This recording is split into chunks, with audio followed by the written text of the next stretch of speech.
Good afternoon, good evening, good morning, wherever you are in the world, wherever you're tuning in from. Here in Germany, it's 5:15. Let me know in the live chat where you are tuning in from, and also let me know what you thought of today's women's semi. Women's semi? By the way, you should count how long it is before I make a mistake. So far, I think I got to 20 seconds before I made my first mistake, but I'm sure it won't be the last. So yeah, here in Germany, it's just gone 5:15. Let me know where you are tuning in from. And like I said, let me know what you thought of today's women's final. Also, give me some thoughts on the men's final, which will obviously be taking place tomorrow, as it is here at the moment in Germany. We'll be doing a little bit of a preview on that as well, but the most part, we'll be talking about the women's final. Let me know your thoughts on that. Hit the like button and don't forget to subscribe to the channel if you are new. And we now have the option of joining the channel as a member. You can click join on the link below and you will get a few little perks, bonuses, and benefits, such as the opportunity to use emojis in the live chat, but also potentially exclusive footage for your members only. Anyway, women's final. Wow, wow, wow.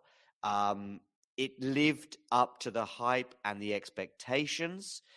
Sometimes these events don't, but this one undoubtedly did. Won in 3 sets by Arina Sabalenka. She wins her first Grand Slam title. I've got little goose pimples as I say it because she's been knocking at the door for a few years now, winning Masters 1000s, getting to Grand Slam semifinals such as Wimbledon, such as the US Open in the past, but not being able to go over that line, so to speak, twice at the US Open, I believe. But finally, she did so today. But boy, was she made to work for it by Elena Rybakina. And boy, did it, on occasions she make things a little bit difficult for herself in that final game. Regarding the final as a whole, and then I'll go through it bit by bit, for me, it's the best final on the women's side we've had for a couple of years, at least since the French Open of 2021, in my opinion, the final between Pavlyuchenkova and Krejcikova. And arguably, in terms of quality, we'd probably even have to go back to maybe even the US Open final of 2020, perhaps between Osaka and Azarenka. But definitely, it beats hands down any final that we had last year. We only had one 3-set final last year, and that was at Wimbledon. And I think it was a good final and probably the best final of last year. But this one was the tops, the absolute tops. It had quality. It had twists and turns and drama. And it had also the story of one of the two players never having won a Grand Slam before. And you never know whether the opportunity is going to arise again. You just don't know. And I do think, had she not won it, especially trying to serve for it, this could have become a thing. Now she's got one, by the way. Now she's got a slam title, Arina Sabalenka. To be honest with you, the sky's the limit. She could go on and win 2, 3, 4, or 5. And I think now it could be just one of those situations of breaking through the barrier. I remember, and I'm going off at a tangent here, I remember Michael Schumacher knocking at the door for Ferrari year after year after year. And it was so tantalizingly close. And so many times, there'd be mistakes from Michael. There would be mistakes from the team. There'd be incidents going on. And it just wasn't happening for one reason or another. Once they went through the barrier, oh boy, it became 5 years, 6 years of domination. I'm not predicting the same for Arina Sabalenka, but I do think now she's got through it, she may well go on to win many more. Had she not won one, I think she could well have finished on 0 had she not won today. For example, I can see some comments in the live chat. Brian, great to see you on board. I will address these at the end. So I'll just put this little thing up there for you anyway. But I will address some of these points alone. By the way, James, nice to see you as well. Hit that like button. And if you're new to the channel, subscribe. And feel free, by the way, to send in a super chat to help support the channel. Listen, let's get some tweets up on the screen for you to give you a little bit of a flavor as to some of the things that went down today. I love this response here from Arena. She sent the first tweet she sent in about 2 or 3 weeks. And by the way, she's on an unbeaten streak now of, I believe, 11 matches, having won 4 in Adelaide and now 7 in Australia. 7 at Melbourne, both being in Australia. I do know my geography. So she had so many congratulatory tweets from Coco Gauff, from Pam Shriver, I know. We've got one here from Rod Laver as well. Bianca Andreescu here saying, well deserved. And now, by the way, I guess no sugar helped. So I guess that she was probably on a little bit of a diet during the tournament to cut out sugar. And boy, did she reap the rewards today. And we can see it here. And she says, by the way, now I'm going to make up for it. So I said that obviously she had plenty of people congratulating her, such as Rod Laver, Pam Shriver. By the way, her coach in tears. How emotional was that? Because as this tweet here from Gaspar says, there was a moment, this is quoting Sabalenka, there was a moment last year when he said, her coach, I think I'm done. I can't give you anything else. And Sabalenka told her coach, no, it's not you. We just have to work through these tough moments and we'll come back stronger. And of course, what she's referring to, or they're both referring to, is a year ago, the yips. We saw it on the double faults. Double fault after double fault after double fault, easily reaching double figures for most of her matches. And that was happening in Australia. Adelaide was horrible. Australian Open, Melbourne wasn't much better. But boy, oh boy, has she come back. I remember after her match with Pliskova at the US Open, there'd been a lot of progress since the Australian Open, getting as far as the semifinals in New York, for example. And after her quarterfinal win over Pliskova, she did say, I've been with a biomechanics coach. We've changed a few things. Mentally, she felt much better. And since that US Open run, I would even say the turning point for Sabalenka was during that tournament when she was facing match points, a double breakdown as well to Kai Kanepi. She won that match incredibly, including a net cord. She gets to the semi-final. She puts in a really good tournament, in my opinion. Doesn't quite work for her there. She has a great WTA finals in Fort Worth, beating Iga Swiatek on the way to getting the final. She continued that form into the new year.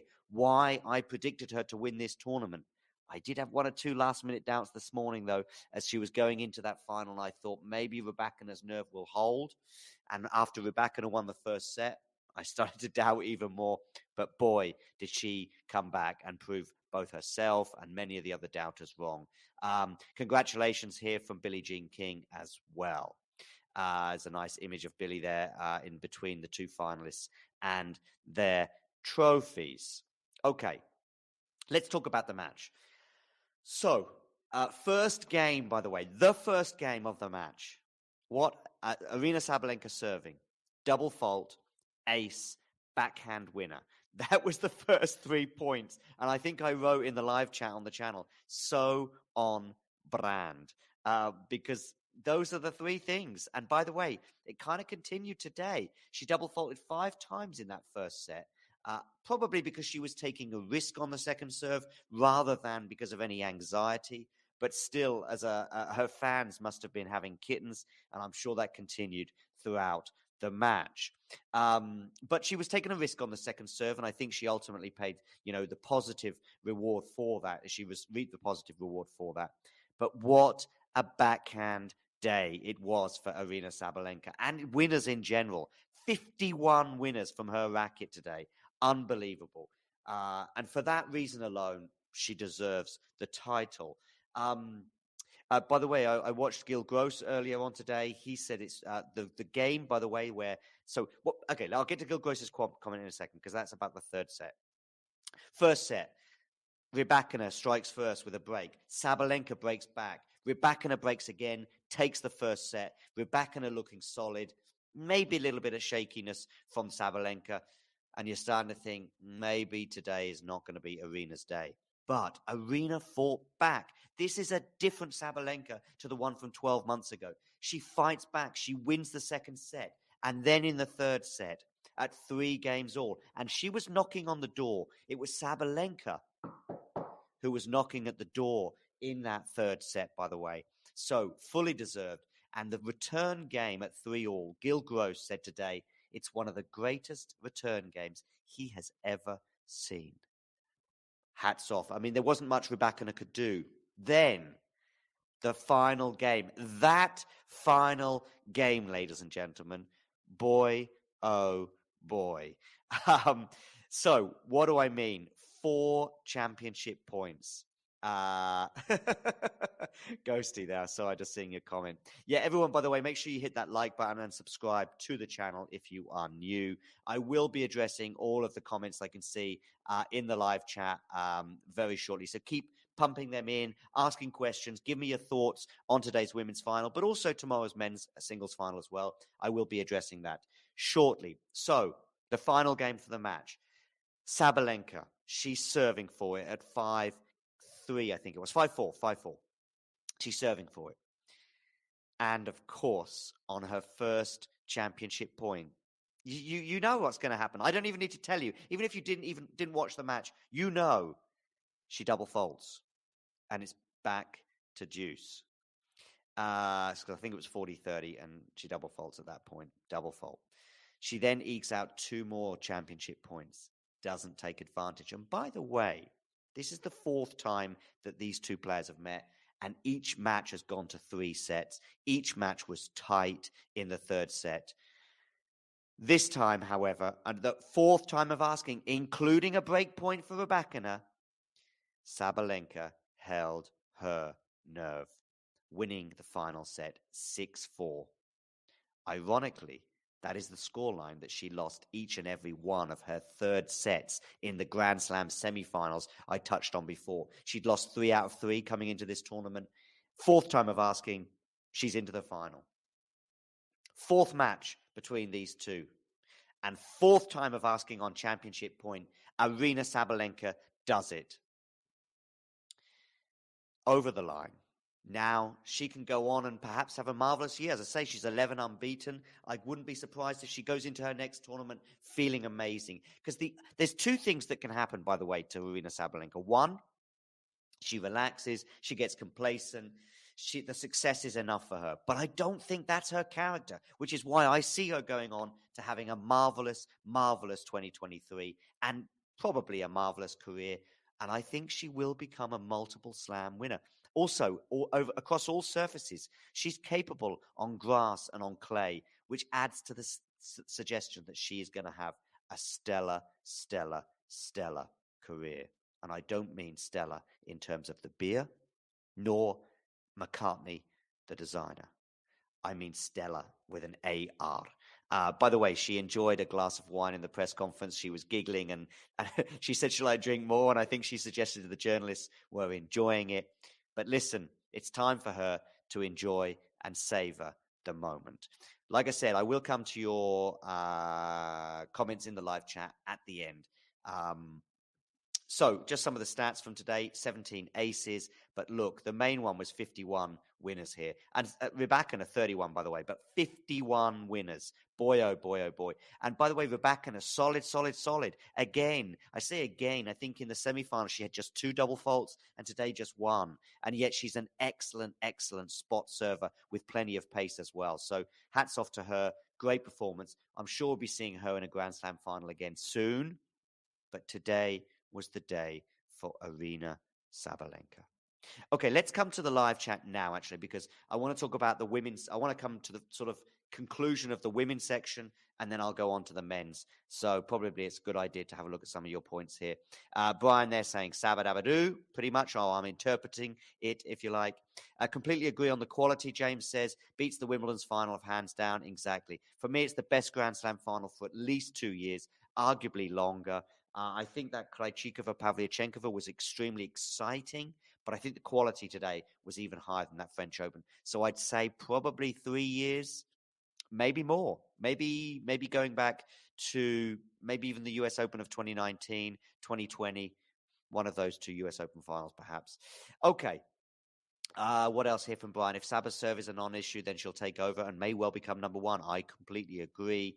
Ghosty, nice to have you on board, by the way, once again. It's weird to have a slam champ who just accepts a certain number of double faults. Maybe, but that's just how it is. With her today, taking a risk on the second serve, it's just one of those prices that she's happy to pay, if you like. I don't think the double fault thing will completely go for her, but also I see other people. Take Zverev, for example, on the men's side.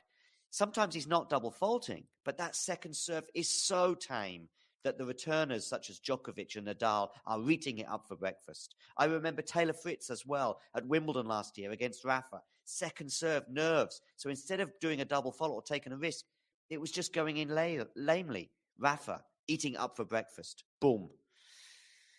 Okay.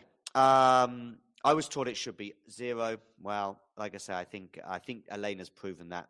Arena, sorry, has proven that wrong today.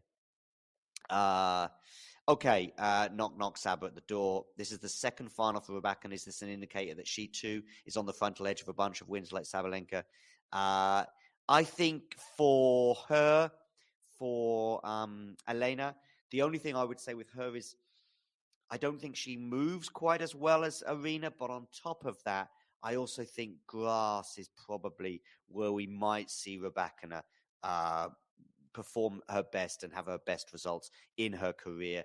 I think her game probably does suit the grass, and we saw how much better she was than most opponents last year on the grass. I don't think she has that same margin, and I would suggest on the clay, but even on a hard court, there'll be too many competitors, I think, that may well end up meaning that actually it's Wimbledon where she won't have a period of. I see Rybakina, I see Sabalenka far more likely to stamp her authority on the game in an ego-esque way because of her ability across multiple surfaces. Queen Saba, indeed. Gary there as well. I cannot remember the last time I was so happy. I felt the same. Nothing against Rybakina, but it was a case of Rybakina's got a slam, Sabalenka hasn't. Rybakina could have got a second one today, and you might say, yeah, but Sabalenka will be back. No guarantees in this sport. How many times have we seen Novak and Rafa and Roger and Serena as well turn around, congratulate their opponent, saying, don't worry, I'm sure you'll be back one day and you'll win many more slams? Might not happen, ladies and gentlemen. Often it doesn't. And in a way, I'm reminded right now of Jana Novotná in 93. When she was up a double break on Steffi Graf. She had one hand on the Wimbledon plate, if you like, but she wasn't able to grasp it. Now, fortunately, she did come back 5 years later and get the title. But sometimes that doesn't happen. Okay, there's a talent gap between the two players, and to me it was evident in this match. Better ground strokes and much better second serve. Yeah, I just think you're right that there is just a slight advantage for Sabalenka, but the tears at the end, ghosty indeed. Okay, I'm going to do a brief preview for tomorrow's men's final now, so get your thoughts in the live chat on that. I will be addressing them at the end of the show. But now, time for a quick look towards tomorrow's men's final between these two individuals. You got it. Novak Djokovic and Stefanos Tsitsipas. I hope you like the image, ladies and gentlemen. It made me giggle, at least. So, what do I think about this? Well, if the head-to-head, first of all, 10-2 in Novak's favor, including several in a row. Equally, many of them coming on a hard court as well recently. I think there were 3 in quick succession last year on a hard court, 2 of which were comfortably won by Novak. Stefanos, of course, will be grabbing a little bit, at least, at that Paris-Bercy semi-final that they had, where really probably Tsitsipas should have won it. He was up in the tie break, and that volley at the net just wasn't good enough. So here's the 10-2. I'll bring this up as well so we can have a quick look at this. Djokovic in 3 is what James is saying. Like I say, get your thoughts in the live chat regarding that match tomorrow, and I'll address them at the end. What do I think? Listen, it's a tall order for Steph, and it's a tall order for many, many reasons. We all know Novak's record down under. He's going for a 10th crown. We can all see the head-to-head here as well, heavily favoring Novak. But I'm also reminded of something that Tommy Paul said in his press conference yesterday after the defeat. Some people, I remember seeing Craig O'Shaughnessy on Twitter, a little bit critical of Tommy Paul, saying, why doesn't he serve and volley? Why doesn't he mix things up a bit? Drop shots, come to the net, etc., etc., etc. And Tommy Paul kind of answered that. I don't know if he was addressing Craig in particular, but he was just like, I just couldn't. I just never got in a position in points, in rallies, where I had the chance of coming into the net. serving and volleying. And that's, of course, a tactic that you might want to use, that you might want to mix up against Novak. Stefanos doesn't have that in his locker. So let's say Stefanos loses the first set. Quite possible. Novak gets off to a faster start. He's more comfortable in these surroundings. Grand Slam final number 32, I think it is, etc., etc., etc. Grand Slam final number 2 for Stefanos. What does Stefanos do to change things? There's not much he can do. He's just got to bring his A game and hope it's going to be enough. And it might be, ladies and gentlemen. If Novak plays like he did in the first set against Tommy Paul, and Stefanos plays like he did in the first 2.5 sets against Khachanov, I see it being a really, really interesting final that could go 4, could go 5. But you might have noticed there's a few variables there. And like I say, one of them is that I just don't see Stefanos being able to mix things up enough in the way that other players on tour can reverse a trend like this. Players like Rublev can't. Players like Rune can cause Novak a problem. Players such as, certainly on clay anyway, such as Rafa or even Kyrgios, for example, on grass or on a hard court, they can pose a problem for Novak. Stefanos on a hard court, much less. And I just don't see him being able to randomly mix things up if things start to go wrong, because they often can go wrong. We saw against Andrei Rublev. Rublev just didn't know what to do. What else can Andrei do than sort of play the same game that he plays? But that is breakfast, lunch, and dinner for Novak. But like I say, if Novak plays like he did in the first set yesterday, or even at times against Rublev, I thought Rublev had to bring his A game and hope that Novak had an off day. Novak kind of did have an off day, but Rublev brought his C game. Tommy Paul, again, very similarly, had to maintain a level which he had from 5-1 to 5-all, by the way, but he wasn't able to maintain that level, and as a result, Novak ran away with things. So let me know your thoughts on the match tomorrow in the live chat. Let me know your thoughts on what's going on here. You mean Stefanos plays the first set like in Rome? You mean Stefanos plays like the first? No, I don't know. I mean like he did against Khachanov So Stefanos plays like he did for the first 2.5 sets, like he did against Khachanov in the semifinals. Then he has a chance, especially if Novak plays like he did in the first set. What the other final problem, though, that Stefanos is going to find, that even if that does happen and Stefanos wins the first set, there's still no guarantees. I think Stefanos probably needs to be up 2 sets and a break before I start believing he might do it. And by the way, even then, as we saw against Khachanov, Stefanos sees the finish line, gets a bit tight. We remember that smash he had against Khachanov, which was horrible because he was so tight. We saw how tight he was in the tiebreak when he was up with 2 match points, of how he was just gingerly getting the ball in, but it wasn't enough. And Khachanov fed off it. And listen, Djokovic is a vulture. If he senses any anxiety from Stefanos, he will be taking it. Therefore, I'm going for Stefanos to maybe get a set, maybe the first set, but Novak will prevail. Okay, I'm going to come to some of your comments in the live chat regarding the match. Before I go lol to the Zoolander. It's hilarious. Great. Ghosty, I know you're not watching now, but maybe you'll watch this retrospectively. Get in the comments, by the way, below. If you're watching this in a few hours or even in a few minutes, because we're going to be bringing this show to a close in a minute, get in the comments below and let me know your thoughts on either the women's final or the men's final still to come. If you're watching this in a few hours, great. If you're watching this maybe tomorrow ahead of the final, also great. If you're watching this in the year 2050, what are you doing watching a final preview that happened 27 years ago? If YouTube is still in existence, then who knows? Nick, I think this is going for 636263. I think that's your handle on YouTube. Am I right? I think. Gary, by the way, I completely agree. I know you've said this a few times in the comments before, but I completely agree. I know this is repetitive. One more time, my simple analysis is that I don't see anyone taking 3 sets from Novak unless his level of play drops a lot, like in the first set. Completely agree.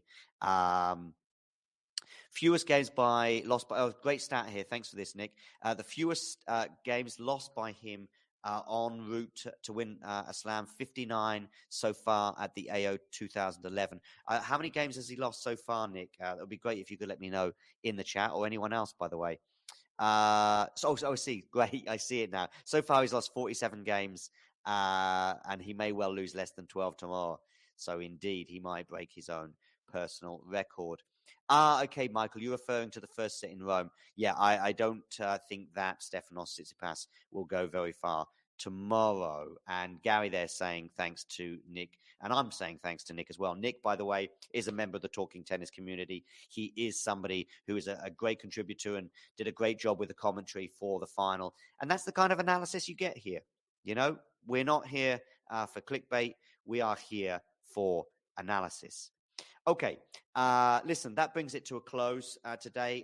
We'll be bringing you, of course, live commentary tomorrow morning. It'll be Damien as well, who is our analyst extraordinaire. He knows everything about backhands, forehands, smashes, overheads, you name it, second serves, percentages. He is there. He is he's like a brain in a jar, that guy, and with tennis balls all around him. And I'm really pleased that he's going to be joining me in the commentary booth tomorrow for the match. So that brings an end to today's show. Thank you very much for stopping by. Make sure you hit that like button. Do not forget to subscribe to the channel if you are new, so you can keep up to date with all things tennis.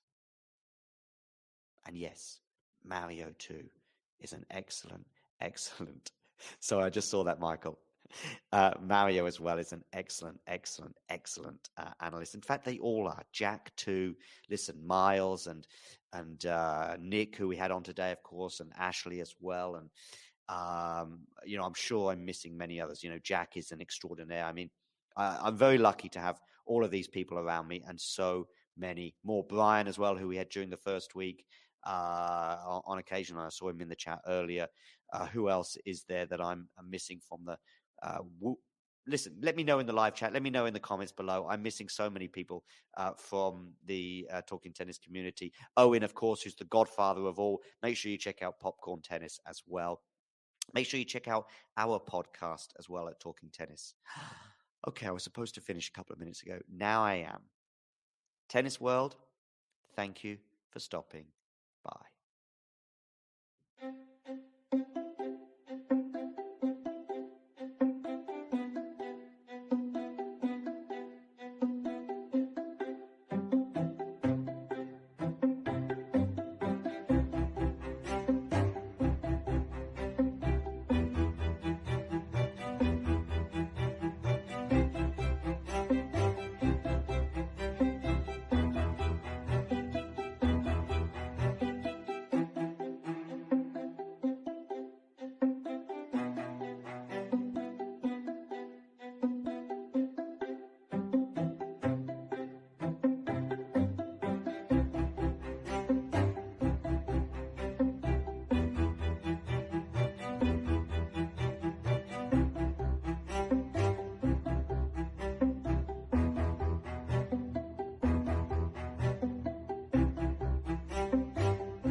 If you enjoyed this video, make sure you hit that like button. Don't forget to subscribe and click that notification bell so you don't miss out on all things tennis.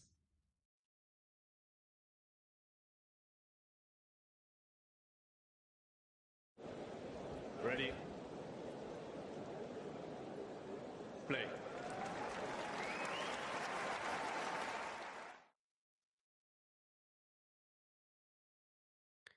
Good afternoon, good evening, good morning, wherever you are in the world, wherever you're tuning in from. Here in Germany, it's 5:15. Let me know in the live chat where you are tuning in from, and also let me know what you thought of today's women's semi. Women's semi? By the way, you should count how long it is before I make a mistake. So far, I think I got to 20 seconds before I made my first mistake, but I'm sure it won't be the last. So yeah, here in Germany, it's just gone 5:15. Let me know where you are tuning in from. And like I said, let me know what you thought of today's women's final. Also, give me some thoughts on the men's final, which will obviously be taking place tomorrow, as it is here at the moment in Germany. We'll be doing a little bit of a preview on that as well, but the most part, we'll be talking about the women's final. Let me know your thoughts on that. Hit the like button and don't forget to subscribe to the channel if you are new.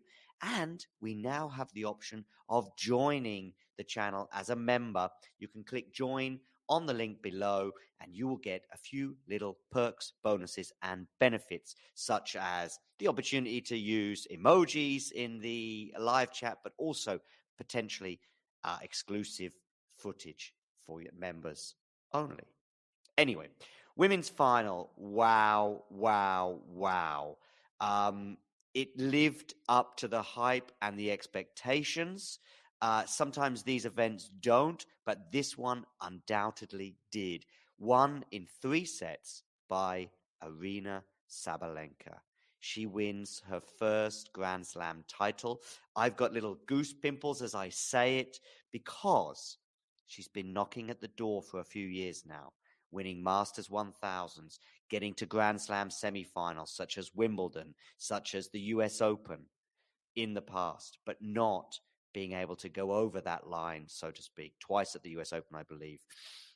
But finally, she did so today. But boy, was she made to work for it by Elena Rybakina. And boy, did on occasions she make things a little bit difficult for herself in that final game. Regarding the final as a whole, and then I'll go through it bit by bit, for me, it's the best final on the women's side we've had for a couple of years, at least since the French Open of 2021, in my opinion, the final between Pavlyuchenkova and Krejcikova. And arguably, in terms of quality, we'd probably even have to go back to maybe even the US Open final of 2020, perhaps between Osaka and Azarenka, but definitely it beats hands down any final that we had last year. We only had one 3-set final last year, and that was at Wimbledon, and I think it was a good final and probably the best final of last year, but this one was the tops, the absolute tops. It had quality. It had twists and turns and drama, and it had also the story of one of the two players never having won a Grand Slam before, and you never know. You never know whether the opportunity is going to arise again. You just don't know. And I do think, had she not won it, especially trying to serve for it, this could have become a thing. Now she's got one, by the way. Now she's got a slam title, Aryna Sabalenka. To be honest with you, the sky's the limit. She could go on and win 2, 3, 4, or 5. And I think now it could be just one of those situations of breaking through the barrier. I remember, and I'm going off at a tangent here, I remember Michael Schumacher knocking at the door for Ferrari year after year after year. And it was so tantalizingly close. And so many times, there'd be mistakes from Michael. There would be mistakes from the team. There'd be incidents going on. And it just wasn't happening for one reason or another. Once they went through the barrier, oh boy, it became 5 years, 6 years of domination. I'm not predicting the same for Aryna Sabalenka, but I do think now she's got through it, she may well go on to win many more. Had she not won one, I think she could well have finished on 0 had she not won today. For example, I can see some comments in the live chat. Brian, great to see you on board. I will address these at the end. So I'll just put this little thing up there for you anyway. But I will address some of these points alone. By the way, James, nice to see you as well. Hit that like button. And if you're new to the channel, subscribe. And feel free, by the way, to send in a super chat to help support the channel. Listen, let's get some tweets up on the screen for you to give you a little bit of a flavor as to some of the things that went down today. I love this response here from Arena. She sent the first tweet she sent in about 2 or 3 weeks. And by the way, she's on an unbeaten streak now of, I believe, 11 matches, having won 4 in Adelaide and now 7 in Australia. 7 at Melbourne, both being in Australia. I do know my geography. So she had so many congratulatory tweets from Coco Gauff, from Pam Shriver, I know. We've got one here from Rod Laver as well. Bianca Andreescu here saying, well deserved. And now, by the way, I guess no sugar helped. So I guess that she was probably on a little bit of a diet during the tournament to cut out sugar. And boy, did she reap the rewards today. And we can see it here. And she says, by the way, now I'm going to make up for it. So I said that obviously she had plenty of people congratulating her, such as Rod Laver, Pam Shriver. By the way, her coach in tears. How emotional was that? Because as this tweet here from Gaspar says, there was a moment, this is quoting Sabalenka, there was a moment last year when he said, her coach, I think I'm done. I can't give you anything else. And Sabalenka told her coach, no, it's not you. We just have to work through these tough moments and we'll come back stronger.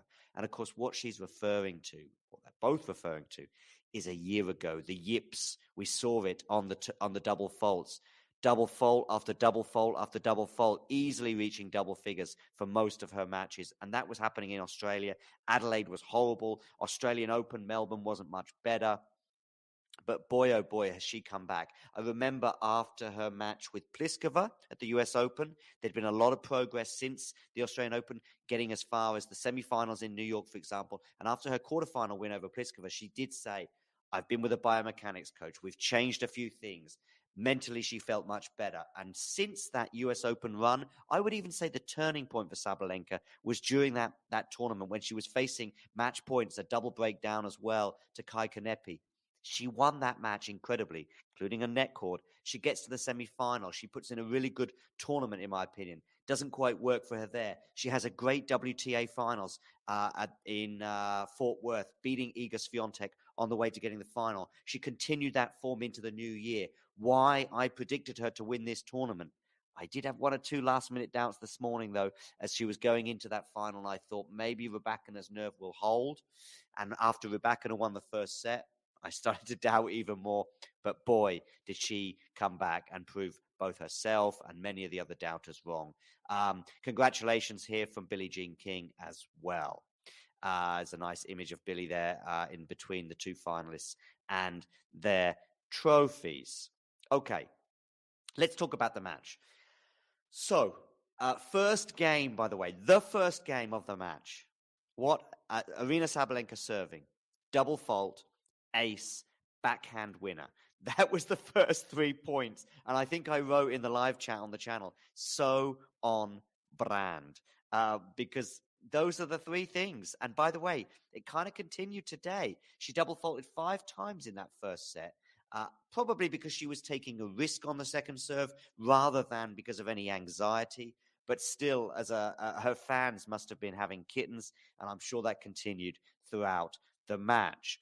But she was taking a risk on the second serve, and I think she ultimately paid, the positive reward for that. She reaped the positive reward for that. But what a backhand day it was for Aryna Sabalenka and winners in general. 51 winners from her racket today. Unbelievable. And for that reason alone, she deserves the title. By the way, I watched Gil Gross earlier on today. He said it's the game, by the way, where...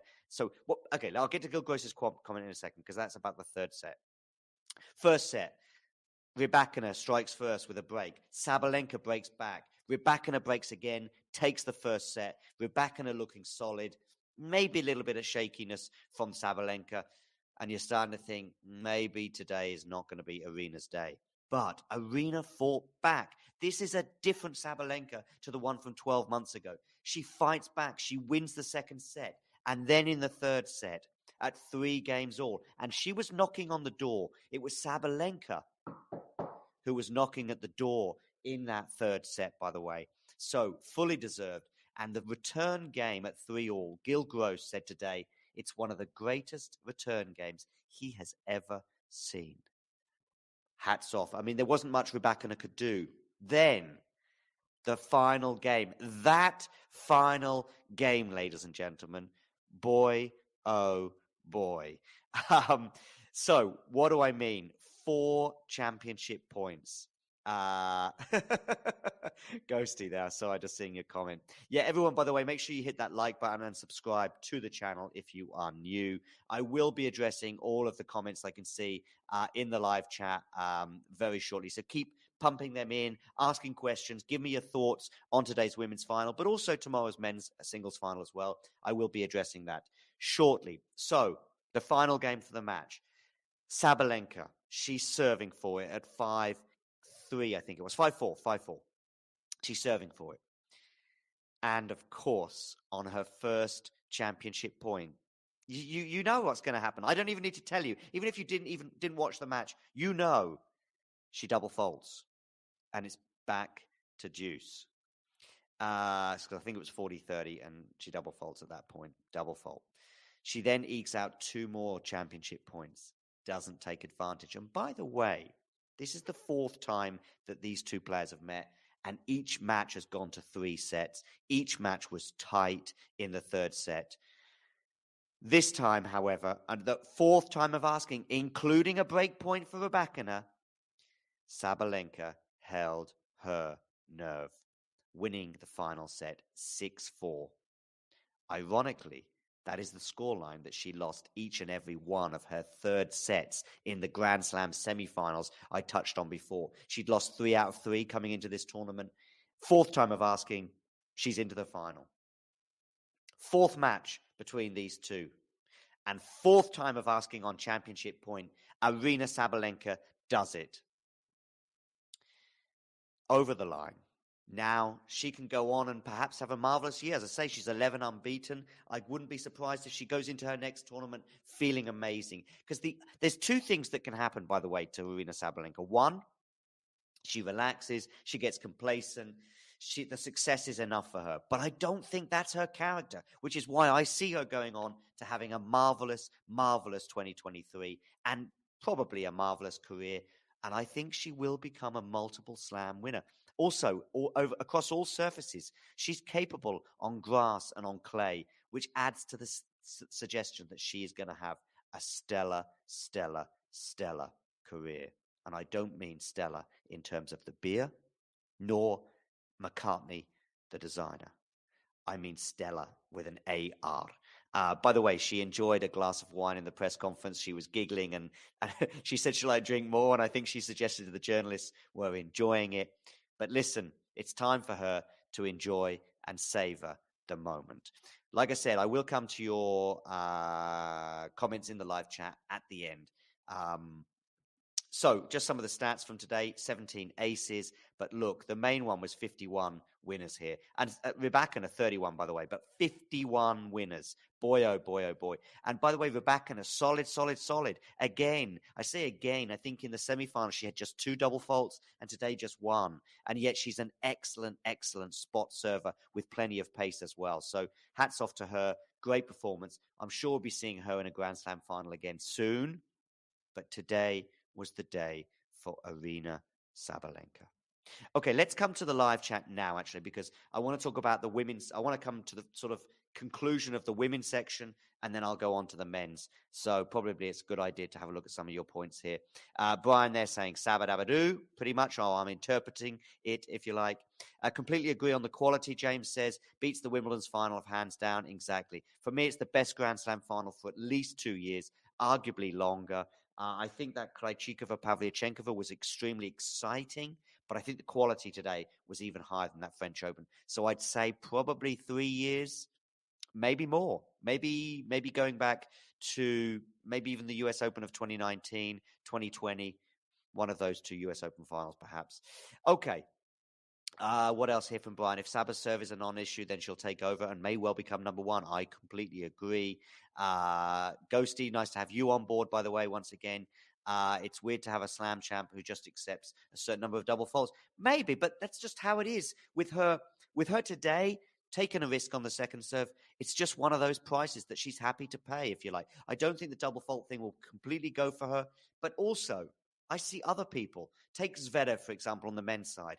Sometimes he's not double faulting, but that second serve is so tame that the returners such as Djokovic and Nadal are eating it up for breakfast. I remember Taylor Fritz as well at Wimbledon last year against Rafa. Second serve, nerves. So instead of doing a double fault or taking a risk, it was just going in lamely. Rafa eating up for breakfast. Boom. Okay. I was taught it should be 0. Well, like I say, I think Elena's proven that, or Arena, sorry, has proven that wrong today. Okay, knock, Saba at the door. This is the second final for Rybakina. Is this an indicator that she too is on the frontal edge of a bunch of wins like Sabalenka? I think for her, for Elena, the only thing I would say with her is I don't think she moves quite as well as Arena, but on top of that, I also think grass is probably where we might see Rybakina perform her best and have her best results in her career. I think her game probably does suit the grass, and we saw how much better she was than most opponents last year on the grass. I don't think she has that same margin, and I would suggest on the clay, but even on a hard court, there'll be too many competitors, I think, that may well end up meaning that actually it's Wimbledon where she won't have a period of. I see I see Sabalenka far more likely to stamp her authority on the game in an ego-esque way because of her ability across multiple surfaces. Queen Saba, indeed. Gary there as well. You know, I cannot remember the last time I was so happy. I felt the same. Nothing against Rybakina, but it was a case of Rybakina's got a slam, Sabalenka hasn't. Rybakina could have got a second one today, and you might say, yeah, but Sabalenka will be back. No guarantees in this sport. How many times have we seen Novak and Rafa and Roger and Serena as well turn around, congratulate their opponent, saying, don't worry, I'm sure you'll be back one day and you'll win many more slams? Might not happen, ladies and gentlemen. Often it doesn't. And in a way, I'm reminded right now of Jana Novotná in 93. When she was up a double break on Steffi Graf. She had one hand on the Wimbledon plate, if you like, but she wasn't able to grasp it. Now, fortunately, she did come back 5 years later and get the title. But sometimes that doesn't happen. Okay, there's a talent gap between the two players, and to me it was evident in this match. Better ground strokes and much better second serve. Yeah, I just think you're right that there is just a slight advantage for Sabalenka, but the tears at the end, Ghosty, indeed. Okay, I'm going to do a brief preview for tomorrow's men's final now, so get your thoughts in the live chat on that. I will be addressing them at the end of the show. But now, time for a quick look towards tomorrow's men's final between these two individuals. You got it. Novak Djokovic and Stefanos Tsitsipas. I hope you like the image, ladies and gentlemen. It made me giggle, at least. So, what do I think about this? Well, if the head-to-head, first of all, 10-2 in Novak's favor, including several in a row. Equally, many of them coming on a hard court as well recently. I think there were 3 in quick succession last year on a hard court, 2 of which were comfortably won by Novak. Stefanos, of course, will be grabbing a little bit, at least, at that Paris-Bercy semi-final that they had, where really probably Tsitsipas should have won it. He was up in the tie break, and that volley at the net just wasn't good enough. So here's the 10-2. I'll bring this up as well so we can have a quick look at this. Djokovic in 3 is what James is saying. Like I say, get your thoughts in the live chat regarding that match tomorrow, and I'll address them at the end. What do I think? Listen, it's a tall order for Steph, and it's a tall order for many, many reasons. We all know Novak's record down under. He's going for a 10th crown. We can all see the head-to-head here as well, heavily favoring Novak.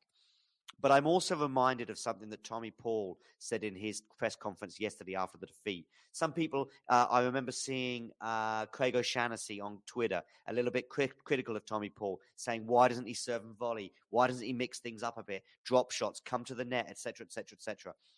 And Tommy Paul kind of answered that. I don't know if he was addressing Craig in particular, but he was just like, I just couldn't. I just never got in a position in points, in rallies, where I had the chance of coming into the net, serving and volleying. And that's, of course, a tactic that you might want to use, that you might want to mix up against Novak. Stefanos doesn't have that in his locker. So let's say Stefanos loses the first set. Quite possible. Novak gets off to a faster start. He's more comfortable in these surroundings. Grand Slam final number 32, I think it is, etc., etc., etc. Grand Slam final number 2 for Stefanos. What does Stefanos do to change things? There's not much he can do.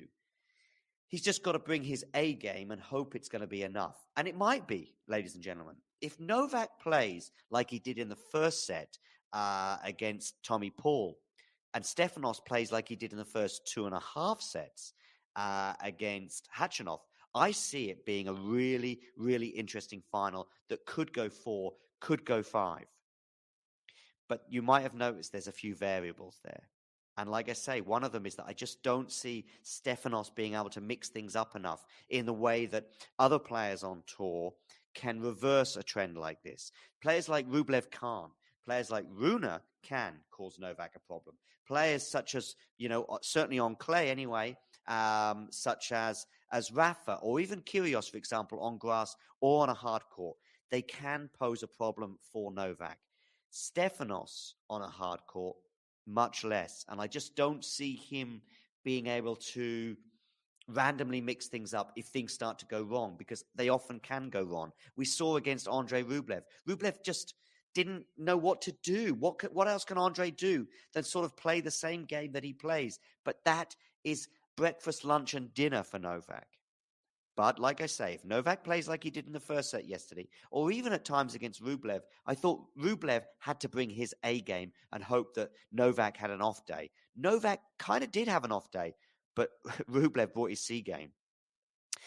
Tommy Paul, again, very similarly, had to maintain a level which he had from 5-1 to 5-all, by the way, but he wasn't able to maintain that level, and as a result, Novak ran away with things. So let me know your thoughts on the match tomorrow in the live chat. Let me know your thoughts on what's going on here. You mean Stefanos plays the first set like in Rome? You mean Stefanos plays like the first? No, I don't know. I mean like he did against Khachanov So Stefanos plays like he did for the first 2.5 sets, like he did against Khachanov in the semifinals. Then he has a chance, especially if Novak plays like he did in the first set. What the other final problem, though, that Stefanos is going to find, that even if that does happen and Stefanos wins the first set, there's still no guarantees. I think Stefanos probably needs to be up 2 sets and a break before I start believing he might do it. And by the way, even then, as we saw against Khachanov, Stefanos sees the finish line, gets a bit tight. We remember that smash he had against Khachanov, which was horrible because he was so tight. We saw how tight he was in the tiebreak when he was up with 2 match points, of how he was just gingerly getting the ball in, but it wasn't enough. And Khachanov fed off it. And listen, Djokovic is a vulture. If he senses any anxiety from Stefanos, he will be taking it.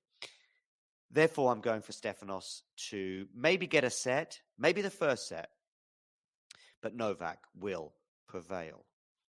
Okay, I'm going to come to some of your comments in the live chat regarding the match. Before I go lol to the Zoolander. It's hilarious. Great. Ghosty, I know you're not watching now, but maybe you'll watch this retrospectively. Get in the comments, by the way, below. If you're watching this in a few hours or even in a few minutes, because we're going to be bringing this show to a close in a minute, get in the comments below and let me know your thoughts on either the women's final or the men's final still to come. If you're watching this in a few hours, great. If you're watching this maybe tomorrow ahead of the final, also great.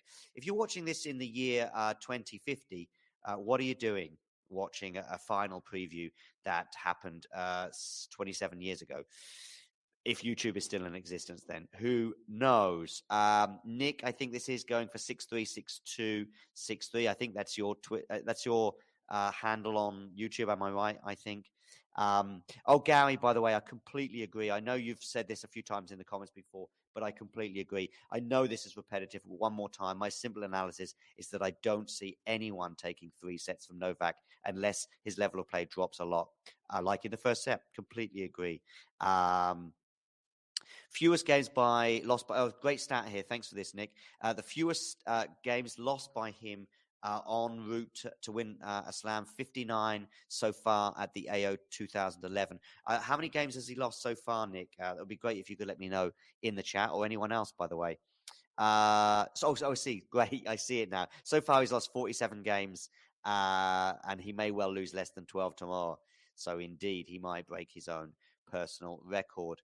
Okay, Michael, you're referring to the first set in Rome. Yeah, I don't think that Stefanos Tsitsipas will go very far tomorrow. And Gary there saying thanks to Nick, and I'm saying thanks to Nick as well. Nick, by the way, is a member of the Talking Tennis community. He is somebody who is a great contributor and did a great job with the commentary for the final. And that's the kind of analysis you get here. You know, we're not here for clickbait. We are here for analysis. Okay, listen, that brings it to a close today. We'll be bringing you, of course, live commentary tomorrow morning. It'll be Damien as well, who is our analyst extraordinaire. He knows everything about backhands, forehands, smashes, overheads, you name it, second serves, percentages. He is there. He is he's like a brain in a jar, that guy, and with tennis balls all around him. And I'm really pleased that he's going to be joining me in the commentary booth tomorrow for the match. So that brings an end to today's show. Thank you very much for stopping by. Make sure you hit that like button. Do not forget to subscribe to the channel if you are new, so you can keep up to date with all things tennis. And yes, Mario 2 is an excellent. So I just saw that, Michael. Mario as well is an excellent analyst. In fact, they all are. Jack too. Listen, Miles and Nick, who we had on today, of course, and Ashley as well. And I'm sure I'm missing many others. Jack is an extraordinaire. I mean, I'm very lucky to have all of these people around me, and so many more. Brian as well, who we had during the first week. On occasion, I saw him in the chat earlier. Who else is there that I'm missing from the listen, let me know in the live chat. Let me know in the comments below. I'm missing so many people from the Talking Tennis community. Owen, of course, who's the godfather of all. Make sure you check out Popcorn Tennis as well. Make sure you check out our podcast as well at Talking Tennis. Okay, I was supposed to finish a couple of minutes ago. Now I am. Tennis World, thank you for stopping by.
If you enjoyed this video, make sure you hit that like button. Don't forget to subscribe and click that notification bell so you don't miss out on all things tennis.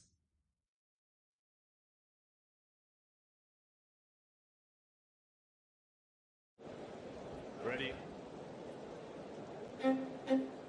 Play.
Good afternoon, good morning, good evening, whatever time it is, wherever in the world you are tuning in from. And of course, you are tuning in because today we have the men's singles Australian Open final between Stefanos Tsitsipas of Greece and Novak Djokovic of Serbia, going head to head for the 13th time. The previous 12 occasions, Novak won 10 and Stefanos 2.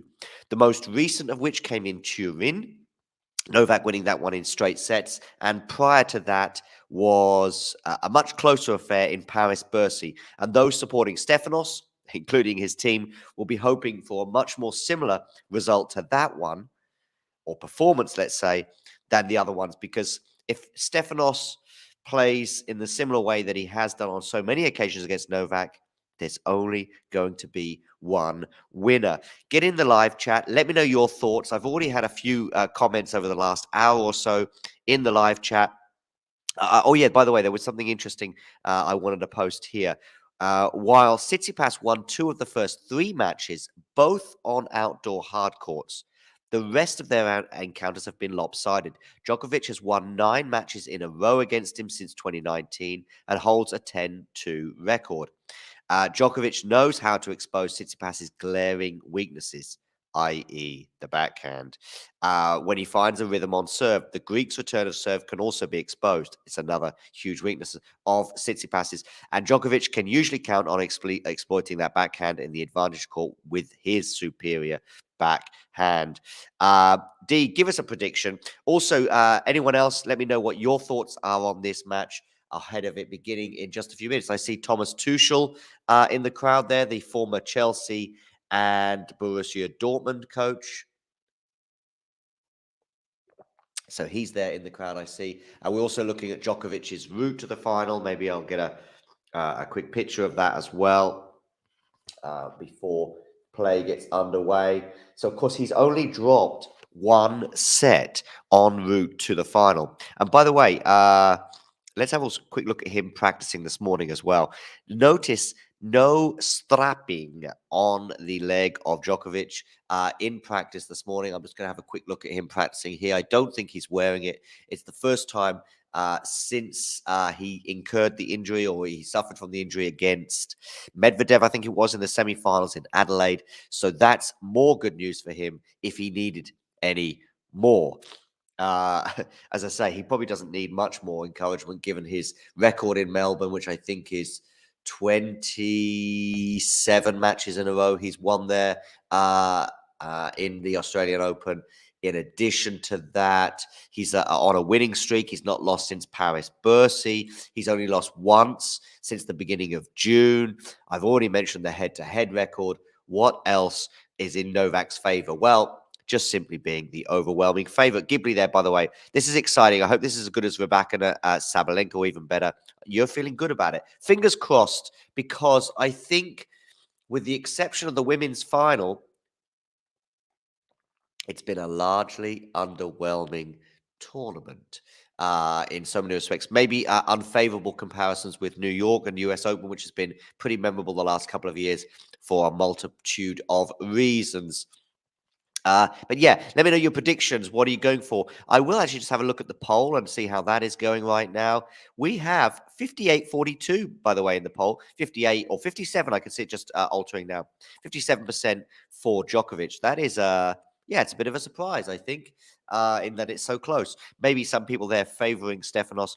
In those losses last year, Stefanos was competitive, even if beaten, and I think he might be in a better place. Maybe Ghibli, but 2 of the last 3, in fact, no, 3 of the last 4. I'm thinking Rome final, not really competitive at all. Astana, and also the end of year finals, the tour finals in Turin. For me, they were not that competitive, but maybe you thought otherwise. Anyway, listen. Now we're about to get underway. Novak to serve. Once again, he's not wearing the strapping on his thigh that we have seen on many occasions during this tournament. So Novak to serve. Let's see how this first point pans out to give us some indication of how perhaps each player is feeling. Novak bouncing the ball, taking his time. I'm sure that there won't be too many nerves from him today. He goes down the tee, but he goes long. He goes long, ladies and gentlemen. Where are you going with this serve, Novak? You are going to the forehand of Steph, and Steph puts it wide, so it's 15 love. Yeah, so let me know your predictions in the live chat, and yeah, I'll be sure to respond and bring them up on the screen.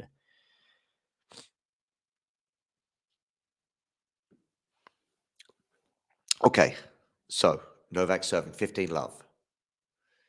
Goes to the backhand of Steph, forehand Novak. It's going to be good enough to win the point, I think. Yes, it is. 30 love.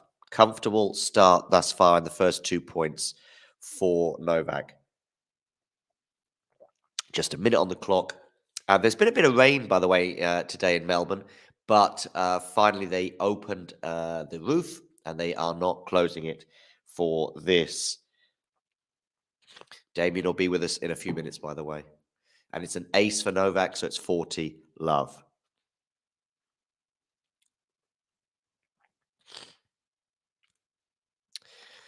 Three game points for Novak already.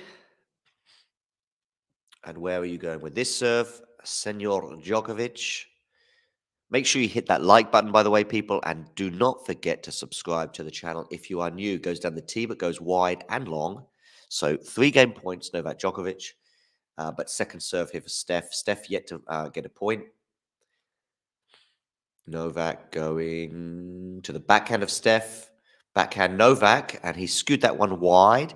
Listen, if the Novak, so it's 40-15, if the Novak from the previous match, the first set, I would say in particular, turns up, Tsitsipas has a hell of a chance, but Tsitsipas has to play well. Good question here from Ghibli. I will have a look at the head-to-head in a second. Sorry, but I'm just going to concentrate on the match for a second. But the wins for Tsitsipas did come on a hard court outdoors. Novak's second serve. Novak's second serve. Tsitsipas, what are you going to do with this one? You are going to face a runaround forehand. Forehand Novak is a winner, and he wins the first game. So, as I said, it was a 10-2 head-to-head between the two. The last 3 all coming on indoor hard, and they all going to the favor of Djokovic. The previous 4 were on clay, all going in Djokovic's favor. The last win for Stefanos, so it's 1, 2, 1, 2, 3, 4, 5, 6, 7, 8, 9 in a row for Novak. The previous win for Stefanos came on a outdoor hard, and in fact, the 2 wins he had were both on outdoor hard. But we're in 2018 and 2019. Certainly 2018, Novak's form was much more sketchy than it is today. Good first game for Novak indeed. 1 love, he leads.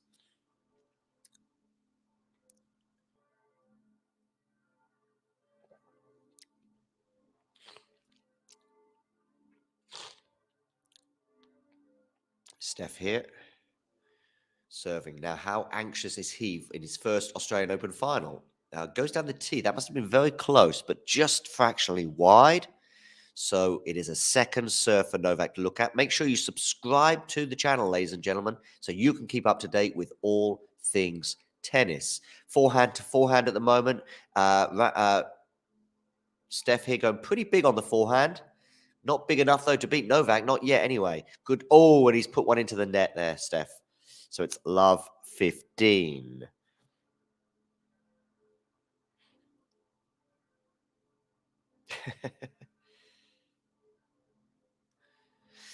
Love 15. Steph there, probably a little bit intimidated by the defense from Novak in that he was going big on the forehand, but partly because of Novak's depth in where he was standing on the court. Maybe Steph has got to do a few drop shots today, but the problem is, I don't think the drop shots are really in his armory. I mentioned it in the preview yesterday that one of the issues that he has is that his armory probably isn't there for a Novak win. It's not like he's Maxime Cressy and could do, serve and volley, or he can do a load of drop shots, or he can return amazingly. All of the things that could potentially trouble Novak as he mishits a forehand, and it's love 30, ladies and gentlemen. So far, we have had 5, 6, 7 points, and Novak has won 6 of them. Yeah, Steph needs some first serves, Ghibli. You're absolutely right. Or this first set could be away from him like that. Australian Open 2023 final. Novak Djokovic, 1 love and love 30 on the Stefanos Tsitsipas serve. Where are you going with this serve, Steph? You're going to the wide and you're going to get an ace. So it's 15-30, his first ace of the match.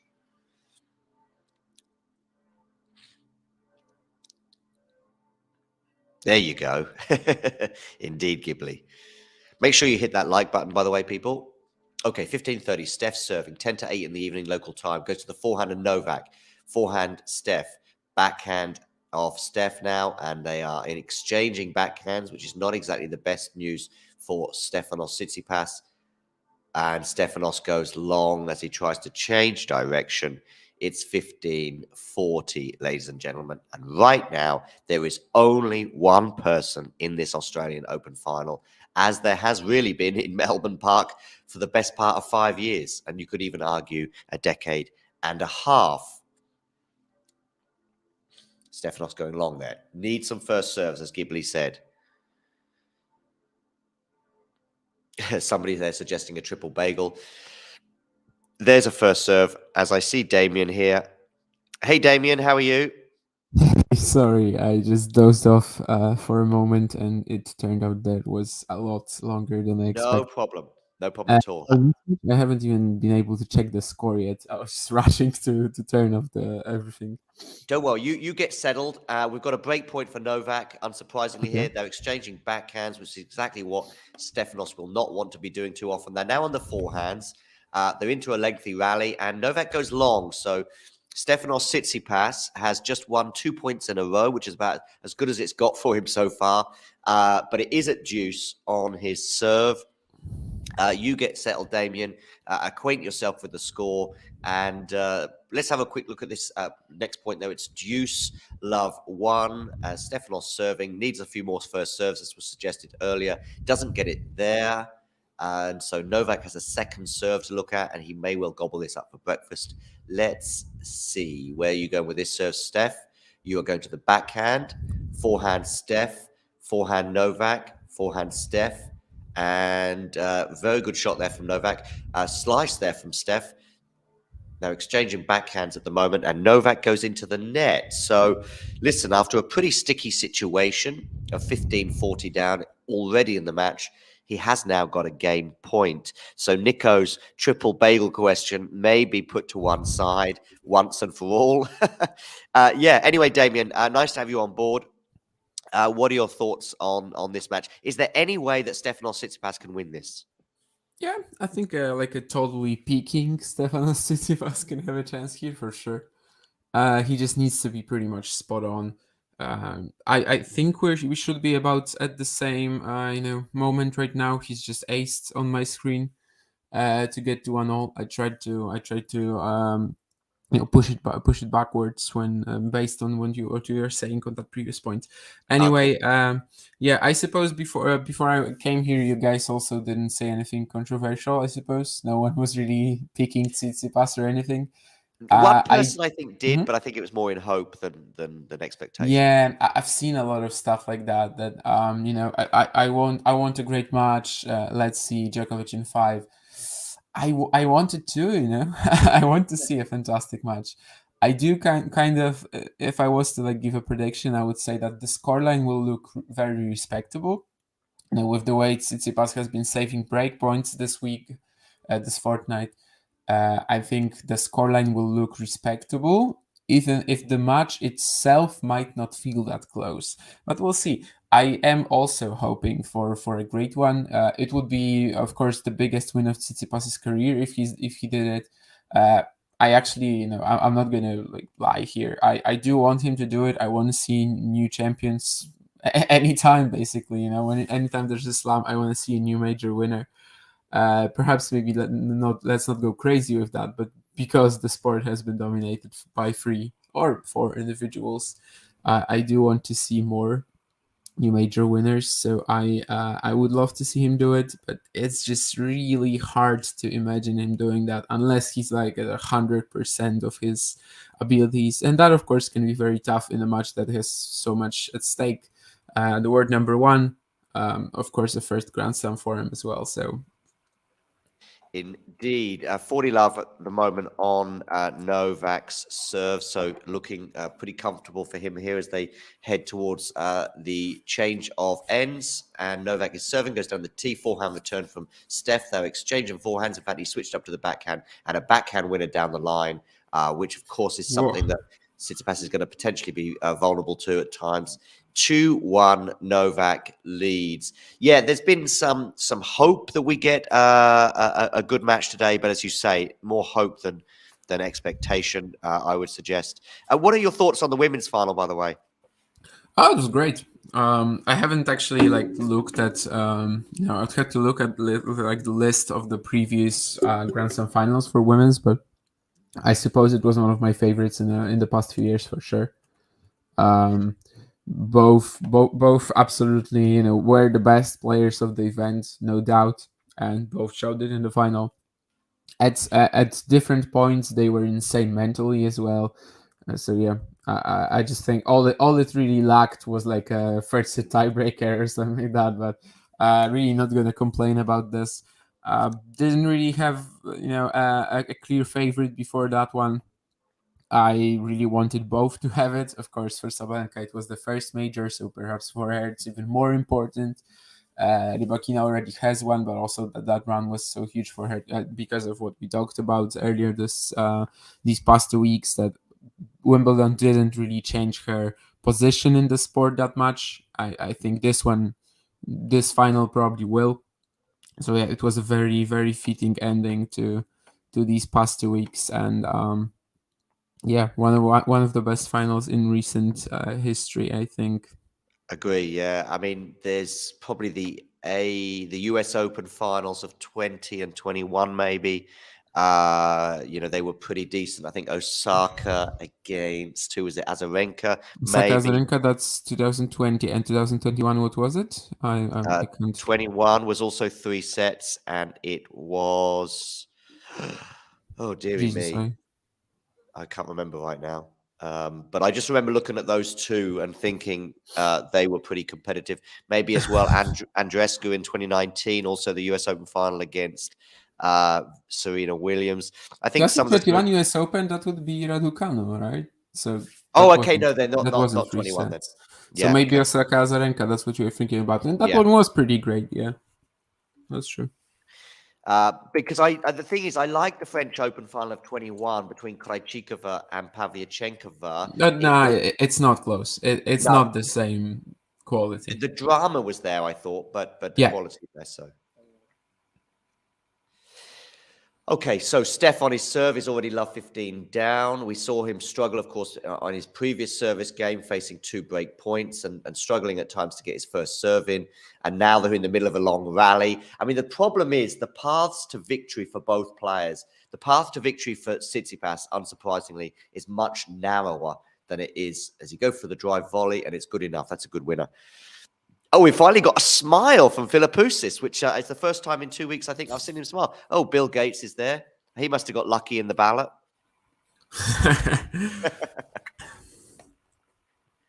Yeah, there was also recently there was also that Osaka Kvitova final in 2019 that I remember really enjoying. I guess it was Nyaki Halep as well, but honestly, I would have to rewatch these matches to actually have a clue if they were this good. Yeah. Maybe you would even have to go to Kerber Williams to get another one as good as that. But yeah, some of these probably were pretty comparable. 15-all, Stefanos Tsitsipas, second serve, having put the first serve into the net. Where you go with this one? To the forehand of Novak, backhand Steph, backhand exchanges right now. Forehand Steph. So I was talking about paths to victory, Damien, and I heard Tommy Paul saying, about his tactics, for example, and I know Mhm. Craig O'Shaughnessy was quite critical as it goes 15-30, by the way, of basically him not mixing his game up, not coming to the net, not doing more serve and volley, blah, blah, blah. And Tommy Paul, I don't think he was responding to that question in particular, but basically he said in his presser, but you've got to get in a position to do so. You can't just come to the net randomly if you're not, he just wasn't being able. He wanted to do it, he just couldn't manufacture a point to make him be able to do that. And the thing is with Tsitsipas is I don't think he's got that in his armory. He's not someone who's going to be drop shotting and serving and volleying his way to victory. I mean, he has added a lot of these sort of all-court tactics, I think, recently to his game. Of course, you can't do it on every point. Yeah, I totally agree with Tommy Paul. A lot of the time you see people, that's great serve from Tsitsipas to get it to 30-all. And a lot of the time you see people doing that he's not getting to the net enough. Sometimes he just can't. Sometimes you gotta play with what your opponent gives you, and yeah, and especially in modern tennis, you gotta have a good shot to follow up to the net. You can't just randomly do it on every single point. You're gonna get passed time and time again, and especially by a guy like Novak Djokovic. I do think that Tsitsipas should be using these sort of tactics here. Try to mix it up a lot more than he probably did in the previous rounds. Yeah, because otherwise it might look like the point the point that we just saw. Djokovic getting a big return and then going big at his forehand.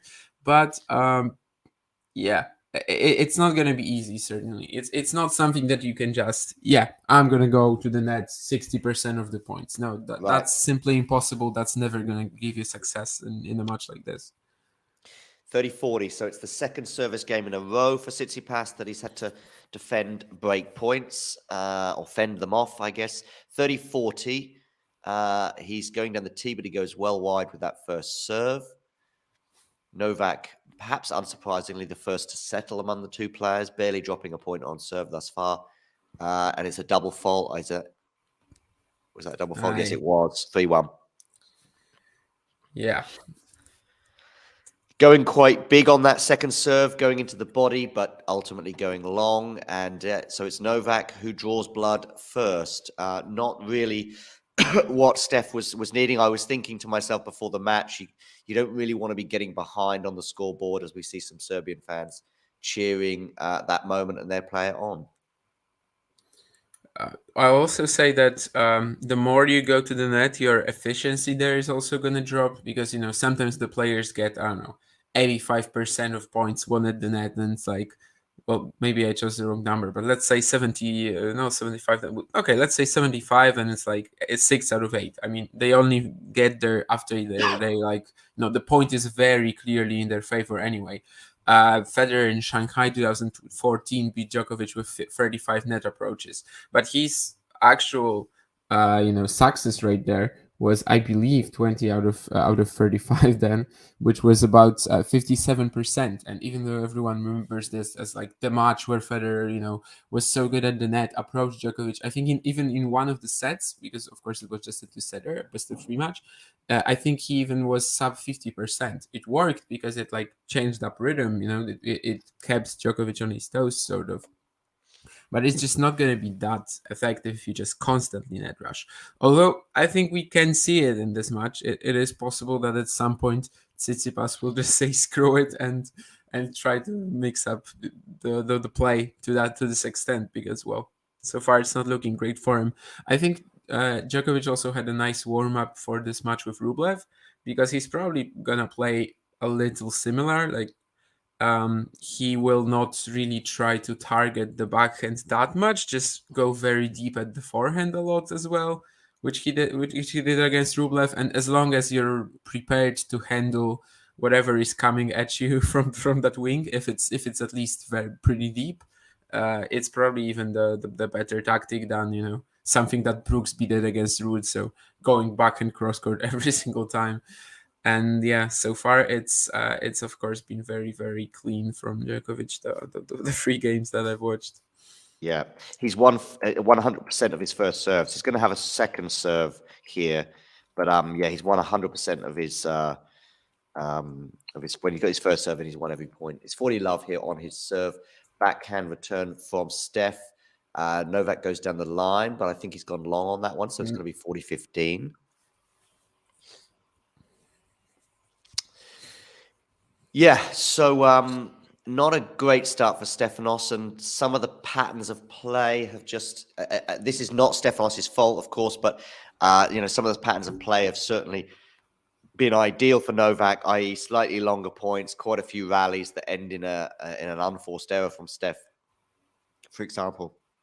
As a good return there from Steph, by the way, forcing the error from Novak. So it's 40-30. Are we going to get a juice on the Novak serve?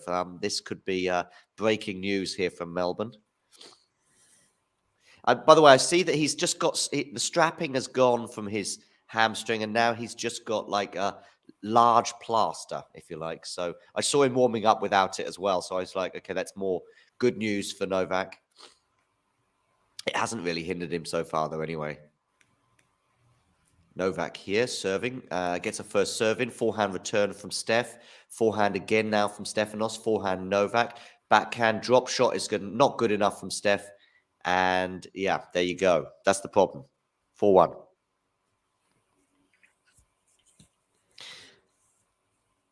Exactly. So what we got here from Ghibli, 3 unforced errors each on the backhand, but has Steph hit a winner yet? I guess that drive volley. Yes, indeed. I think that's the only one at this changeover. Yeah, so I mean, that was just not a great drop shot. I'd have to see it again to see if it was the right moment to pull the trigger in terms of the drop shot. But I know you said he's made some improvements to his game, but that wasn't a great drop shot, that's for sure. Oh yeah, probably really wasn't the right call, especially when he had that 30-40 play, 30-40 point, an actual chance to get somewhere. I'd definitely stick with the rally there, but it's a choice. There's also, I mean, we're gonna see how he holds up mentally because, as I said, I mean, this is the biggest match of his life. There's a lot of mental scarring with Djokovic and him, of course. 9 losses in a row. He actually leads 2-1 on outdoor hard courts, interestingly. But of course, that's okay. a bit random, given he just won the first 2 out of 3 meetings with Djokovic. And he also lost the last one on outdoor hard courts, which was Dubai 2020 final. Well, Ghibli was asking about winners, and Tsitsipas has 4 right now. So it's 2 aces, that one drive volley that we saw, and I'm not sure what's the...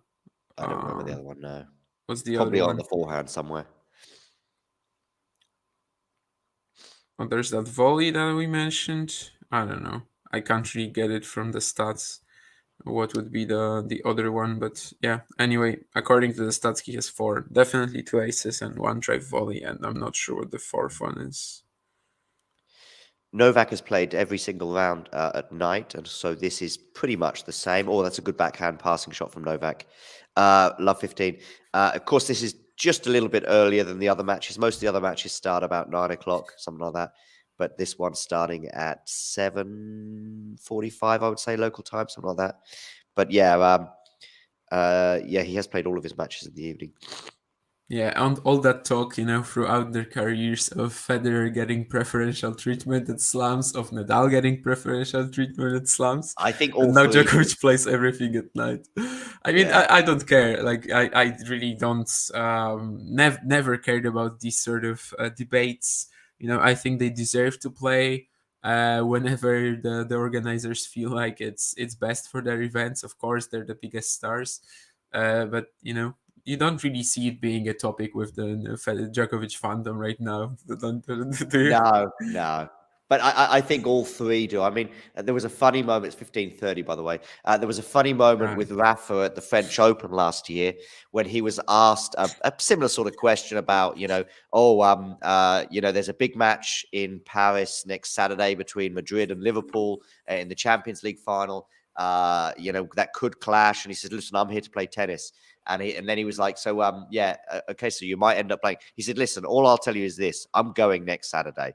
So you knew that point that he wasn't going to be playing on the Saturday evening. And in fact, of course, he played on the Friday, went to the match on the Saturday, and beats Felix on the Sunday. Yeah, I mean, it's normal. At the smaller events, players can ask for someone for the schedule to be adjusted the way they like. Of course, they're not gonna get it every time. I'm pretty sure Djokovic, Nadal, and Federer also didn't get it every time when there were some other reasons. But yeah, of course, if Nadal asks at Roland Garros, he's probably gonna get the session he wants. But I think at Roland Garros they always made sure that everyone plays like at least match on Suzanne Lenglen as well. Yep. He played his third round, actually. The Friday, he played against Botic, Van der Zandschulp on Susan Longland, and then the rest of the time on Philip Chatrier, I think. Yeah, I think they like at least almost every year that they've done that. That at least one. Also at Wimbledon, I think Federer Anderson was in court one in 2018, for example, when he lost. Okay. I think even Wimbledon also did that to try to make make them play at least one match on another court.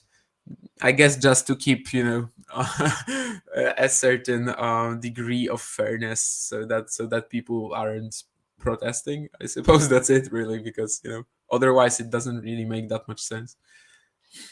Yeah. 4-2, by the way. So Tsitsipas gets a hold here with an ace, by the way. So just keeping a little bit of pressure on Novak, and that's the first time he didn't have to face break points on his serve. So 4-2 Novak Djokovic serving here. Stefanos will be looking to get back into the set. But this Novak, by the way, is a better performance so far. We're still obviously very much in the early stages, but better than I would say from his previous two matches, and in particular against Tommy Paul in the first set. He was extremely scratchy there. It was unbelievable that he was leading 5-1 when he was playing that poorly. But that's obviously a sign of a good player. But Tommy Paul, then of course, Djokovic continues playing that badly, and Tommy Paul improves, and suddenly it's 5-all.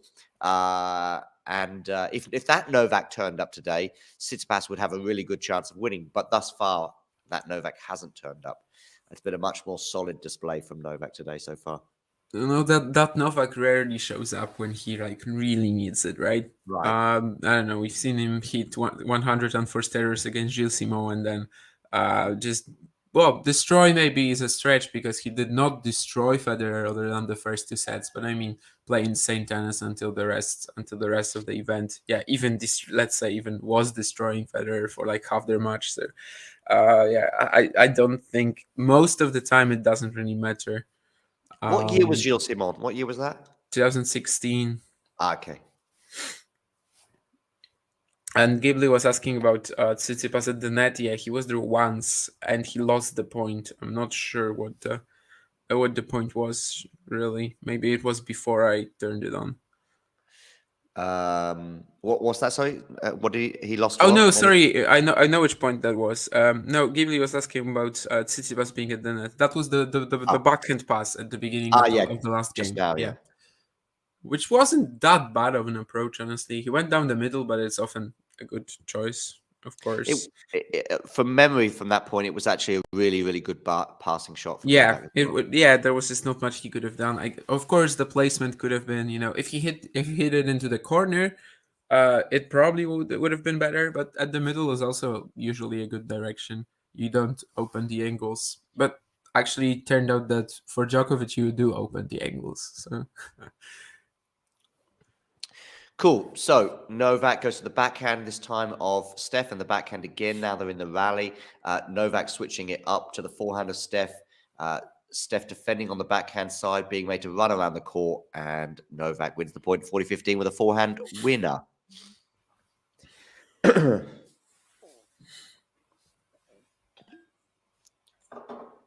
think for many people, this is kind of the match that they would have been expecting so far. Yeah. Novak sort of, when it gets to lengthy points, winning it. Steph under pressure on the backhand side from time to time. And Novak, flying star, if you like. Okay, down the tee, and it's an ace, is it, from Novak? Yes, it is, to hold for 5-2. Yeah, definitely. Tsitsipas definitely had a play on it. Like, he could have touched it easily. But, he could have done, yeah. But, it is an ace. Yeah, I mean, Tsitsipas really, like, if he grabs one of the first two sets, it's interesting. It starts, the pressure is actually starting to mount up on Novak as well. And yeah, he goes down a set here, then he goes down another break. and we will be sitting here trying to, I know, talk Yeah. about something while the match will slowly be dying. Exactly, and that's exactly what happened in the Tommy Paul match. It was like I don't think the outcome would have been any different, but we might have just had an hour of entertainment instead of 10 minutes of entertainment in that semi-final because he had a chance to potentially go to a tiebreak. Potentially, if he'd have just played slightly better in the first 6 games, to actually win that first set. And then you've got then Novak goes a double breakup early in the second, but you're still like, well, it's plenty of time to go yet, and blah blah blah. But when he goes a double breakup in the second set, having already won the first set, and the way the two players were then playing, it's like, okay, as you say, the match dies, and that could happen now if Novak seals this set and goes a breakup, as you say, in the second. But yeah, so Tsitsipas has got to get moving pretty soon. Yeah, Ghibli is talking about is Steph being a little passive, or is he always on the back foot due to the serving and return of both pairs? Yeah, of both Both pairs. parties, both players, probably. Yeah. Parties, I guess. Yeah, yeah. I don't think he's been passive. I think that's basically the impact of Djokovic always getting these deep returns in and just not allowing him to do pretty much anything on his own serve. And he's also talking about the forehand to backhand ratio. I mean, 43 to 33 is not that poor. But this is probably, as I was talking about, this is probably similar to the Rublev match. Like, you don't even see Djokovic targeting that backhand corner of theirs as much. No. He doesn't really want to keep them there. Just make them hit an inside in forehand and then dominate the point from there. He is actually fully content hitting to forehand with them or backing down the line with them, and it's gonna be fine. I mean, he's equipped to take on that shot, which in theory it shouldn't work like that, but I guess he's just good enough. I wonder Yeah. if it was the same, like, if he played like a peaking Del Potro, if he would actually need to avoid his forehand. Depends, I guess. Of course, for a lot of these players who enjoy hitting forehands from the backhand position, they do actually want to position themselves a little bit more to their backhands so that they can run around them. So of course, there's also going to be a lot more open space on the forehand corner that he can try to hit to and try to have some advantage there. These players always move pretty well to cover that corner, like Tsitsipas, Bautista, good, but they're always going to be a bit on the back foot there. It's a really tough one for Tsitsipas, let's be honest. But maybe he can get something going. I think if he like tried to be a lot more aggressive, it would be very fine to. It would be just very simple to just cross that line of just being, Reckless. yeah, reckless or ballsy is a very fine line for sure. Yes, indeed. He gets an ace there, so it's 40-15. I just had a quick look at some of the stats. Unsurprisingly, the shorter points, the 1-4, I think is marginally in Novak's favor. The lengthy points over 9 shots is 4 each, and but Novak is killing Tsitsipas on the sort of middle length rallies, sort of 5 to 9 shots. As Tsitsipas gets an ace, there was one occasion when I think Tsitsipas did just sort of say, "Oh, I can't be done with this rally," and he went big on a forehand and he dumped it into the net, and that is also what could and does happen sometimes against Novak, that you just go, oh, I can't be done with this. Funny enough, Rublev kind of got to that stage in the final game of the match and pulled off some worldies against Novak, and I think he may well have forced a deuce on the Novak serve in the final game, and I was just thinking maybe you should have just started the match like this, just trying to redline. No, but yeah, that's how it usually works, right? You're done. You basically have no chance of winning, so then you suddenly start. When all the pressure is off, you suddenly start hitting some incredible stuff. But when there's actually when the chance arrives to come back into the match, then you're back into that mold again where you can't really do much. Yeah, it's a very classic mechanism, I guess, of how the human psyche even works. There's a very clean serve plus 1 forehand from Djokovic as well. Yeah, he's getting a lot out of his serve, and then it's very hard for Tsitsipas to even get back into the point, and to even start about trying to be aggressive is a whole other deal. But that's the problem with Novak of late, right? You can't really beat a guy who's a top 1 returner in the world and a top 5 server. How do Yeah. you even do anything about that?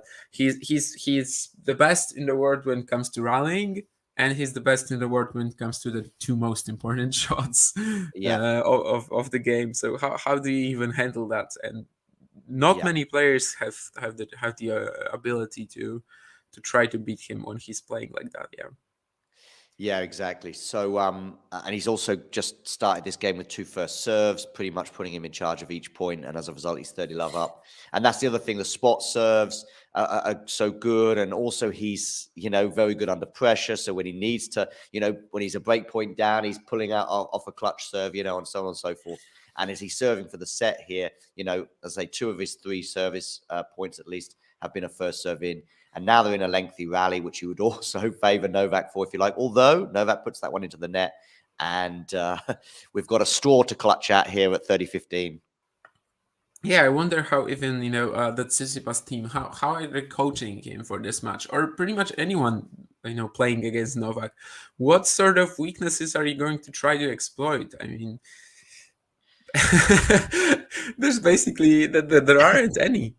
Not There's been some really. issues for sure on slower surfaces like on clay with his forehand, but it wasn't fast. I mean, I don't know. Compared to his peers, his weakest shot is probably the smash. But that's probably the best weak shot to have in the game, if you like. Do you know what Yeah, I mean? it rarely even, especially when you're a baseline player, mostly it just rarely even is, comes into the equation. Volleys, of course, they haven't always been sharp as well. So in general, net game, yeah, but that's not that important in the grand scheme of things. No. I think players can pretty much avoid going to the net and still be extremely successful. Of course, it's great if they have it in their repertoire, but Novak yeah, wins and the there's first serve. another Wins good the serve first set. to win the first set. Yeah, I totally agree. That's like the best weakness to have. I think a player that really tried to take advantage of it was Mare in Doha 2017 final, when he was just lobbying Novak on every single point, and he got a few poor smashes out of it, but I think when if you counted it, I can't remember the exact stats. Of course, it was 6 years ago, but I think it was like 4 misses to like 20 or something smash winners. So um, it wasn't successful in general.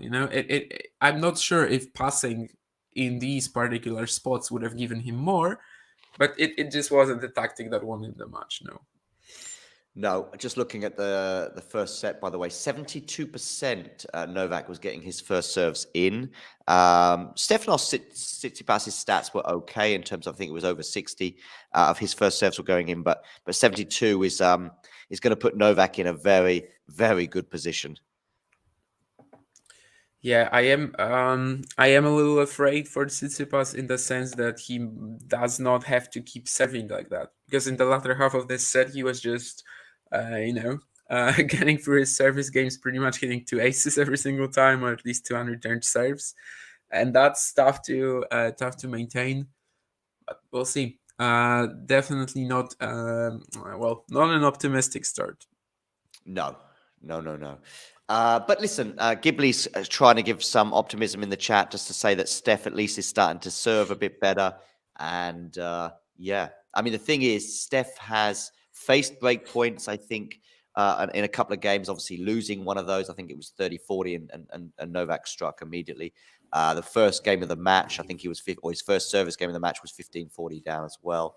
So there was a bit more pressure being applied to his serve. But after the break, at least he didn't face any more break points. But he's yet to pressure Novak. I don't think Novak's been to deuce yet on his serve. I don't think. Yeah, I doubt it, unless it was in the first game that I did not No, see. he didn't. No, that was 15 the first game. There was a 40-30 when It was Tsitsipas hit 40-30, that drop shot.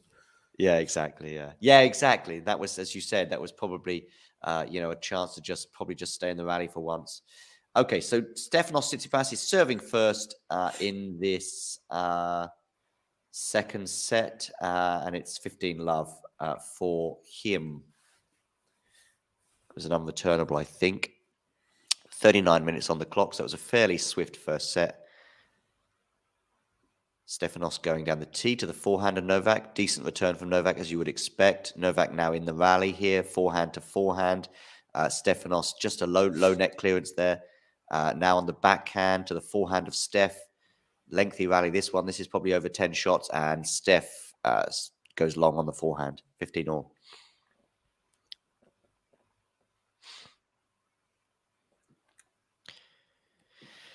Yep. So, pretty much going away many of us would have predicted, but who knows if...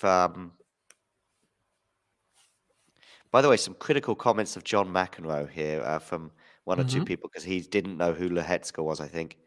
Yeah, that's a classic McEnroe thing for sure.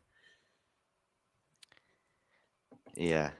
Wilander did this at this Australian Open, said that he doesn't know much about Wolf or Shelton. Okay. So yeah, that's that these people just constantly, they get paid for this, but they have a big there's a backhand winner from Tsitsipas down I the line. know. Yeah. They are of course paid to do this, but because of their big names, they just think, and actually are right, as it turns out. They just think that they can do. I don't want to swear, but they just think that they can don't take their job seriously and just go there and just don't prepare at all. And yeah, it turns out that they actually can.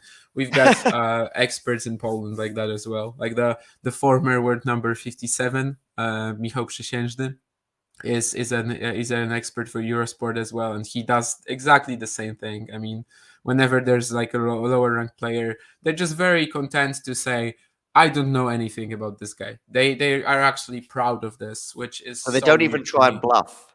Yeah. I mean, if I didn't, I would say, yeah, I've seen his name like a couple of times. Of course, he's a newcomer or something like that, right? He just comes in and like, for example, I was actually invited to like a show alongside with Przysiężny a couple of years ago, and he was asked about Arthur Cazaux, so the Frenchman who got the wild card for Roland Garros, because Cazaux was supposed to play Kamil Majchrzak, and he basically said, yeah, he's young. They gave him a wild card, so he must be good. I'm not saying he had to know Cazaux, although he had just beaten Corda Manarino in the month prior to that. So, he should have had at least some. He was also in the Australian Open Juniors final, so he should have like at least, maybe even if he said he doesn't know him that well, it would be fine. But just saying that, yeah, they gave him a wild card, he must be good.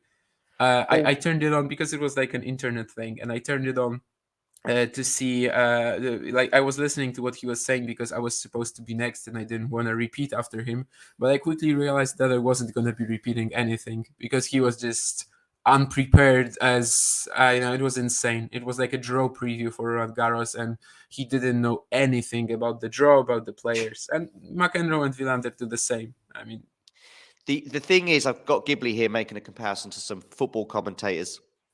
The only thing I would say is, as Ghibli points out, they're probably much better prepared in terms of data, but they have to be, because football fans will catch them out, and I think there's a lot more scrutiny, the size of the sport being one of the reasons. But people talk about in tennis, we don't get much discourse. We see a little bit, but 99% of the discourse is about X person's favorite player. Whereas the 1% might focus on a commentary error, if you like, or commentators in general. But in football, there's a lot of discourse about, how good this commentator is, how good this, player is as an expert. But in addition to that, I think the average football fan will know 1,000 footballers across the world and will know a fair amount about that 1,000. They'll know if they're right-footed or left-footed. They'll know their strengths and their weaknesses. They'll know about an error they committed, in June of last year or whatever.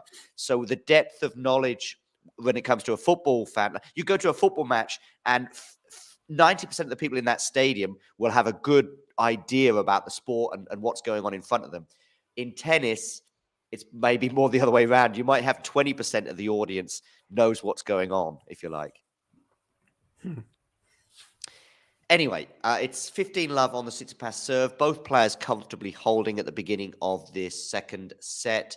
And I just, before the match began as well, and I think I said something similar regarding the Tommy Paul semi-final that Novak had, just get to a tiebreak or something like that. Serve well, serve like you can serve like Tommy Paul had done against Shelton throughout most of that match, serve like Tsitsipas did for 2.5 sets against Khachanov, and you're going to be getting to tie breaks no matter how well Novak plays. And then, you've got another task, which is to beat him in a tie break, which is also pretty tricky. But yeah. Yeah, that's what Kyrgios did recently at Wimbledon, right? He kept that fourth set close with some insane spot serving. I mean, Yeah. it seemed unmaintainable, but he did that for 6 games and he got to the tiebreak. Of course, he was getting nothing on the Djokovic return, but it was another one of these matches, one of these finals as well, where if he managed to play like a 10% less version of Djokovic, yes, probably he would have even won that. But Yeah. the point is that that version rarely shows up in finals. You can probably, scarcely name a few. Wimbledon 2013 with Murray, he was pretty awful in that. Wimbledon 2019, even though he won it, we talked about him losing like 16 more points than Federer there. There's just been, just a few finals in which Novak was subpar. Usually he brings his very best, and of course he's always done that at the Australian Open, given the fact that he has a 9-0 win-loss record in the finals here. So Yeah, I don't remember him. Oh, a drop shot, not good enough, but it's okay because Novak doesn't take advantage. Maybe I'm doing a disservice to Stefanos there. I said it wasn't good enough, but ultimately he won the point, so I guess that was good enough. Yeah, I mean, regarding Djokovic in AO finals, at least it's a bit easier to analyze. I'm just trying to think if he didn't turn up in any of them. the 2 sets against Team were really poor. Oh, were they? Okay, The I two thought sets that he lost. yeah, I remember that. Maybe I was focused more on Team playing well, No, but no, no. I mean, he looked like out of it completely at some point, I think. Yeah, but also, of course, our memory can be, either mine or yours can be faulty here. But I think the 2 sets there. But in general, yeah, it's in general at the AO, it's hard to find something like that. At the French, he was only losing finals to Nadal and then that one to Wawrinka. Of course, you could kind of say that maybe that 0-6 2-6 5-7 final in 2020, but uh, well, I don't think he even played that poorly, right? That was the one where it seemed like he just can't beat not Djokovic and clay. Nadal and clay. That was what we also talked about it this fortnight. That for 3 straight years, it seemed like someone has to win that Nadal Djokovic match at the French, and it's always the other guy winning. yeah, So yeah, right. I'd say basically it was only just Wimbledon and of course the U.S. Open final against Medvedev, Yeah, where oh yeah, he definitely. in that one he was just overwhelmed with the occasion, of course, Yeah. the calendar grand, the possibility of a calendar grand slam. But I think other than that, you can't really find a final where he was subpar. Maybe you could think about that Murray in 2012, but that was the wind and it was still super close. So It I would was, just say yeah. probably these two at Wimbledon and the US Open against Medvedev. Yeah, because I think even the straight sets defeat to Rafa in 2020, he was really good at various points. But In parts, yeah, I also wouldn't say it was a very poor performance. Yeah, it just seemed like he can't do anything. It's sort of like Djokovic Tsitsipas so far, where I think he was playing pretty well, but it just seemed like he cannot hit through him, simply cannot hit through him. yeah, And of course, it turns out a year later that yeah, that it yeah. doesn't have to be like that. But yeah, Ghibli here saying John is one of the few big names who attracts people from outside tennis with his personality and history. So I that's get true. no, maybe he's talking about me there, Damien. No, but Anyway, McEnroe definitely does that. Yeah, I agree. For a casual fan, he's great. For sure. yeah, Especially for people who either remember him from his playing days or maybe just heard of him, because of course a lot of people just have heard of McEnroe, his outbursts, even though they might not be following tennis, even though maybe they haven't heard of, I don't know, Ivan Lendl, probably the better tennis player, but actually the problem not as problem is personable. the way Eurosport use him, and I know he's pretty much ESPN's person, and that's where he's on his airtime mostly. But Eurosport occasionally interview him 2 or 3 times across the 2 weeks, if you like, and that's he's being interviewed there as an expert, if you like. You're coming on to say, listen, what has Tsitsipas got to do to win this match, or can we see an upset in the second round between Novak and Korakor or whatever? That's when they're wheeling him out because they're only getting him for a few minutes at a time, and that's when you've really got to deliver your expertise on who Korakor is.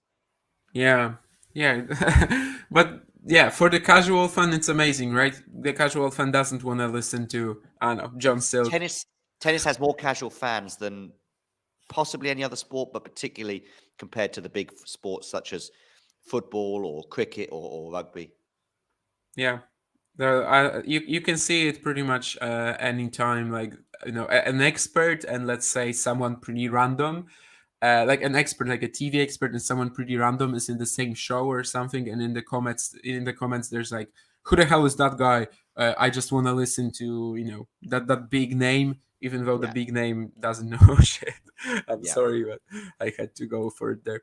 Anyway, there's a bit of a chance, of course, here for Tsitsipas after Djokovic missed that backhand, and he is in the rally getting pinned to his backhand corner, and it did not hold up. Djokovic has a smash. And it is good enough. It wasn't like super clean, but it is good enough. But yeah, here we had another, actually one of these instances where Djokovic just goes deep into the backhand corner, and it produces, well, not an error, but basically a ball that after which Tsitsipas had no chance of winning the rally, provided Novak just finished it with a respectable forehand and the smash. In that rally, he was Novak was on top throughout. It was just a case of whether he was going to do an unforced error. Okay, so 30 all, still a sniff perhaps, but a first serve here from Novak puts him in charge of the point, and there's a smash here. It's not good enough, and oh dearie me, Steph, you've got to do better with that one. 40-30. I mean, really, that point was there for Steph to, because it was a jump smash, if you like, from Novak, and he got a racket on it, but really it was just like a normal forehand, if you like. And Steph really had a chance because Novak would have been off balance. Steph had a chance to pass him, but he went off. The angle, I guess, of at which the ball is coming is a lot different than the usual forehand, so that's pretty tricky, I would say. He was trying to take it early, but yeah. In this match, we have to be looking at, and there's an ace from Djokovic to get to 2-all. In this match, even at something like that, we need to be looking at it as like a huge chance for Tsitsipas because they're gonna be scarce. You gotta take what you can get. And now it's 2-all. Of course, if he keeps holding, there's no problem. But that's what he needs to do here. I mean, even we saw Enzo Quaco, whom you just mentioned, in the second round. He just held 6 times and got a set of Djokovic, right? Of course, he was helped a bit in the tiebreaker with a couple of uncharacteristic unforced errors, but still, he held 6 times and he had the chance. So there's of course no reason why Stefanos Tsitsipas can do it. He's the much, much, much better server, of course.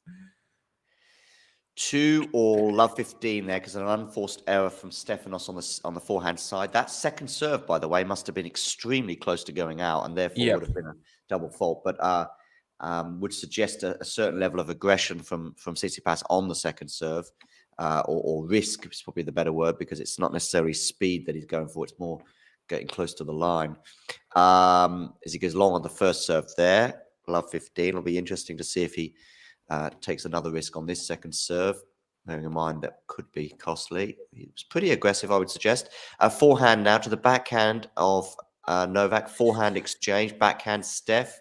Comes into the net, Steph, and anyway, he doesn't need to do anything at the net because Novak pushes the ball wide. 15-all. That was a pretty important point because suddenly love 30 and the stats changed, I would suggest, pretty dramatically in favor of the returner. You're probably looking at something like maybe even over 50%. I don't know, maybe 50-50 if you love 30. No, I'm not sure. I think I know love 40 is down 80%. to about, I think, how many? 80%, Jack told me. 80% to break around. I think the first point brings it down from like 95 to 69. Oh, so wow. I would assume that the second could even get it to even sub 50 maybe. Yeah. But the first point of the game, basically 25-ish at the very top, of course, because The lower the level, it's probably going to be a lot different. But at the Yeah. very top of the game, it's 25%. Whether you win And the I'm first guessing point or not. we're talking about. I think this is men's stats as well. Oh Men's yeah, only. yeah. I'm pretty sure women don't hold 95% of the time after they win the first point on serve. Yeah. This is turning into a really good point. Some really good defense there from Novak, but it wasn't enough in the end. And Stefanos maintaining the level of forcefulness, if you like, and gets it to 30 all. Again, that would have been huge. Bearing in mind, it would have been 15-40 had Novak won the point, but it's 30 all, and a big scream of delight fused with relief, I guess, from Steph. 30 all. Steph played really well against Khachanov. I don't know if you saw any of that match, but it was he played really well for 2.5 sets. No, I told you it was risky, and indeed it would have Yeah. been, because I don't think I would have even woken up. I was even sleeping through some parts of Djokovic Paul still, so it was definitely a good call there from me not to not to commit to it. But the anxiety that Steph had for about half an hour from serving the match out to the beginning of the fourth set was palpable. I mean, he had a smash, a fairly easy smash that he puts wide on break point when he's serving for the match.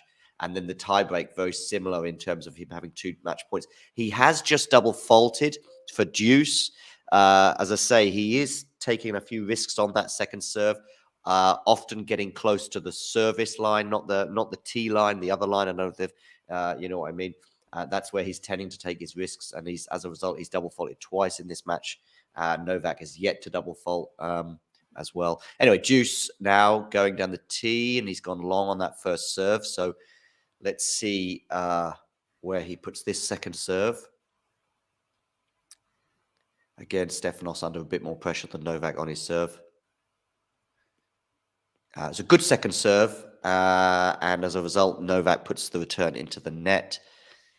Advantage Tsitsipas, game point. Second game point of the game. Not yet reached an hour, and we are already halfway through the second set, or towards the midpoint of the second set.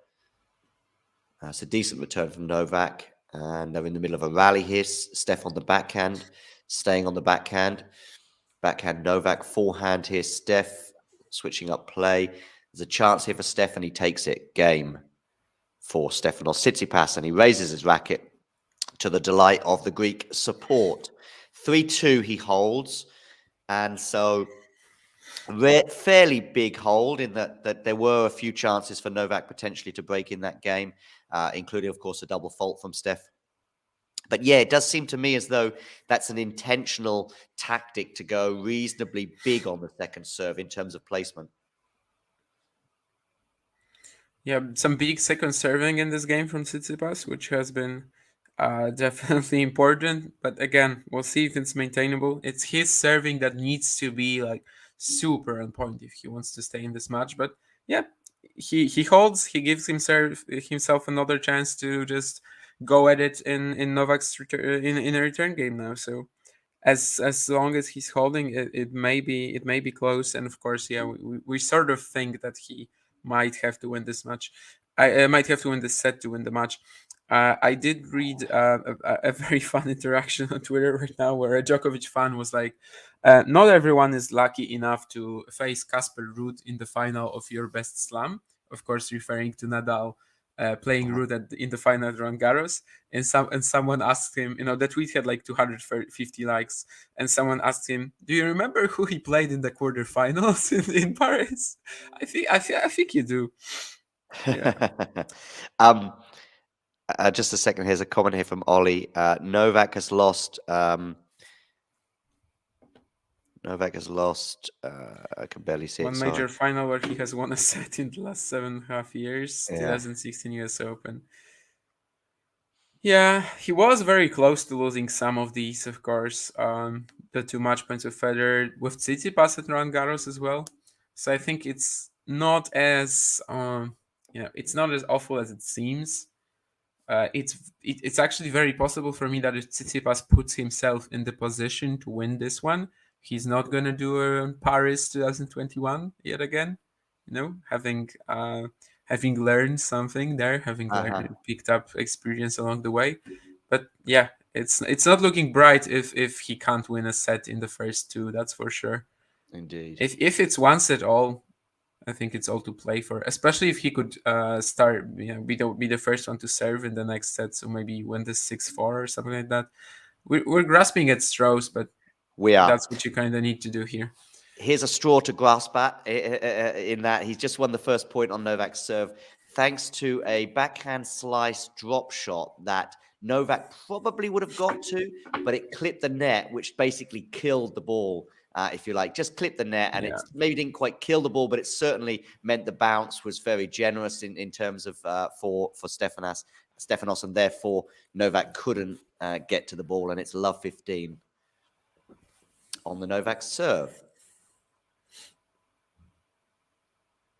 Let's see. A second serve here for Steph would be another straw to clutch at. But let's see if that happens. No, it doesn't. First serve, Novak, 1-2 punch. Doesn't quite happen. Stefanos going a bit cautious there and giving a smash to Novak, 15-all. I think Stefanos was kind of reacting because he thought he was going to have a fairly tricky shot to deal with. But actually, Novak's forehand 1-2 punch wasn't really good enough. But Steph was almost mentally prepared for a tough one, and actually maybe could have gone big on the backhand. Instead, lofted it up high, and Djokovic in the end had an easy smash to put away. 15-all. Goes down the tee. Excellent first serve, and it's an unreturnable, and that's where we are. So love 15, I was like, here's another straw to clutch at. Maybe we'll get a second serve, but not at all. We've had two first serves from Novak, and for now, at least, he's extinguished the danger. 30-15.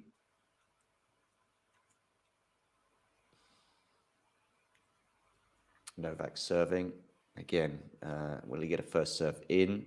No, it doesn't matter because it's a net cord, so still got a first serve.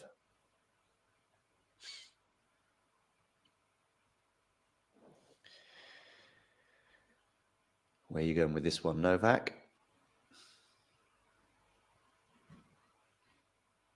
You are going wide, and it's enough, or to the backhand, I should say, it's enough to bring up 40-15.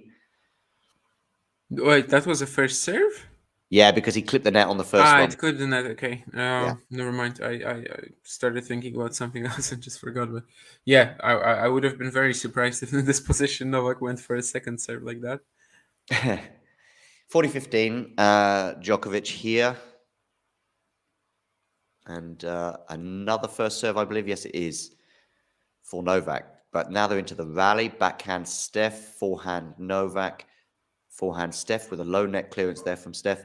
Going down the line, mixing up a bit. And is he gone wide with that shot? He has. So it's Novak Djokovic holding for 3-all. Yeah, indeed, Ghibli. Although, Ghibli, I would say I've seen Steph have much, much worse backhand days.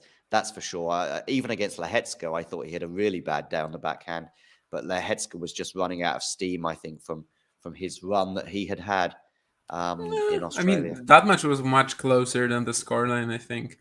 It was. Both sets, Tsitsipas had to save breakpoints. There was that one game in sets 2 and 3. In one of them, it was 5 breakpoints. In the other, it was 3. And the way the match was going, it's very possible that had he lost, oh wow, that's an inside-off backhand winner from Tsitsipas. That was pretty crazy. Might be one of the best backhands he's hit this fortnight for sure. In his career. And in his career, that's what I wanted to say initially, but then I was like, nah, that's a little too harsh. Listen, honestly, let's have a bit of hyperbole. Let's have a bit of hyperbole here. It's insane. I mean, he just never really goes for a shot like that. I mean, no one really does. Anyway, what was I talking about? The fact that had he lost one of these breakpoints against Lehechka, it's very possible that Lehechka would have been 2 sets to 1 up or just one set all. So yeah, that was much closer than it seemed. And I also don't think it's been like a terrible backhand day for Tsitsipas. He is actually reacting to the pace that's coming at him pretty well from that wing. And it's just the problem with Djokovic having no weaknesses, and there's no game plan you can really use. Yeah. 15 all after a good return winner from Novak, and now it's 15-30 after Steph puts a forehand into the tram line. Yeah, 15-30 again. I think we were at a very similar juncture in his previous service game as well. He got out of the situation on that occasion. Will he do so again? Taking his time here. But yeah, a break here and then a couple of holds from Novak, and we would be the match would, as you say, probably be dying at that point.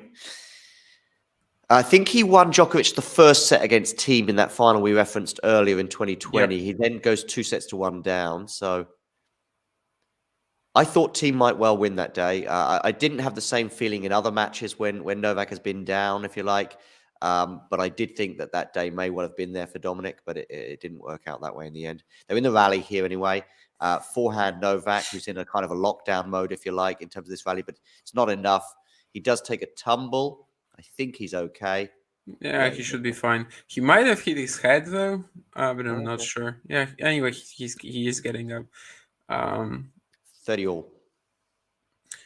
That's kind of crazy, by the way. That Thiem was so close to winning 2 slams in a row, which is something that basically no one does really when it comes to their first major. No, I don't think he was. Because Roland Garros was after US Open. Okay, you're right. No. I keep forgetting that. Even then, it's not because it was the beginning of 2020. It was pre-COVID actually, when he's in that final against Novak. Wasn't it 21? So, hang on a second. Yeah, he would have been 2 in a row. I'm sorry, no, because we didn't have the French Open until actually 2020. No. Wait. Yeah. The first 2 slams of 2020 are the Australian Open. No, but I was thinking about it the other way around. But I know you were. But inadvertently, you're right because but if you won Australia, then there's no guarantee that the US Open would have gone the same, right? I mean, he even would have been in a different spot in the draw, maybe. Well, indeed, yeah. But he would have gone into that final. Yeah, I was thinking that the Australian Open, it was 2021, but you're right. Yeah, it was 2020, yeah. But he still nearly did win 2. He was 2-1 up to win that final, and then let's just forget about some of the other variables. And he because we didn't have another major for another 9 months because of COVID, it would have potentially been 2 in a row. Yeah, forget the facts. Let's just focus on the story. Yeah. Okay, he's got a smash here. He doesn't put it away though, and does he put the volley away? No, he goes wide, and that was a fairly easy volley at the net. Deuce. Novak did well to get that smash, not just back in play, but give a question for him. Yeah, it wasn't just another smash for Tsitsipas to play on, but actually a pretty tough pass. So, deuce. But you would expect most professional tennis players to put that volley away. Oh, yeah. Deuce here on the Steph serve. Will it be game point or break point? Where are you going with your serve? You're going down the tee, so it's a backhand return. So it's a first serve in, Novak on the defense, and a drive volley lands just in. It was that you would not expect most professional players to lose, to make. That's actually really tough. Yeah. It's funny. I've seen a few exchanges between Goran and Novak, and normally Goran just takes it, but for some reason at this year's Australian Open, he's given a bit back to Novak, or at least he's responding anyway. Okay, so Stefanos Tsitsipas, game point here for a 4-3 lead in this second set.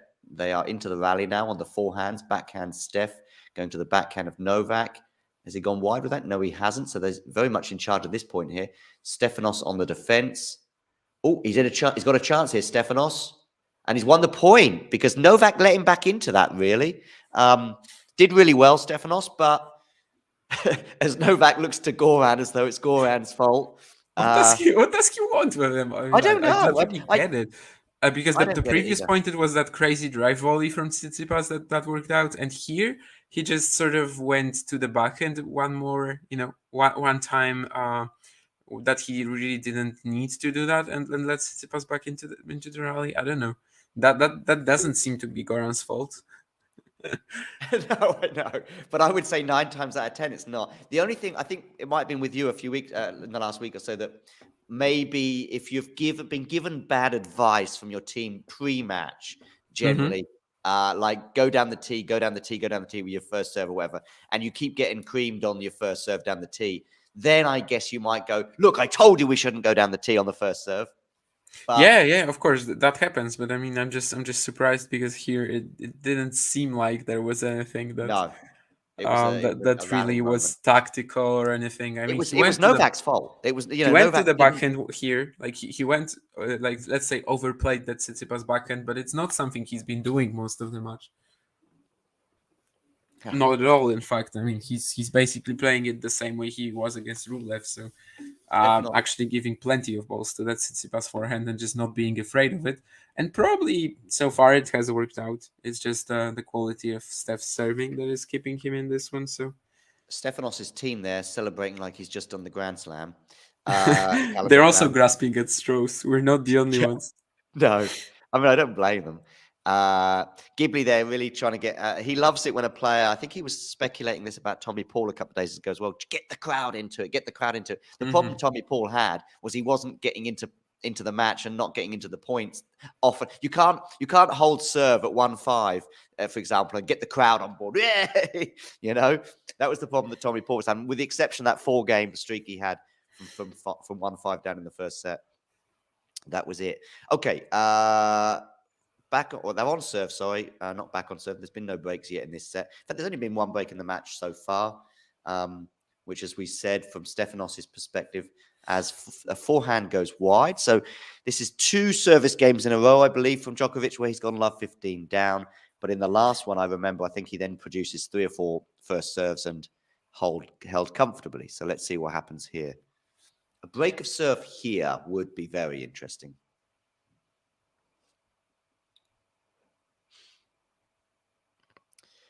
But I don't think it's going to come, but we'll see. Novak here goes down the tee with a first serve, and he gets an ace, so it's 15-all. Oh, thanks for letting me know on the poll there, Aaron, and that's poll as in P-O-L-L, not poll as in Damien. Djokovic there, unsurprisingly, sort of comfortably ahead in that poll of predictions. Okay, so first serve potentially again, and yes, he does get the first serve in, but now the rally is kind of happening, and we've got a shank from Djokovic, the first one from him for the match. We often see those from Tsitsipas, particularly on the backhand side, and I think we've had one from Steph so far as well, but from memory it was on the forehand. Cross court down the line.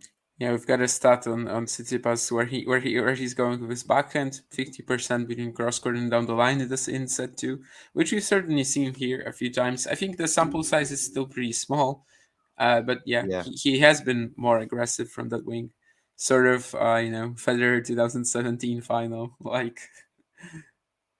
Although I guess most of Federer's backhands there were actually cross court still. The most of these winners in set 5 were actually cross court, although there were a couple down the line for sure as well. 15-30, and it's a second serve. So this is really, like I said before, this is really what you need. Second serve from Novak. It lands in. They're on the backhands at the moment. Good depth there from. Oh, Novak gets lucky with a net cord, and it's enough to win the point.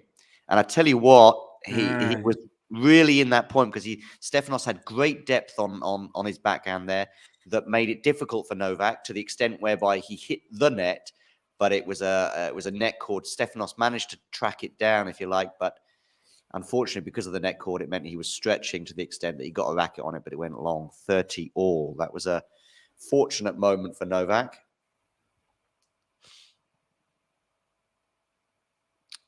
$30-all, Novak serving. You just feel as though a first serve is going to come out here. It is a first serve because it clips the net and lands in, so it's still a first serve for Novak.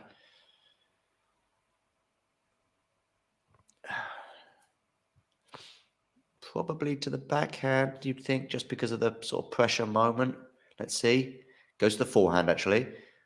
And now it's a backhand from Steph in the rally. Good depth there again from Steph on this, but now very low net coverage there.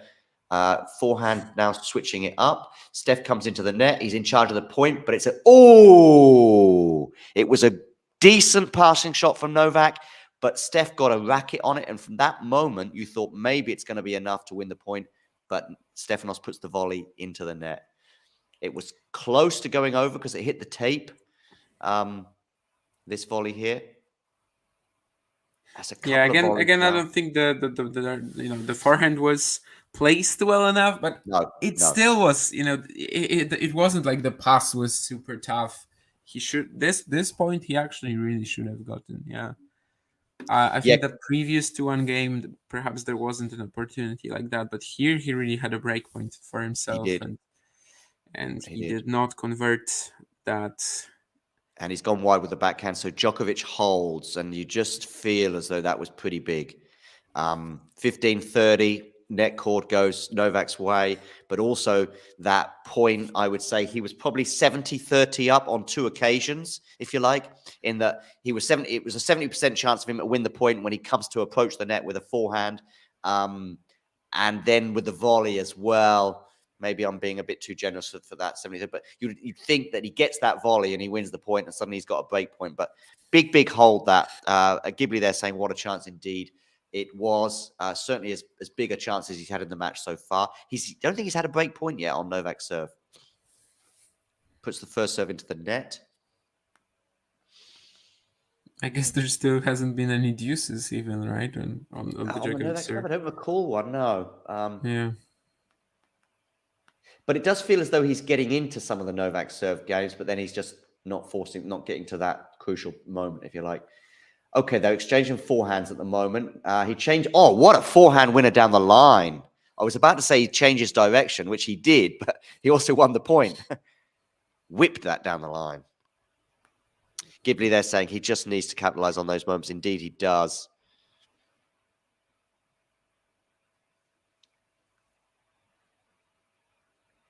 But in that previous game at 15-30, there was some second serves from Novak as well. So it was a bit more than just a chance, if you like. Good serve there from Stefanos down the tee, so 30 love.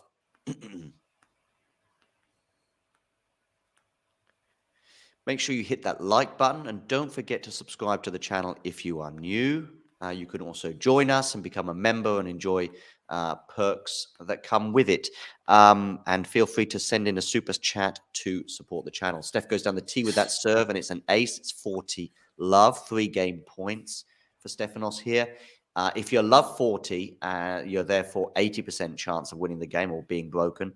If you're 40 love, it must be like 99, I don't know, 97. What are your chances of holding serve in the first place? 90? Something like that? 9 out of 10? Maybe a bit less?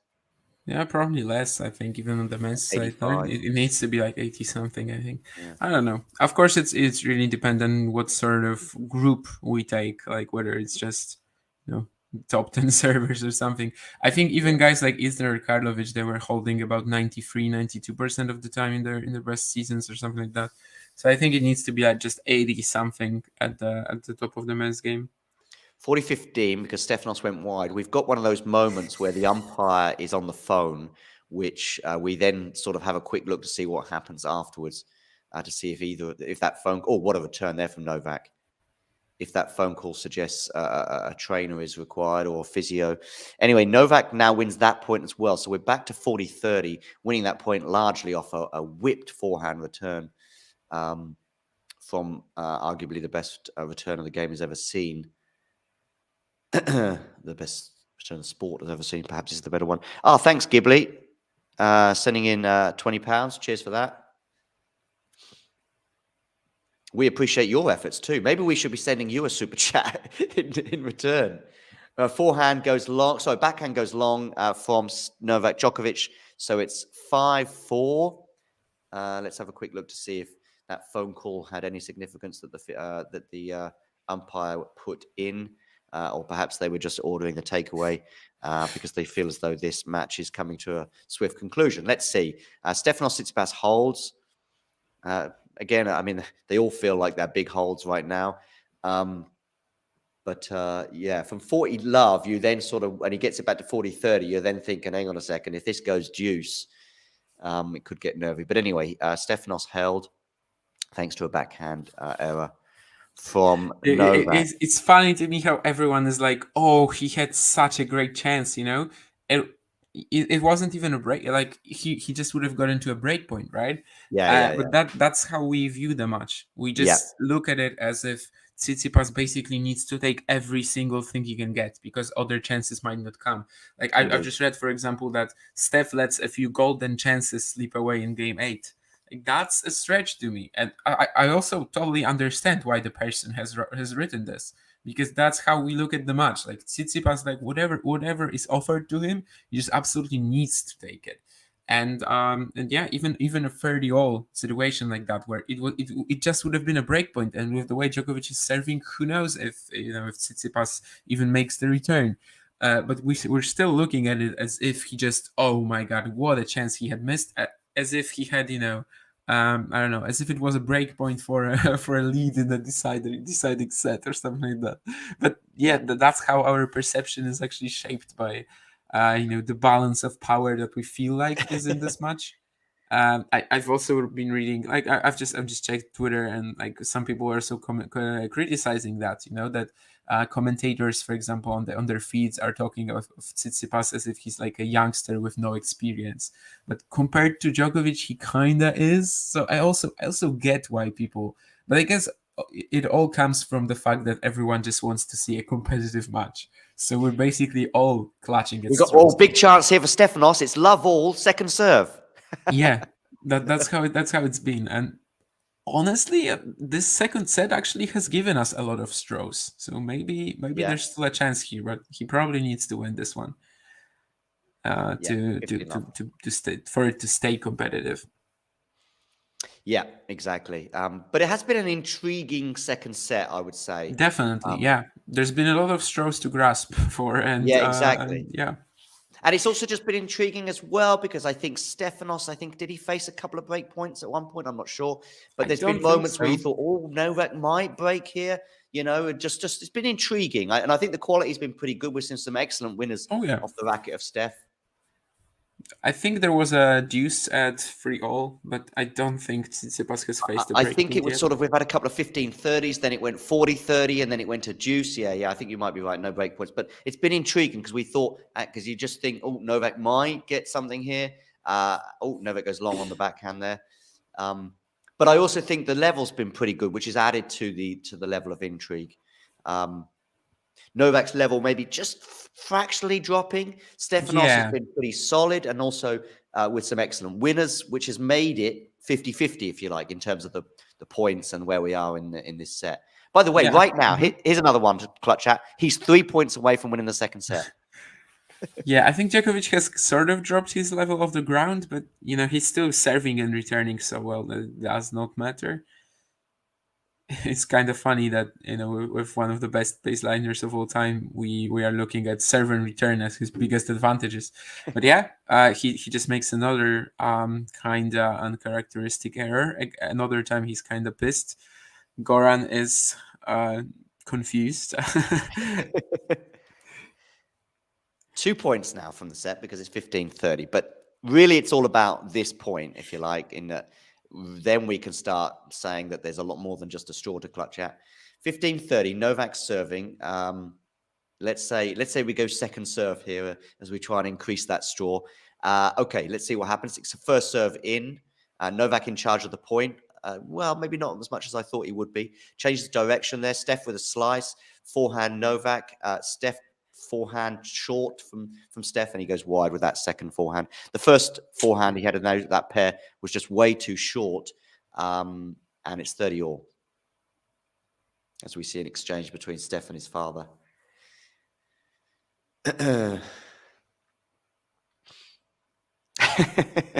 Ghibli going, oh dear, Steph.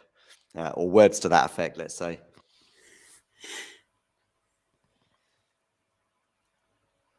I can't lip read Greek, but I think it's just basically keep you cool. Steph gets the backhand return in. I think Novak's gone wide with that. He has. Yes. An uncharacteristic error there, meaning set point for And now Stefanos. that's actually a golden chance, provided that Novak doesn't land an ace in this point or something like that.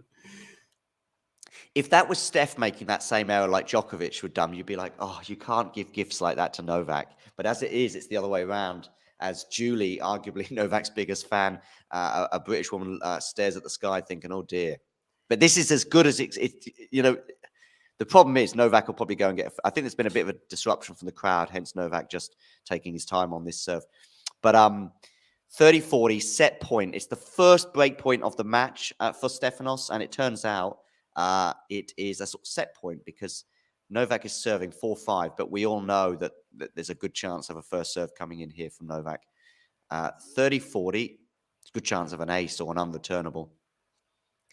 30-40 Novak goes long on the first serve. So we are looking at a golden opportunity. Yeah, but this one actually is a golden opportunity. Yeah. Second serve, Novak Djokovic, 30-40. How's your heart rate from both players? I wanted to answer, but I'm glad you added both players. Backhand now, good depth there from Stefanos. Forehand, Novak doesn't go as big as I thought he might do on that forehand. So he's just sort of making sure that he doesn't take too many risks here and probably waiting for an error from Steph that might come. That time he goes big on the forehand, and it's a great shot from Novak Djokovic. Yeah. Juice. Can't blame Tsitsipas because a few times before in these rallies, when he's added some height to his backhand, Djokovic has struggled. There's been a few, like, not moonballs, but, somewhat loopier backhands that Djokovic has struggled against. And yeah, this time he just takes it completely flat and hits that winner. So, but of course, there were a few moments in this rally where Tsitsipas could have been a bit more aggressive. Could have been, because Novak was sort of waiting to pull the trigger, if you like, and he pulled it successfully. Of course, Deuce here now on the Novak serve. He goes for the 1-2, but not quite good enough. That's a good change of direction there from Novak. But Steph is very much in this point. Plenty of depth there from Novak. No lacking risk on that occasion. And Steph goes long with the backhand to the delight of Novak Djokovic. So it's game point now, Novak Djokovic. Vamos Nole, David, yes, indeed. Big couple of points there from Novak as he was 30-40 down. Vaguely remember that, Ghibli, vaguely, but I don't think that was the tactic that won Rafa that particular match. I just remember in the first couple of sets, Novak doing lots of drop shots and then basically abandoning the tactic probably a bit too late in the third. Okay, 4-5. Djokovic now with a game point. As you said, perhaps Steph could have gone a bit more aggressive on that set point. Novak was sort of playing it cool and then decided to pull the trigger and with a forehand winner, which was very successful, of course, meaning he held or he saved that set point. Novak here, second serve. Backhand return from Steph. Good depth from him on that backhand return. Slice now from Novak. Forehand. That was good depth. That was just a mishit, bro. You could well have been, yeah. Anyway, he's held serve. He's held serve because Steph goes wide with a forehand. 5-all.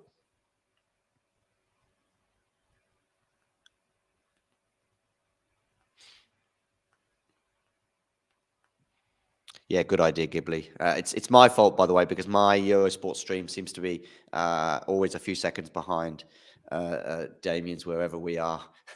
But anyway, great that Ghibli has got us in sync now. 5 games all. Will that be as good as it gets for Steph? We'll see. We'll see, because now it just makes an added level of intrigue for Steph's service game here. There's always intrigue, of course. But it just sort of adds to it, bearing in mind how close he was, arguably, to winning the set. 15 love. I mean, once you've got a set point and you're in a rally, if you like, you could just go big at any moment, because it wasn't like Stefanos was constantly in the defensive on that rally. It was kind of probably Novak slightly in charge. And maybe he could have just gone crazy on one of them. But then we would say how reckless it was if he'd gone crazy and missed quite badly. But anyway, here we are. 5 games all. 15 love for Stefanos. Second serve, Novak there. Forehand, Steph. Forehand from Novak goes long. Lots of exchanges between Novak and his team. I think any other player, such as Andre Rublev or anyone really on the tour, these kind of exchanges, you'd say, oh, he's on the verge of implosion. But with Novak, he has these exchanges and goes on to win the game or the serve or the match or whatever. So they seem to sort of work for him, if you like. Steph goes down the tee, 40 love.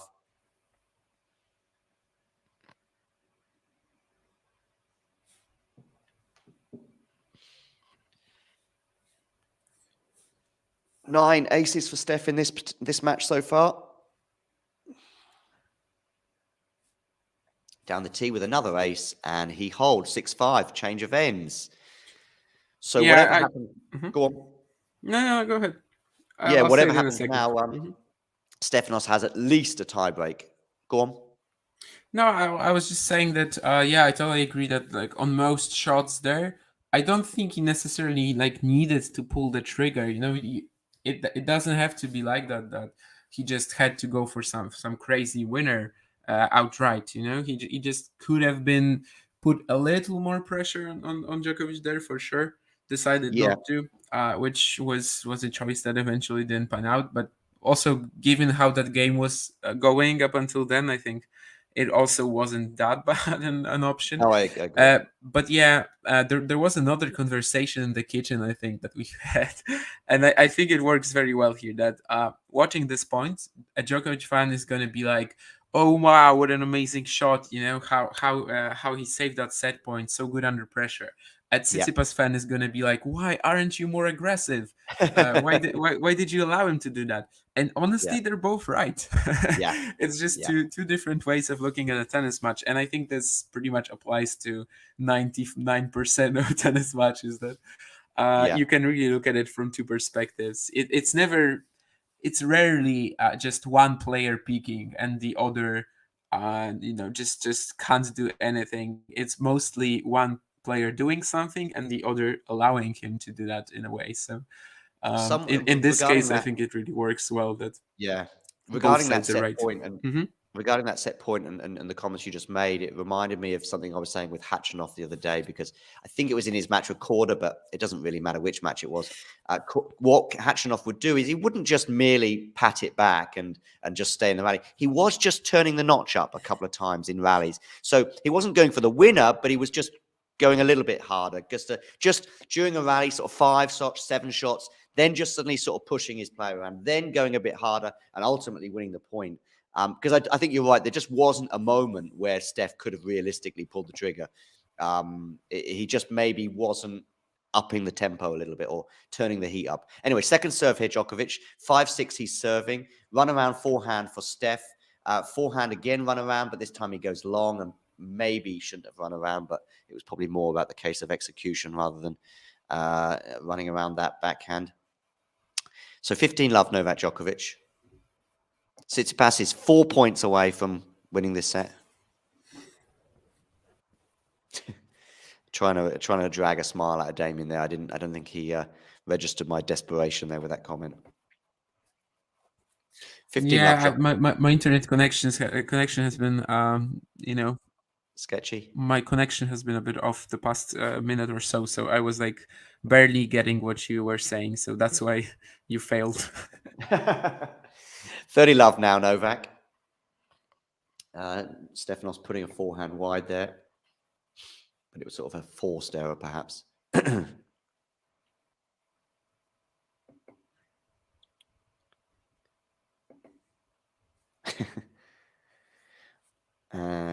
Novak goes long on the first serve, so it's a second serve. 1 hour 33 minutes on the clock. Novak goes to the backhand this time. Backhand again for Steph. Good change of direction from Novak and forces that point excellently. So it's 40 love, 3 game points. Looks like we're probably heading for a tiebreak. Let's see. 40 love, Novak Djokovic.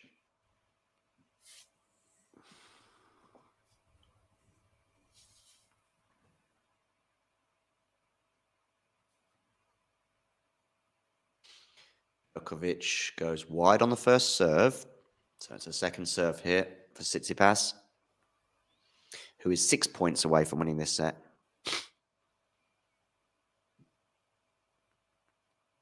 Oh, double fault, Novak Djokovic. How about that? First one of the match. I think we've only had 2 or 3 in the entire match. I think 2 from Steph, maybe 1 from Novak now. One to give away the break, right? In the opening set. Say again? Was there one when he got broken, was there? Yeah. That one too. I think it was on breakpoint, right? Oh, he got broken on the exact point that he double faulted, did he? Maybe. I think so. he did, yeah. Yeah, I think it was, yeah. Anyway, 40-15 still for Novak. Doesn't get his first serve in there. Ghibli is asking who's Armani on. Still Djokovic, but if Tsitsipas wins this point, this set, it gets very close. He has been the better player in this set so far, I think. That's Steph? probably kind of kind of clear. But it hasn't really given him much in terms of the scoreline. There's a great forehand. He gets cross-court to Djokovic, and he cannot make the ball. So still 1 more point away from the tiebreak, but also Tsitsipas has a bit of a chance to get to deuce and ask some questions at least. There was also a question, who's your money on for the tiebreak? Given how they're playing right now, probably, let's say Tsitsipas. I would back Novak pretty much any tiebreak, anywhere, anytime. Yeah, it is fair as well. He's just not gonna miss like in most tiebreaks. Although I guess against Kwako in the second round, it wasn't like tiebreak. It is. Tiebreak it is. It is, yeah. There was also a question a couple minutes ago that I didn't really have a chance to get to, which was whose serve would you rather have, Zverev or Tsitsipas? Just because of the second serve, gotta go with Tsitsipas. Yeah. And it's not even only because Zverev has these issues. It's just so good compared to Zverev's first serve, and also the first one. I think spot serving. I don't think it's close. I think it's probably pretty clearly Tsitsipas. Okay, Tsitsipas serving. We're into the tiebreak. This is huge now. The next couple of minutes may well decide who wins this year's Australian Open, as strange as it might sound. Forehand, Steph goes long, love 1. So Djokovic with the early mini break. We'll see how many unforced errors Djokovic makes in these tiebreak, but yeah, of course he's recently had like a number of tiebreakers where he just wasn't missing anything, and we do kind of expect it from him at this point. Yeah. Even though that tiebreak that I just mentioned with Kwako was of course quite rough. I think against Korda as well in Adelaide he had one where he just wasn't missing anything. Of course, that famous Wimbledon final where I think he didn't make a single unforced error in the 3 tiebreaks he won against Federer. And he gets or maybe one, one at best.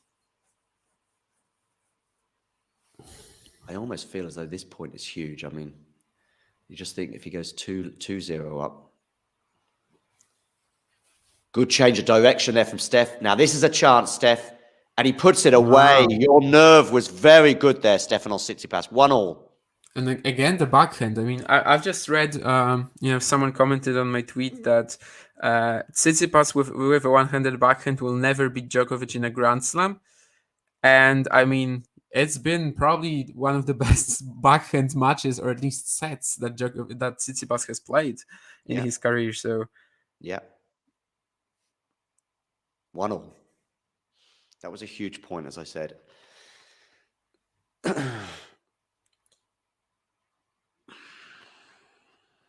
Okay.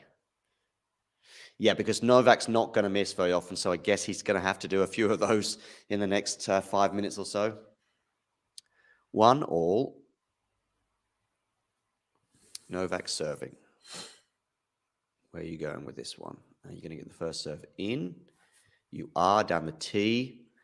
Forehand now, Novak is a winner, so it's 2-1 Novak Djokovic back on the serve of Steph. That was all about, and again, not just does he doesn't just not make unforced errors, it also feels like lots of first serves appear. It'd be interesting to know actually the stats on Novak first serves in a match or in his career, if you like, and just to see see how they are in tiebreaks. And you could probably apply the same for the unforced errors as well. Yeah, Okay. unforced errors aren't recollected, right, at every event, so it's impossible. But I suppose maybe it could be possible to find that when it comes to tiebreaks.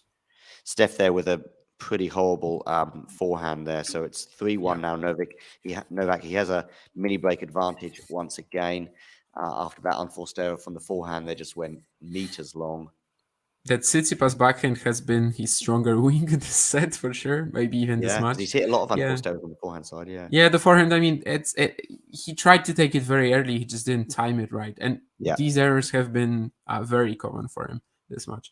I think at 3-all, 15-all, there was a point like that as well. This set where he a forehand error into the net. Another one. Oh Jesus. Yeah. So now losing both points on serve there, Steph, with a couple of horrible forehands, but particularly that second one, I would say, with the one that just trickled into the net almost. Novak now with a huge advantage with too many breaks here in this tie break for potentially a 2-sets-to-love lead. And like I say, I just think I said that the next few minutes may well decide the Australian Open. And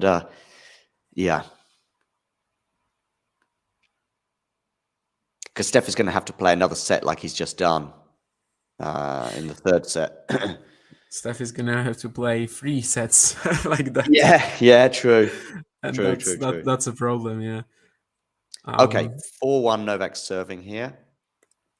I think it's still a first serve because I think the first one clipped the net. Yeah, that was a let, yeah. So second serve because he does go wide with that serve.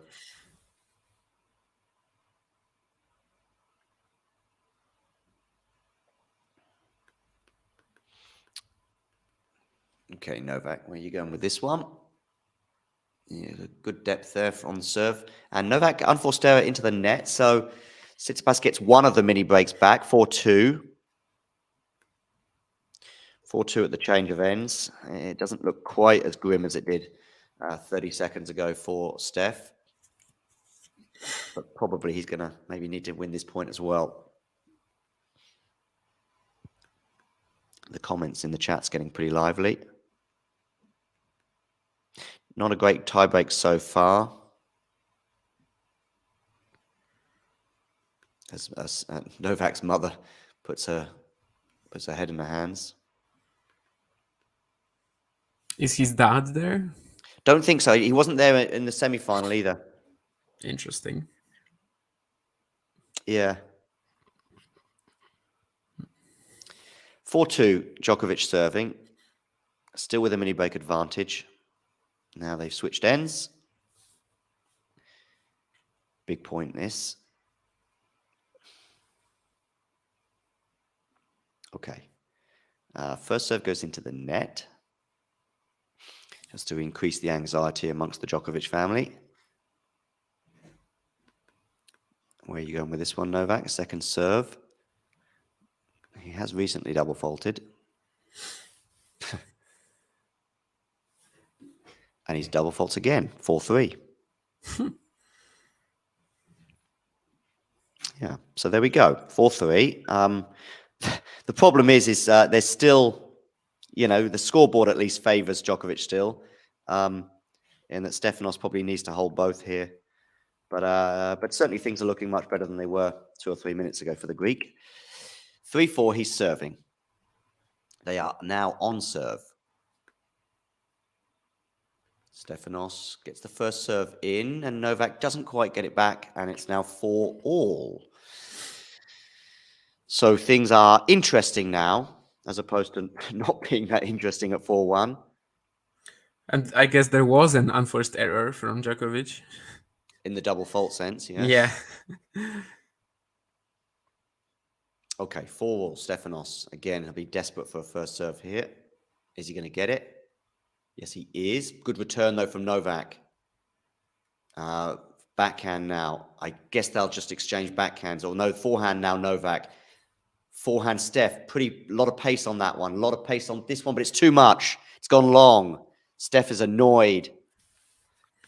5-4 Novak. Mini break advantage again for him.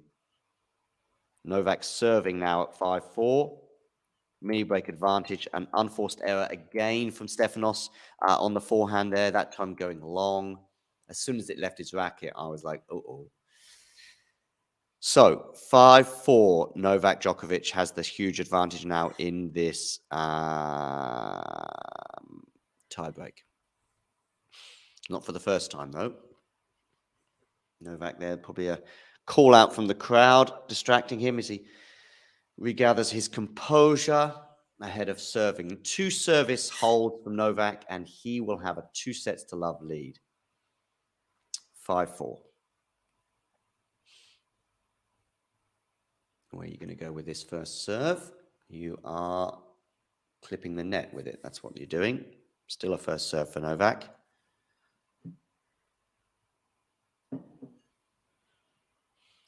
Where are you going with this serve? Still a first serve here. And he is getting into the backhand of Steph. He's slightly off balance there, Novak, but we've seen that many a times and still winning the point. Now they're exchanging backhands. I thought Steph might change it up there. Doesn't change it up there, and he goes long with the backhand. Thought he might just change direction. I mean, it would have been a huge risk, I know, but 6-4 now, Novak. 2 set points on his serve. Yeah, I just sensed a quick change of direction there, but it might not have been enough for him to win the point, of course. But anyway, 6-4, Novak serving. Set points, 2 of them. One of which at least will be on his serve. Goran nervously strokes his beard. Novak with this serve here for a 2-sets-to-love lead. Gets his first serve in, and it's enough to win the set because Tsitsipas puts his return into the net, and we have the 2-sets-to-love lead that we suggested might well be terminal. Yeah, 4 unforced errors of the forehand side from Tsitsipas here, which just killed his chances to win this tiebreak. And one on the and backhand. Of course, usually that's his better wing. This isn't really about the match, but I just wonder what you think about that whole Rybakina Stefano Vukov Twitter feud. Oh, no, it's not a feud between anyone. I know what you mean. I'm talking about. Yeah, I did. So I actually saw it when it began live, if you like, because it happened during the match that Pam Shriver. You're talking about with Pam Shriver, yeah? Yeah. So I saw Pam's tweet when it basically happened, I think sometime during the second set. And I must say my reaction was, I didn't know that was a thing, that I hadn't noticed from, albeit I've got the sound down, but throughout Rybakina's matches, and I think most of her matches from the third round onwards I saw at this tournament. I certainly saw 3 of the 4 anyway from that moment. I hadn't noticed anything untoward from her coach. He just seemed to be, bigging her up in the right moments. And anyway, I hadn't noticed anything. So I was kind of surprised that Pam sent that tweet.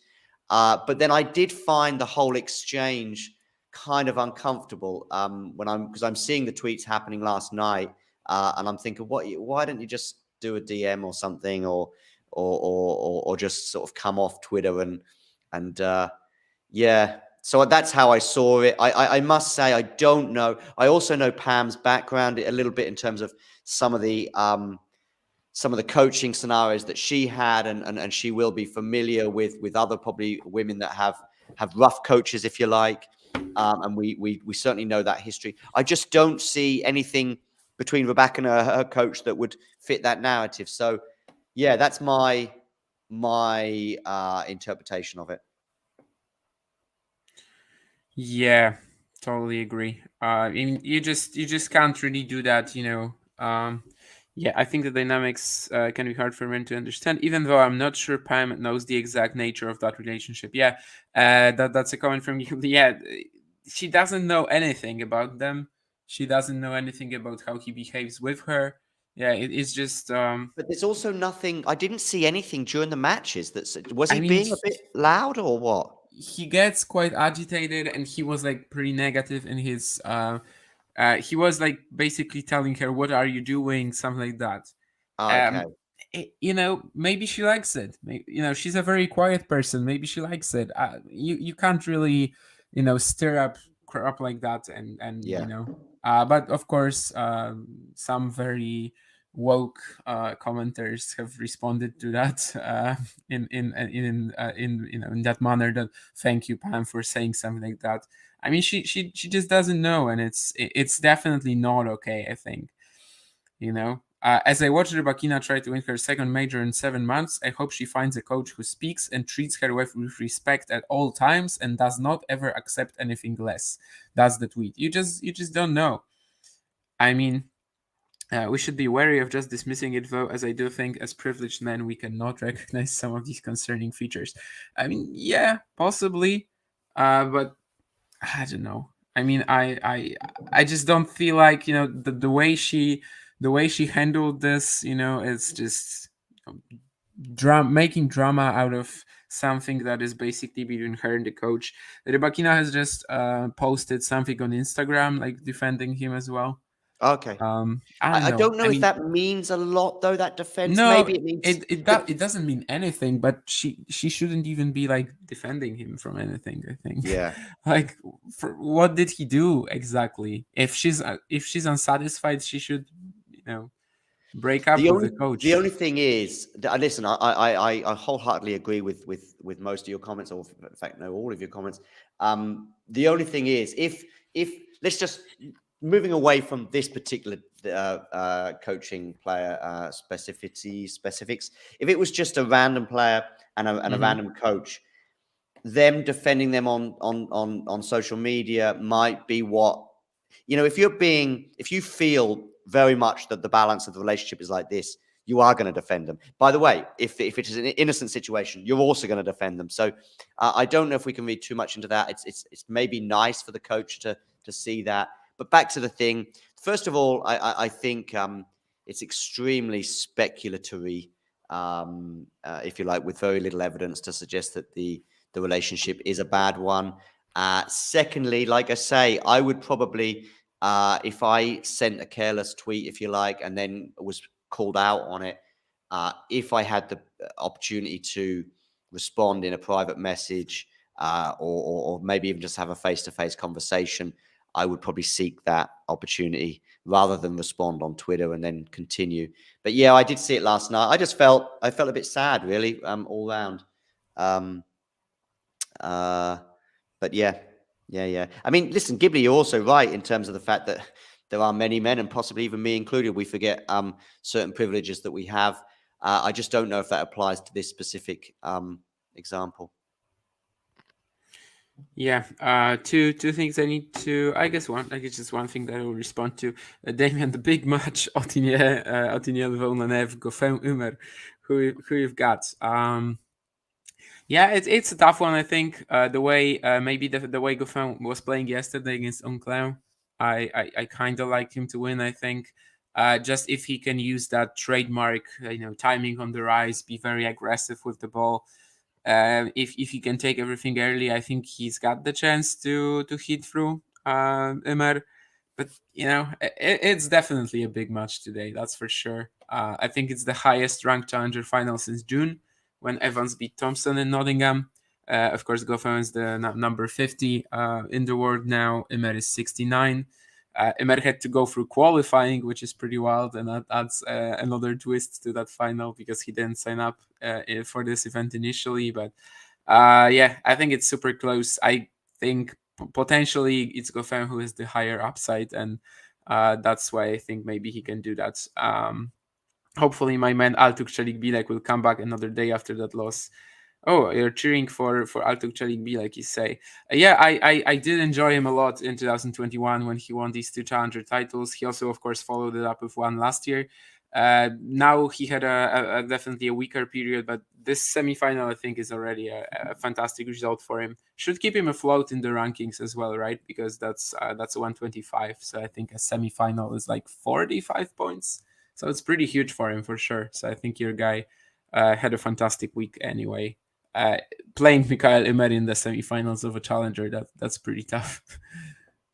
I like the comparison that Ghibli uses here because, it wouldn't be a Rafa against Medvedev style comeback because it doesn't have that same dynamic. But the Rafa Medvedev 2019 comeback that Daniil put up, that would be very comparable in the stature of the game where Novak is and the stature of the game where Rafa is. Of course, I am putting aside Novak's record in Melbourne, if you like, but just in terms of the fact that we've got the smaller fish, if you like, in Tsitsipas, we need him to get it back to 2 sets all to make things interesting. I mean, he's got to break serve. That's the first thing he's got to probably do. I mean, you can't just completely always rely on tie breaks, especially as we've just seen how solid Novak tends to be in a tie break. As he puts a forehand onto the line. So it's love 30. As I say, he's got to break serve. I don't remember him having love 30 on the Novak serve. He might have had. He's only had one break point in the entire match. Probably not. He's only had one break point in the entire match. And of course, that turned out to be a set point. I guess a bit of a difference between Tsitsipas and Medvedev it was, 2019, it was basically the big breakthrough of Medvedev, which started happening just like in Washington or Canada. So I guess he was like very fresh to the top level of the game. Tsitsipas, of course, has been far from that. I mean, in 2019, he was already there, probably you could say. So he has been at that sort of elite, almost winning Grand Slams level for like 3 or 4 years now. And Medvedev was just such a newcomer. Whether that actually helps Tsitsipas, I'm not sure. 15-30. I think Stefanos was a bit slow to react to one of those forehands. It just seemed like a bit like my stream. He was a second behind. But 15-30 now on the Novak serve. I don't know what's going on here with Tsitsipas. He's complaining about something. Maybe there was somebody calling out in the crowd or flash photography or something. But Stefanos having a quick chat with the umpire right now, asking for something to change. He seems just a bit forlorn, as you would imagine, somebody just losing that tiebreaker in the nature he did with so many unforced errors. Anyway, 15-30 Novak here. So it doesn't quite feel like the Tommy Paul and Rublev-esque levels of just dying. The match, both of those matches died at the end of the first set as 2 break points here for Steph. Because Steph is playing better than Tommy Paul and Andrei Rublev ever did. Listen, I still feel as though this probably now will be straight sets for Novak, despite we've got 2 break points here for Steph. But Steph maintaining the level that he had during that second set means he has a chance of winning a set, which would be more than most people have done in Melbourne this year. And it's a second serve. I love how Steph was really stretching for that one. Obviously not in the knowledge it was going to go wide. Anyway, 15-40, second serve, Novak Djokovic. You are less than 2 hours on the clock, and you are going to go to the forehand of Steph. Good return from Steph. Good depth there from Novak, forcing the error, 30-40.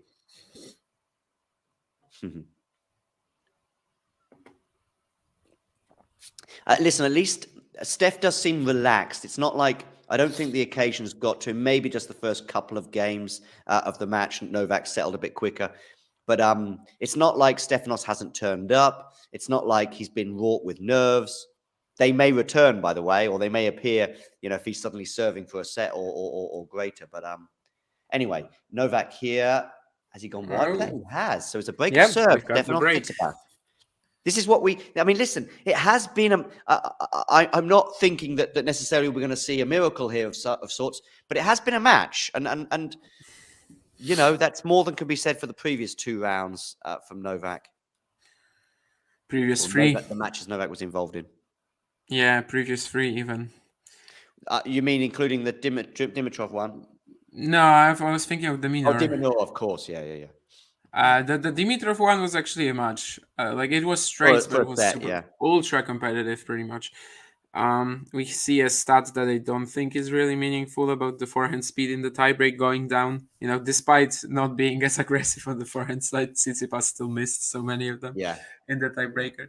But of course, in the tiebreaker, how many forehands did he hit? Like 20. So the sample size isn't that huge. Exactly. Right? And also, you don't know, is he on the defensive for some of those forehands? Oh, yeah. For many of them, he probably was, given how Djokovic is not really, going at his backhand every single time in the rallies. But yeah, that's your chance, Stefanos Tsitsipas. You gotta hold 5 times here. Of course, it's super tough. Of course, you're against the best returner of all time, possibly, but you gotta hold. If you want to win this match, you gotta hold 5 times. Yeah. Or maybe Djokovic will throw in another poor game. We'll see. But anyway, Well, you that gotta might. hold. Yeah. Goes for the drop. Oh, lucky boy. A bit like Novak was lucky with, I think, at one point earlier as well. Yeah, I think it evens out now. Yeah. Yeah. Jamie there saying he meets the magic figure of 10 games. Yeah, because I think we were talking about how many games would Tommy Paul get.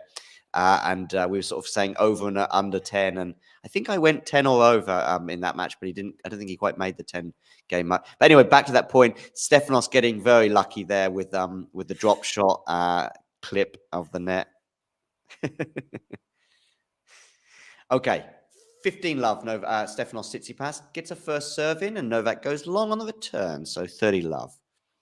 Listen, Novak has got something to think about, and he's had something to think about for most of this match, which is more than can be said, as we said, for most of this tournament.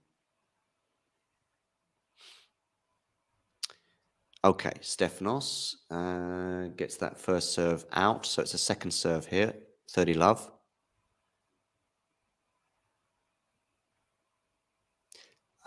Novak, I think, losing from 2 sets up. It was a conversation I was having with someone the other day. I think it might have happened once. Yep, Jürgen Melzer. Yeah. Roland Garros, 11 or 10? Yeah. 10, 11, I think. I Yeah, think. 10. Oh, was it 10? Okay. 10 because 11 he lost to Federer in the semis. Oh, of course, yeah. He lost to Jürgen Melzer in the quarters, maybe, I think, in 2011. Yeah, pretty wild loss. Yeah. But Melzer was probably in the best season of his career back then. And I think he lost to Rafa in the 8, semi, am I right, Meltzer?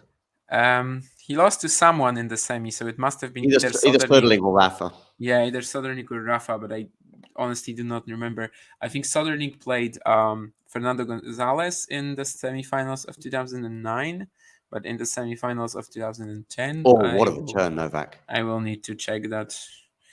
Yeah, he lost to Rafa, and Söderling beat Berdik in 5 sets. Oh, Berdik on clay. Yeah, could be like his only Roland Garros semi, I suppose. For Berdik, you mean? Yeah. Yeah. I don't think he had more, although maybe he played some. Yeah, that's his only Roland Garros semi. Yeah. Okay, so Tsitsipas was looking comfortable at 30 love, but courtesy of one particularly good return from Novak, it's now 30 all. So this could be an interesting point. Oh, it's a good change of direction there. Stefanos is in charge of the point, but he puts the forehand wide. As maybe some expletives come out. I'm not sure. It looked like English expletives to me, but it may well have been in Greek, because Novak Djokovic has a break point. But Tsitsipas did well, changed the direction. Djokovic defended well, to be fair, but still Tsitsipas 9 times out of 10 puts that forehand away. But this is a Grand Slam final. 30-40 break point or break back opportunity here. Ghibli suggesting he needs to stay calm. 30-40, Stefanos Tsitsipas gets the first serve in. Drive volley, good nerve there, good nerve. I always think drive volleys and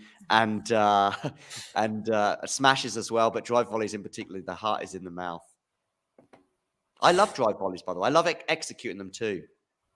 My ratio is probably not quite professional level, so I mean, it's one of the toughest. It's one of the toughest shots, right, for amateurs for sure. I know, but actually, for one, I mean, I'm not a great player, but I mean, maybe 6 out of 10 suggests otherwise. But I do execute them 6 times out of 10 quite well. For some, it's more natural. I mean, Maria Sharapova, right, or Serena as well. Like, they've been drive volleying, something that you'd usually take with a classic volley.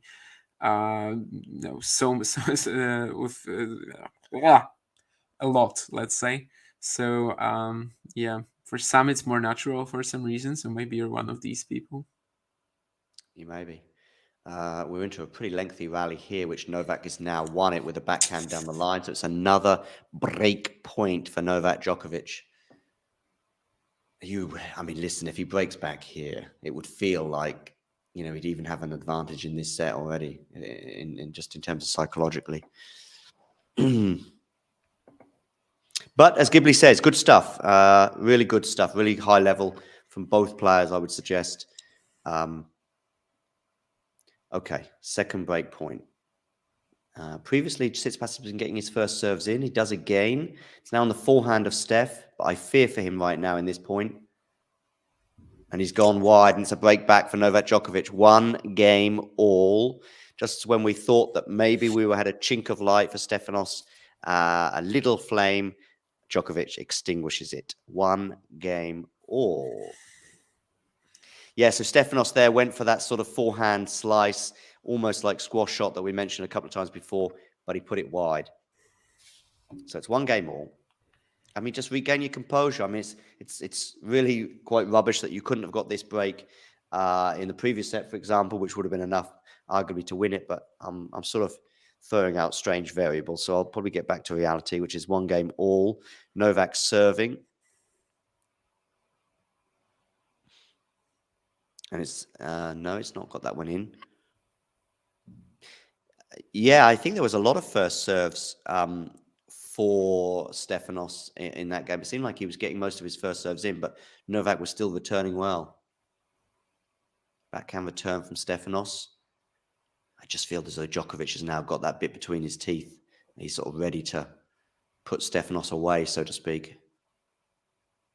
Stefanos defending reasonably well here, though. Net cord to the favour of Novak. Now Novak again. Stefanos goes long on the backhand there, apologises for the net cord. And yeah, 15 love. Someone just read a funny tweet that someone basically finds it hilarious that Goran is suggesting things to Djokovic on the return. Yeah, because Goran was not exactly well known for his return. Yeah, of course. I mean, he played such a unique style compared to Djokovic. Also compared to the modern day, really. I mean, not many. Back in his day, in Goran's day, a lot of, particularly at Wimbledon anyway, big servers were tearing it up. And people with arguably 1 or 2 shots in the game were getting to Wimbledon finals and maybe even winning it. Novak there, 30 love with a backhand winner. Yeah, I mean, I don't think, when, let's say, Edberg coached Federer, he wasn't really teaching him the forehand or anything, right? Ivanisevic is there in the Djokovic camp for the serve mostly, I suppose, but probably also some all-court tactics. So, but yeah, it's interesting. I would like to hear Goran talk about these sort of aspects of the game that he didn't really employ in his own matches. Well, he did employ the return because everyone needs the return. It just wasn't really good. The only thing I would say to counter that is that is there a chance that just because you were no good at it, it doesn't necessarily mean you don't know how it should be or could be done better. Yeah, but then you'd probably find better specialists. But I mean, no one is gonna have to teach Novak Djokovic how to return serve, right? Maybe Agassi could, or I don't know, Diego Schwartzman. Oh wow, that's an insane shot from Tsitsipas. But of course, it's just at 40 love for Djokovic. So yeah, 40, it does not really matter that much, at least unless he wins the next 2 points as well with it.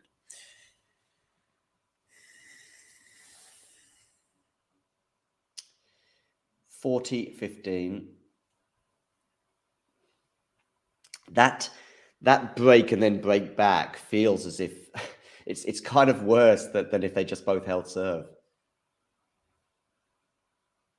In terms of the energy of the match, I mean. Djokovic nets their volley there, which you'd expect him to put away most of the time. It was a fairly decent slice from Tsitsipas, which is not something we say too often. I mean, it was a bit of a floater. I actually, from that camera, maybe, yeah. From that camera, it looked like it was a little lower than I thought. So maybe you're right. Some people, I think, have suggested that is an element of his game that he has improved a little bit in the last 12 months. A little bit, a tiny bit. 40-30 here. Novak goes to the backhand of Steph. Forehand Novak. Forehand Steph into the net. from the second he was about to pull the trigger on that forehand, I thought this is going into the net. But anyway, 2-1 now, Novak leads. So they are on serve, but there have been 2 breaks of serve in this set. I think Novak arguably is actually playing his best tennis of the tournament. It may well look like he was doing so against de Minaur at certain times, but perhaps de Minaur was giving him the opportunity to do so, whereas Stefanos is giving him less of. He's certainly brought his most consistent set tennis, I think, to this final, if you like, and with the exception of the double fault in that tiebreak, did do his usual lockdown mode, if you like, of unforced errors or lack of. And yeah, he also wasn't really like pushed to, it's not like Tsitsipas kept up the rallies and like asked the question of whether he will make the unforced errors. He kind of got them without that much of a hassle in the second set. But well, and by the way, just for the record, if some of you are surprised that whenever I do something like when Tsitsipas makes an error, I'm not necessarily rooting for him to win. Like, I don't really care, but I want to see a match. And so far, it's been okay. The second set was definitely quite entertaining, but it feels like we are nearing the end of it. Yeah, as Ghibli is saying, we just want a match. Yeah. But I guess that was always really the risk here, because I don't think anyone else on the tour can really. This Australian Open, like, who would we want to see in a final against Djokovic for it to be competitive? Korda or Rune, maybe. I'm not buying Korda over like the longer format, against Djokovic yet. I thought Rune has the best chance, but well, after his round 4, I don't think he was ready. Kyrgios would have been a great choice, but of course they were in the same half before he withdrew. With Kyrgios, it probably would have been, competitive like it is today, I'm assuming. So sort of competitive. The match that really, or the result, I should say, not maybe the match, but the result in this tournament that for me was like, that has kind of sucked the life out of this men's tournament, at least anyway, was actually Rublev beating Rune, because it was like, and it was an entertaining match, by the way, for various reasons. And Rune certainly probably should have won that match, given the opportunities he had in the 5th set. But as soon as that net cord goes to the favor of Rublev and it lands over on the other side of the net, it's like, okay, now Novak has got a few comfortable matches. Ghibli already there, Rune losing to Rublev. Yeah, that was the one that just sucked the life. A bit like, Novak going a set and a double breakup, if you like, or set and a breakup in a lot of matches. You just think, that's a horrible backhand. Yeah, there's another poor volley from Tsitsipas. I mean, he's not usually like that, though, right? I mean, he gets a quality volley in there sometimes, but I can't really remember him hitting a good one this much, honestly. He's finished some things with smashes at the net, but most of his volleys have been rather awful, which kind of maybe tells you that, that he's more tense than usual, which would be very understandable, of course. But it was also something I mentioned before the match and also yesterday, and I think actually you were on air actually when I mentioned it again. Probably. It's just that Stefanos doesn't have have in his armory like I said, I don't think his volleys are good enough for him to play serve and volley, for example, very often. I don't necessarily agree. I mean, all the matches he's played with Medvedev recently, maybe it's just completely different because Medvedev is, standing 3 meters behind the baseline. So maybe that's why it's different. And of course it's easier. But, he basically won their Cincinnati semi like that. For a set and a half, let's say, at the ATP finals, he was just totally crushing Medvedev with serve and volley attempts. Of course, Medvedev is standing a little far back, but I don't think Tsitsipas' volleying usually looks like that. Like it's been today. That's an important point, and he does wrong foot. He does wrong foot Djokovic there. Excellent defense from Novak, to be fair. But in the end, what I always think is interesting is when one player or the other is just defending heroically, but keeps asking the question And then sometimes your nerve goes as the aggressor in the rally. But on that occasion, Stefanos kept it and won with a forehand winner. Yeah, I mean, for out of volleys, I think from what I can see, Tsitsipas has had 3 winners, but I think at least 2 of them were drive volleys. So yeah, can't really remember him executing a good classic forehand volley No, Stefanos or a holds backhand for volley 2-all. like here. Stefanos holds for 2-all. It could have been worse, this final. I mean, if you listen, let's say he wins the third set somehow or another, and you may not have watched the match at all, and you go, "Oh, that seems like a bit dull." But it until Novak gets a break in this set as well, we'll still be like, "Well, you never know." I don't think you never know in terms of the result of the match, but you never know. We might get a fourth set. Yeah, Kyrgios's injury did take a bit of energy out of the men's tournament as well, a bit. That was such an entertaining section, right? Kyrgios, but also Rublev. Alcaraz's injury, me too. I think Yeah. you and one or two others are like, listen, Alcaraz was never winning this. I probably agree with that sentiment in how he's been playing over the last few months, injury aside. But it just would have brought some intrigue, if you like. Yeah, definitely. I mean, I just think it was slightly too fast for him, but then again, he would have been in that top spot. If we are assuming that the draw would have been done the same way, he plays Draper in round 1, right? That's not easy Yeah. at all. They played in Basel, I think, last year, and he barely won. I don't think Alcaraz was winning this, but he certainly, like, whenever he shows up, he's just such an exciting player that, he adds to the tournament for sure. And Kyrgios's withdrawal was a huge hit, I think. Yeah. That whole section of Rune, Rublev, Kyrgios, that was so insane. And we've seen a lot of fresh names because of that, getting to the fourth round, getting to the third round, getting to the quarters even. But, they were never beating Djokovic. They were never winning the tournament, actually. So. And they were never making it interesting against Djokovic either. Yeah. It could have been worse, but Tsitsipas is probably the best option. But if this ends, I don't know, 6-4 in the third, we are going to be a little disappointed. Yeah. I'll address that point from Ghibli in a second, as we've got a rally here on the Novak serve. Good defense there from Stefanos, but it's not enough. 30 love. The patterns of play are probably how we expected a lot of this to be, in terms of the 5 to 9 shot rallies going very much in Novak's favor. And Novak also just showing excellent composure at the right moments. The only thing I would say is that Stefanos, a concern for me before the final was also that Stefanos wouldn't turn up. I guess that's probably what I'm suggesting, is that because I don't think he did turn up against Lehecka in the quarterfinal, and I was worried that same Stefanos might appear in the final, bearing in mind it's only his second Grand Slam final. But we have had a fairly composed Stefanos. Maybe just during that tiebreak at the crucial moments, he lost it a bit. I mean, in general, his forehand has been awful this match. Like it's maybe it's because I'm looking at the backhand, going wow, and I'm forgetting the forehand. I think because Ghibli is also asking like what he improved compared to last year. I'm not sure if compared to last year. I think he's very much the same player as he was then.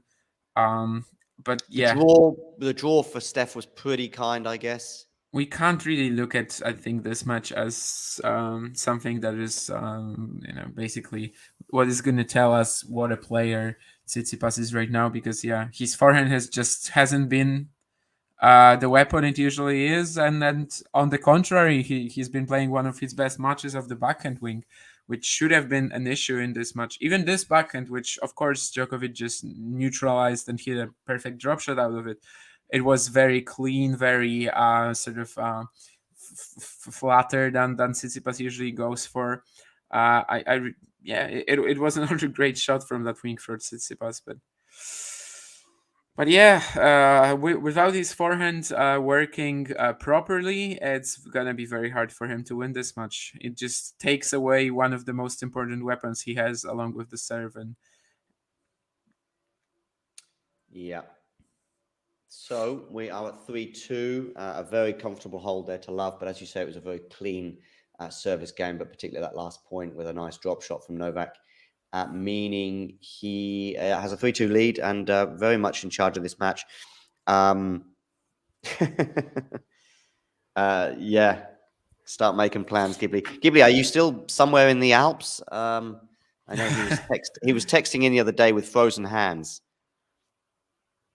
So he wasn't even watching the match. I guess he's watching today, but in fact, I know he's watching today. But I know he texted in a few days ago saying, "I'm on the slopes, not able to watch this." I think it may have been for the semi-final Novak had with Tommy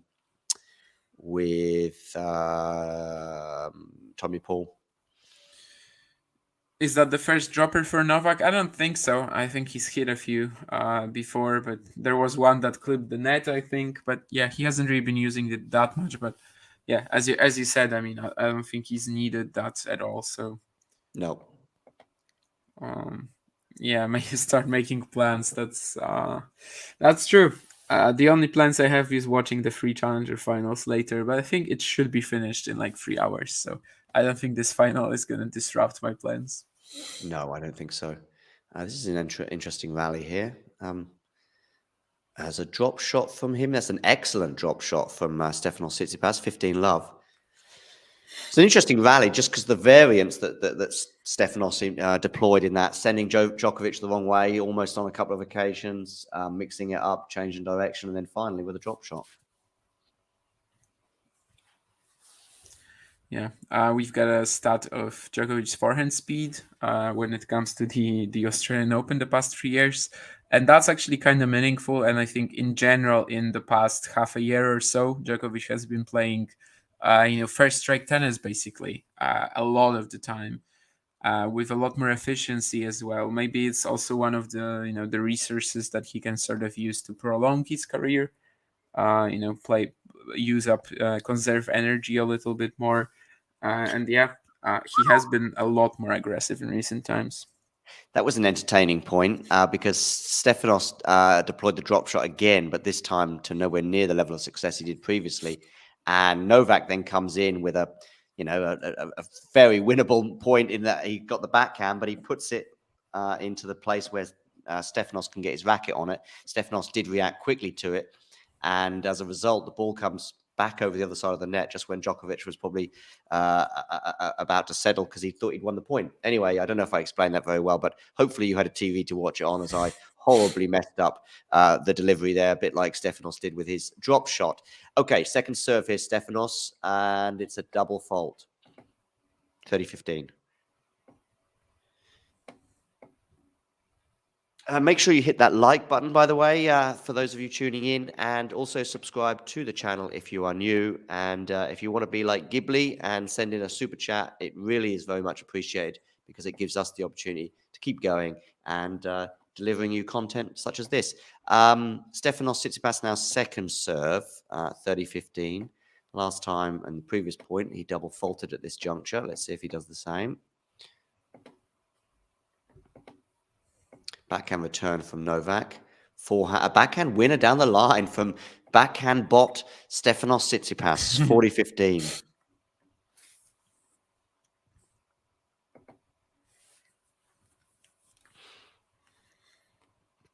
Yeah, I think over the course of the next 12 months, that may well be the case. Probably, I expect Carlos, because he's just seems to be a bit further down the line than Holger in his progression. Be good to see a fully fit Carlos throughout the rest of this year.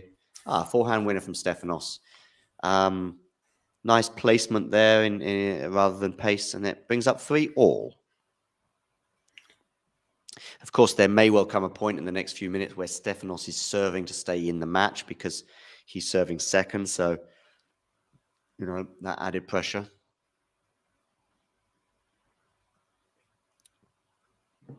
So 2 holds now each.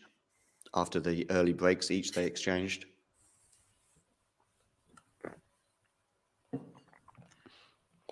Yeah, a big test might come soon when Tsitsipas will be forced to serve to stay in the match, for example, which I don't know if he does that, but we'll see. 15 love, an unreturnable there for Novak.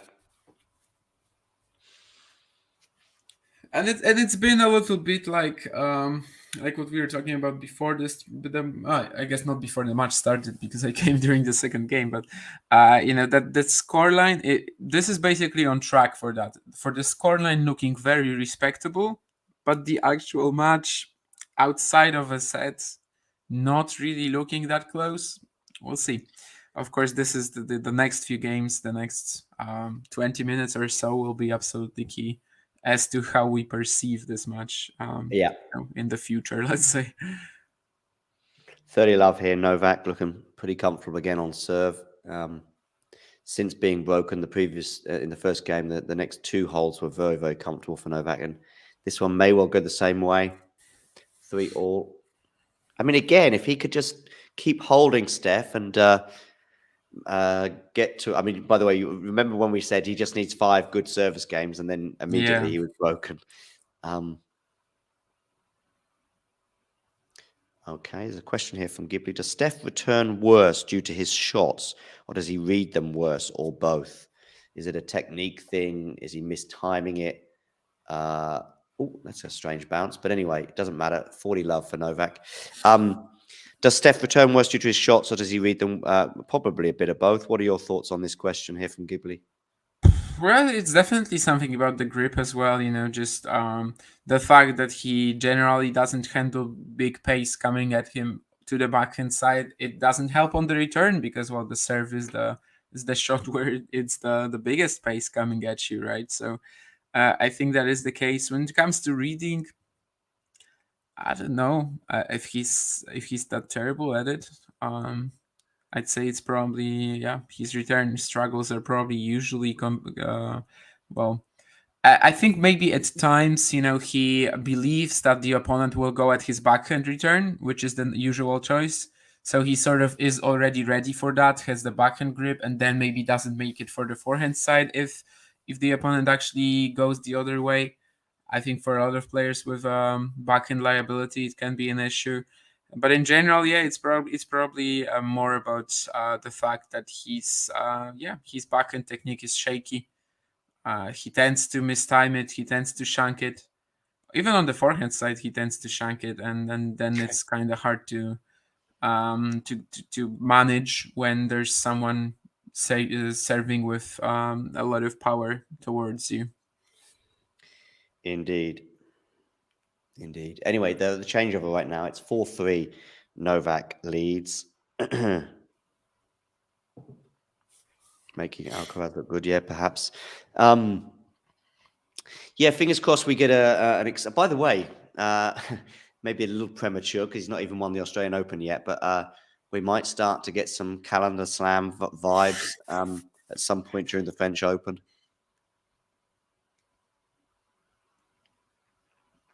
I don't think we really ever had them with Rafa last year because despite winning the first two, he was going to have to really win Wimbledon before we would even start that discussion. Whereas with Novak, because of his record on a hard court and also at Wimbledon, once he sealed that French Open, it was like, hang on a second, this really could happen in 2021. Okay, Tsitsipas serving 3-4. Ooh, a net court to the favor of Novak. Is it enough to win the point? We've got a smash here for, it's not put it away. And there's a volley. And we've got a lob, but it's not enough. That was an entertaining point. 15 love, Tsitsipas. Finally, a decent volley from Tsitsipas, although I guess it's mostly the backhand side that he struggled with today, right? I can't really remember him having any forehand volleys, really. It was the backhand that produced a couple of errors. I think there might be one on the forehand side, or it might have been, But anyway, it was There were three, there was that one where he also hit a smash and Djokovic tried to pass him down the middle, and that was a backhand one. And also these two very similar ones on the stretch to the backhand as well. But maybe there was a forehand one, of course. It's been over 2 hours. I mean, in terms of the length, it's been a pretty long match already.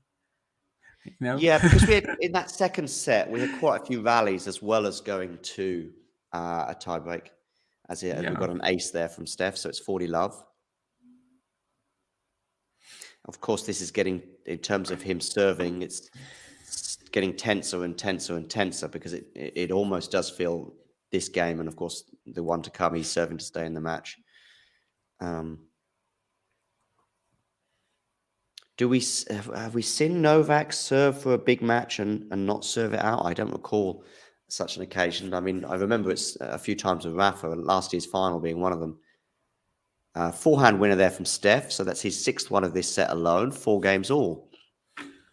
Wimbledon 2014, Djokovic had a 5-2 lead in the 4th set. Okay. And lost the next 5 games. Of course, he won the match eventually, but yeah, he did. Yeah, that's like the one thing that comes to mind for me. But I'm sure that over the years there must have been more. Maybe in earlier rounds that I haven't noticed, or in other not Grand Slams.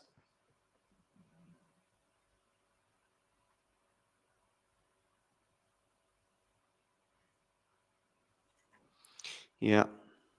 Yeah, he did well to arrest that turnaround, if you like, against Federer, 2014. Going into that 5th set, you'd think that Federer would be on cloud 9 and Novak would be down. Yeah, but it was just a little bit of magic, that 15-20 minutes, but yeah, it was just everything he had for that day, I think. Another great drop shots here. Excellent, yeah. These guys there, the hands. That's of course something that Djokovic has added over the years. It's just the backhand drop shot down the line, but it's good enough. He basically does not have a drop shot in any other direction, and no drop shot of the forehand wing, but it's good enough that you still can't read it and can get to it. Those of you tuning in on Facebook, we've had a few people join us today on Facebook. Make sure you give us a like, and feel free to comment below the video on how you see this match going so far and what remains of it. 15-love, Novak Djokovic, second serve here. Where are you going with this one? You're going down the tee again. And forehand from Stefanos Tsitsipas. They're now exchanging backhands, which is something you wouldn't favour Stefanos in doing so. But that's on the forehand of Stefanos. They're now exchanging forehands. Stefanos gets a net cord to his benefit, so to speak. Now Novak now in charge of the point with a nice forehand winner. 30-love. Was there in the game where Stefanos was broken? Was that also when he put a horrible forehand wide in this set? I'm just trying to think that service break. There was a point in one of the first few games where although it might have been the one when he broke Novak actually, but he comes into the net. I think it was when he broke Novak actually, rather than when he lost his serve. I think it was at 15-30, and he really should have won that point, but I think he ends up breaking him anyway, so maybe that wasn't too costly in that game.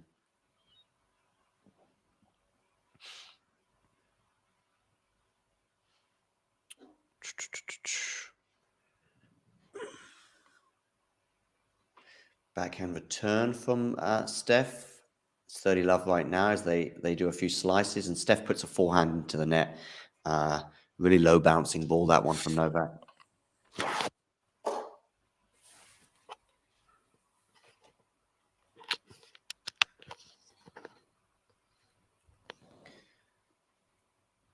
Okay, so unforced errors in this match on the forehand side, 24 from Stefanos Tsitsipas.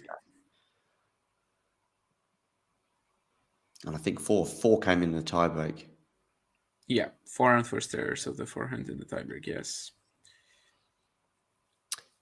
Listen, still don't know what might happen in this 4th set, but that was the moment, really. Yeah, 11 points in the tiebreaker, right? And 4 of them you lose on a forehand unforced error, so oh wow. Yeah, good backhand winner down the line there for Novak. 5-4, so Stefanos will have to serve to stay in the match. It doesn't really come much tenser than that. Yeah, he was a bit out of position there, but well, of course Djokovic is a good shot maker too. Since being broken in the first game, to my mind, Novak may have lost 1 point on serve. I don't know. Something like that. It feels like it's been a few love holds from him. So 5-4 he leads. As I say, Tsitsipas now will have to serve to stay in the match. Those of you tuning in, hit that like button, whether you're watching on Facebook or on Twitter or on YouTube. Hit the like button and get in the comments as well. Let us know what you think of this match so far. I think that's Stefanos' dad, is it? It looks like his dad, although maybe it's not, because I think he'd have a few more people around him. Anyway, so yeah, get in the comments as well and subscribe to the channel if you are new. And if you're tuning in on YouTube, feel free to send in a super chat. We might only have a short amount of time left for this match if Novak is to win this third set. So you might not have much longer in which to send in a super chat, which you can do so to help the channel. And feel free as well to join us as a member and enjoy the perks that come with it. Yeah, there's been 3 love holds in a row for Djokovic. Yeah. And I think the other one that he had, did he have 4 holds? Yeah, I think he's had 4 holds. It was to 30. It was to 30. Yeah, okay, to 30. Okay. Yeah, Tsitsipas's holds have been just as clean so far, and that's what's keeping him in this match, though. And we'll see. This is the big test. This is the first time he needs to hold to stay in the match. Yeah, I think if Tsitsipas loses this game, he loses the match. Great prediction there. And he's 15 love up. Yeah, a few times earlier when he had this sort of deep return to his forehand, Tsitsipas just completely mistimed it. This one was more reactive, right? He wasn't really trying to be aggressive with it. He just needed to get it over the net. So maybe that's what actually helped him.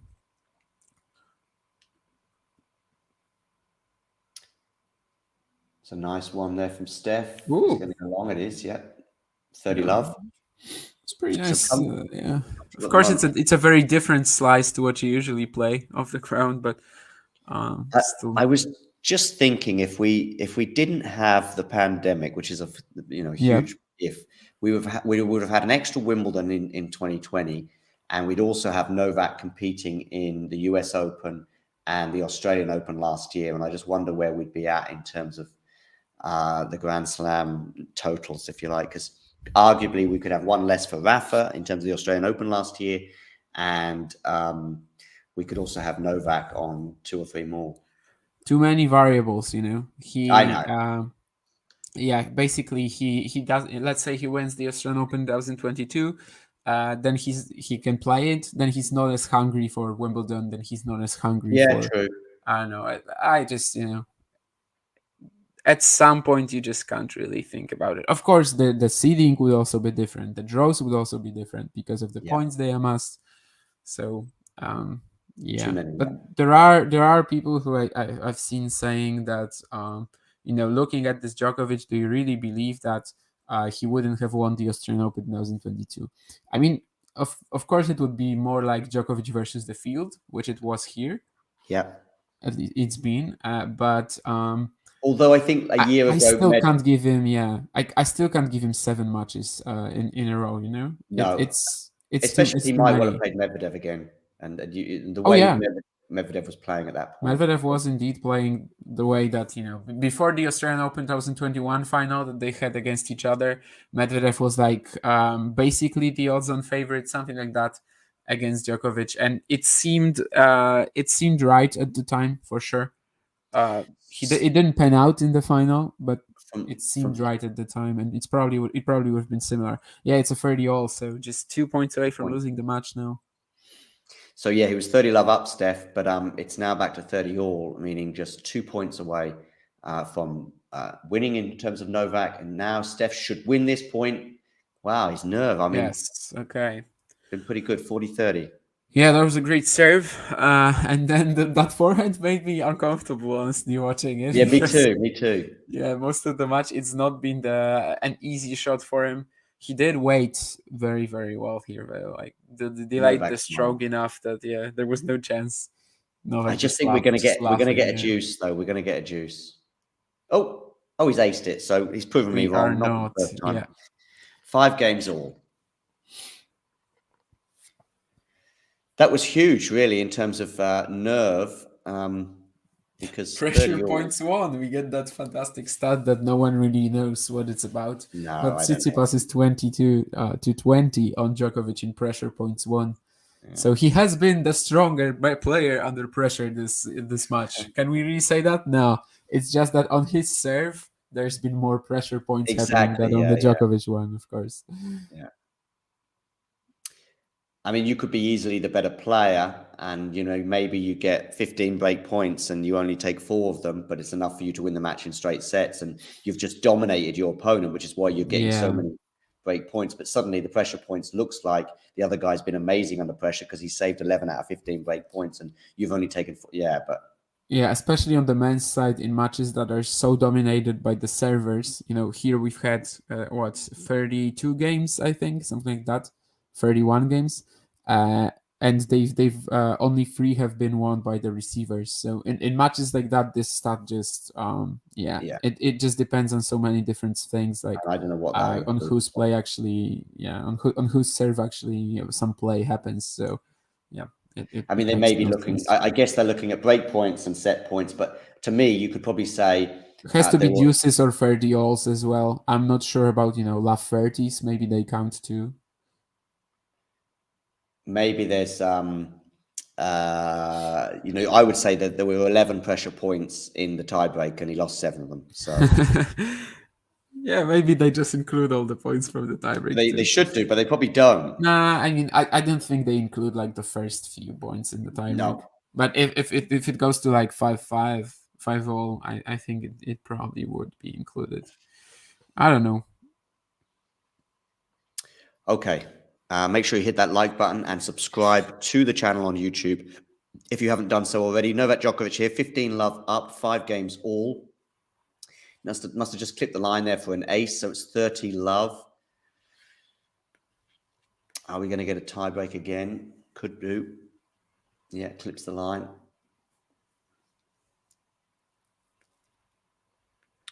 $30 love. Novak Djokovic serving. Tsitsipas 13 aces. Novak 7 in this match, so another stat to the favour of the Greek. And he's dumped that return long. I think he guessed wrong in terms of he put his foot on one side and ended up having to adjust himself quickly and not quick enough. So it's 40 love Novak Djokovic. 3 game points for a 6-5 lead, putting pressure once again on Tsitsipas' shoulders because he'll have to, for a second time, serve to stay in the match should he win this next point. Novak. First serve in, and Stefanos returns in only the way that Stefanos can. And it's 6-5 to Tsitsipas. That's to, sorry, Novak fans, I put your heart in your mouth there, to Novak Djokovic. So once again, Tsitsipas is in that unenviable position of serving to stay in the match. As I say, there's not much longer now potentially to send in a super chat, so do so if you can. Also, click the join button so you can become a member and support the channel as we look at the heavy support outside the stadium for Novak Djokovic. It's interesting in that probably in the stadium, wouldn't be surprised if most of the support is for Tsitsipas given the Greek population, but we're not looking at many Greeks outside. Yeah, I just got a comment on one of my tweets that, to be honest, from tactical point of view, this whole match is kind of poor performance from Stefanos. I asked the guy to elaborate on that because honestly, I have no clue what he might be talking about. Like, what is he doing here? What is Tsitsipas doing wrong here? I honestly have no clue. No, I don't know. Not really much more we could do. I mean, as I say, serve and volley is not. Yeah, I mean, he hasn't been rushing the nets, but, whenever he gets to the net this much, he seems to miss a backhand volley. The forehand has been off, so he can't really be doing some crazy risky tactics with it either. It's been a pretty rough performance in some aspects. And they've also been stopping him from, but it's not tactical though. I mean, the forehand misfiring. It's not tactical. It's not tactical at all for me. That's why I'm sort of like interested in what the guy will say. Because for me it's also not really tactical, and it's very hard to have a good game plan against Djokovic. Indeed. You can sort of try to slow down the play with him, which has worked on occasion, but I think we've more seen players trouble him for a set with it than actually win matches. Sort of just disrupt it and disrupt rhythm, but it hasn't been a much winning tactic against him, let's say. Stefanos was in all sorts of trouble there after a sort of tentative net approach Djokovic almost made him pay for it. And somehow from behind him, Tsitsipas gets his racket on the ball and with enough to still pose a question for Novak. And then ultimately, anyway, Tsitsipas wins the point. But yeah, there was a bit of anxiety there from Steph, I think. But still, he won the point. And he's got an unreturnable serve, so 30 love. Last time he was serving to stay in the match, he also went up 30 love, but then the nerves returned at 30 all.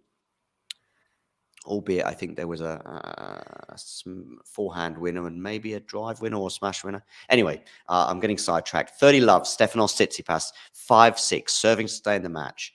Where are you going with your serve on this occasion? You're going down the tee, backhand return from Novak. And forehand now, Stefanos on the defensive, and he puts it wide, 30-15.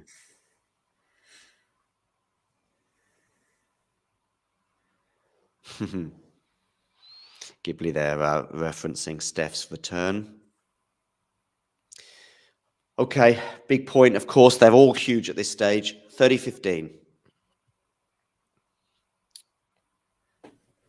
Good serve, Steph. Ace, 40-15.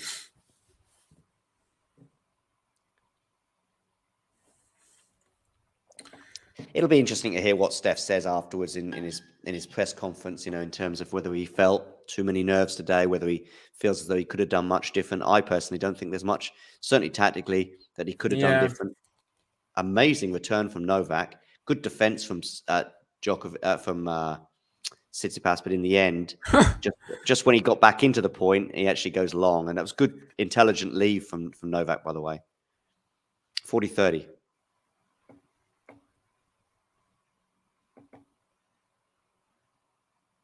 He got out of the way. Okay, 40-30. Stefanos Tsitsipas serving. Game point, his second one. Oh, yeah, that's an ace. Oh, I thought he got his serve all wrong there. He seemed to arch his back an incredible amount. I thought his ball toss was not great, but what do I know? He aces his opponent, and we have got a tiebreak. I just sort of forgot about the fact that we might end up having a tiebreak. Yeah, we do. So, yeah. He's giving himself the opportunities. Now it's about taking them. Now it's, he loses this set, and it's exactly how we thought it would be. So a very respectable scoreline, but the match itself wasn't really that close. But if he wins it, then we start thinking maybe this can go to a fifth. Maybe he can actually push Novak. Because honestly, Djokovic has been like at a 70% or something like that, right? He has not shown anything special besides, I think, the serve and return to an extent, basically. Yeah.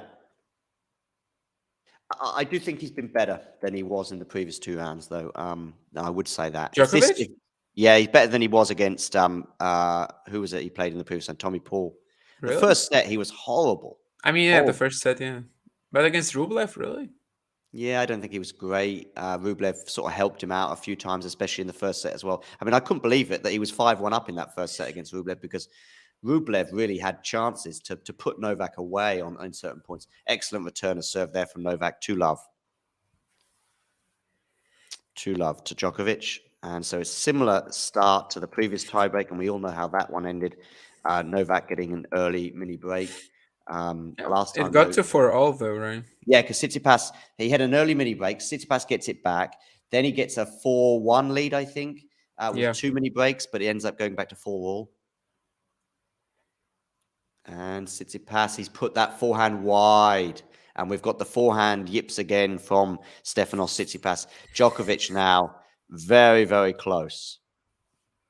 Very close. 3-love up, he leads. 2 mini break advantages, and Tsitsipas should have won that point at the very least. And we should be looking at 2-1 here. So the guy responded to me and said this: 4 words: chord geometry, hit direction. This was poor. I don't know. Still don't get it, but I guess I'm not going to go into that further. I mean, maybe he's saying that, some of these approaches, especially Tsitsipas, hasn't been placing his forehand that well. But, when he's been trying to place his forehand well, he's been missing it. So I can get why he's not doing that. 4-love. So, yeah. These, yeah, but again, that doesn't sound that tactical to me. That's still execution. Hit direction, it could Oh, I be see. Hit like direction. Okay. if you think or court geometry, yeah, it could be tactical. Like Yeah. if you choose to think that this is more of a choice than a Yeah. necessity, given his the way he's been hitting his ground strokes, the way he's been finding them this much, then it is tactical. I think, Yeah. okay. It is an opinion. I don't agree with it, but I do Mm. respect it. Mhm. Let's see it for 4-0 the tiebreaker for Djokovic. Another serve, so he could be very cleanly 5-love up here. Oh, Stefanos should be getting that one over the net. 5-love. And he Yeah. did, yeah. Yeah. There was one point I remember where I was a bit surprised that Steph didn't change direction. That one stuck in my head quite clear. I think it may have been during the tiebreak, actually, the previous tiebreak. But anyway, it's 5-love. That's the stat that matters most. So Djokovic is 2 points away from his 10th Australian Open and 22nd Grand Slam overall. We could be looking at 6 match points here. Double as he goes long with his first serve, long and wide. Stefanos, second serve here. Steph, I imagine he'll take this one very easily. No, he doesn't, to be fair. Anyway, they're in the rally now. Stefanos on the backhand. And backhand from Djokovic, backhand Stefanos. This would be a hell of a turnaround, by the way, if he wins this tiebreak from 5-love.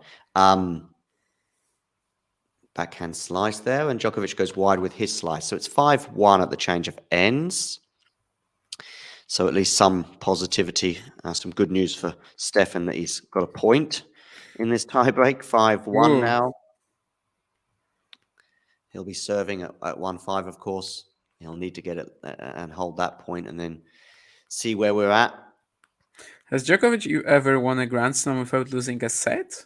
I know Federer and Nadal have done that, but it would just be wild if Enzo Cuoco stopped him from achieving that feat. I'm not sure, actually. I'm trying to find it quickly, but I think that's it. One title without losing a set. Yeah, he has not done that. Yeah. Oh, right. Okay. Surprised he hasn't won a Wimbledon or even an Australian Open without dropping a set. Yeah, no, never.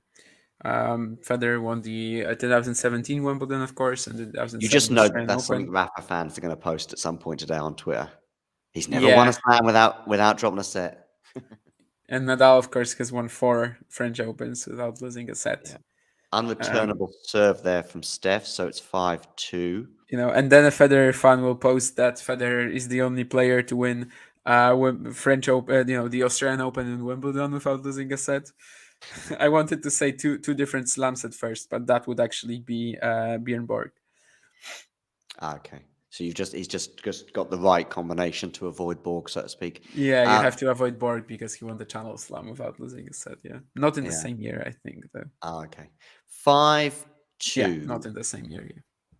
2 French Opens and 1 Wimbledon, but not in the same. Backhand slice return there from Steph. It was effective at least. And there's a lot of depth there from Novak on his shots, but they're now in the rally here. We could be looking at 4 match points. We'll see. Steph thought he was going to go wide there. Backhand slice again, Steph. Good change of direction there, Steph, but it's still very, very... It just feels though Novak's winning this point. Novak now in at the net. Oh, a decent passing shot, if you like, from Steph, because Djokovic on the stretch just gets his racket on it. 5-3 now. Yeah, these tiebreaks keep subverting our expectations a bit. Whenever we think that Tsitsipas is just done, like at 1-4 in the second set tiebreak, like at love 5 here, he comes right back. But the last tiebreak, there was a bit of a comeback, there was a fight back, but it was very swiftly ended by Djokovic, and Indeed. Of course he still has a chance to do that, especially if he can land an ace here or just a good first serve.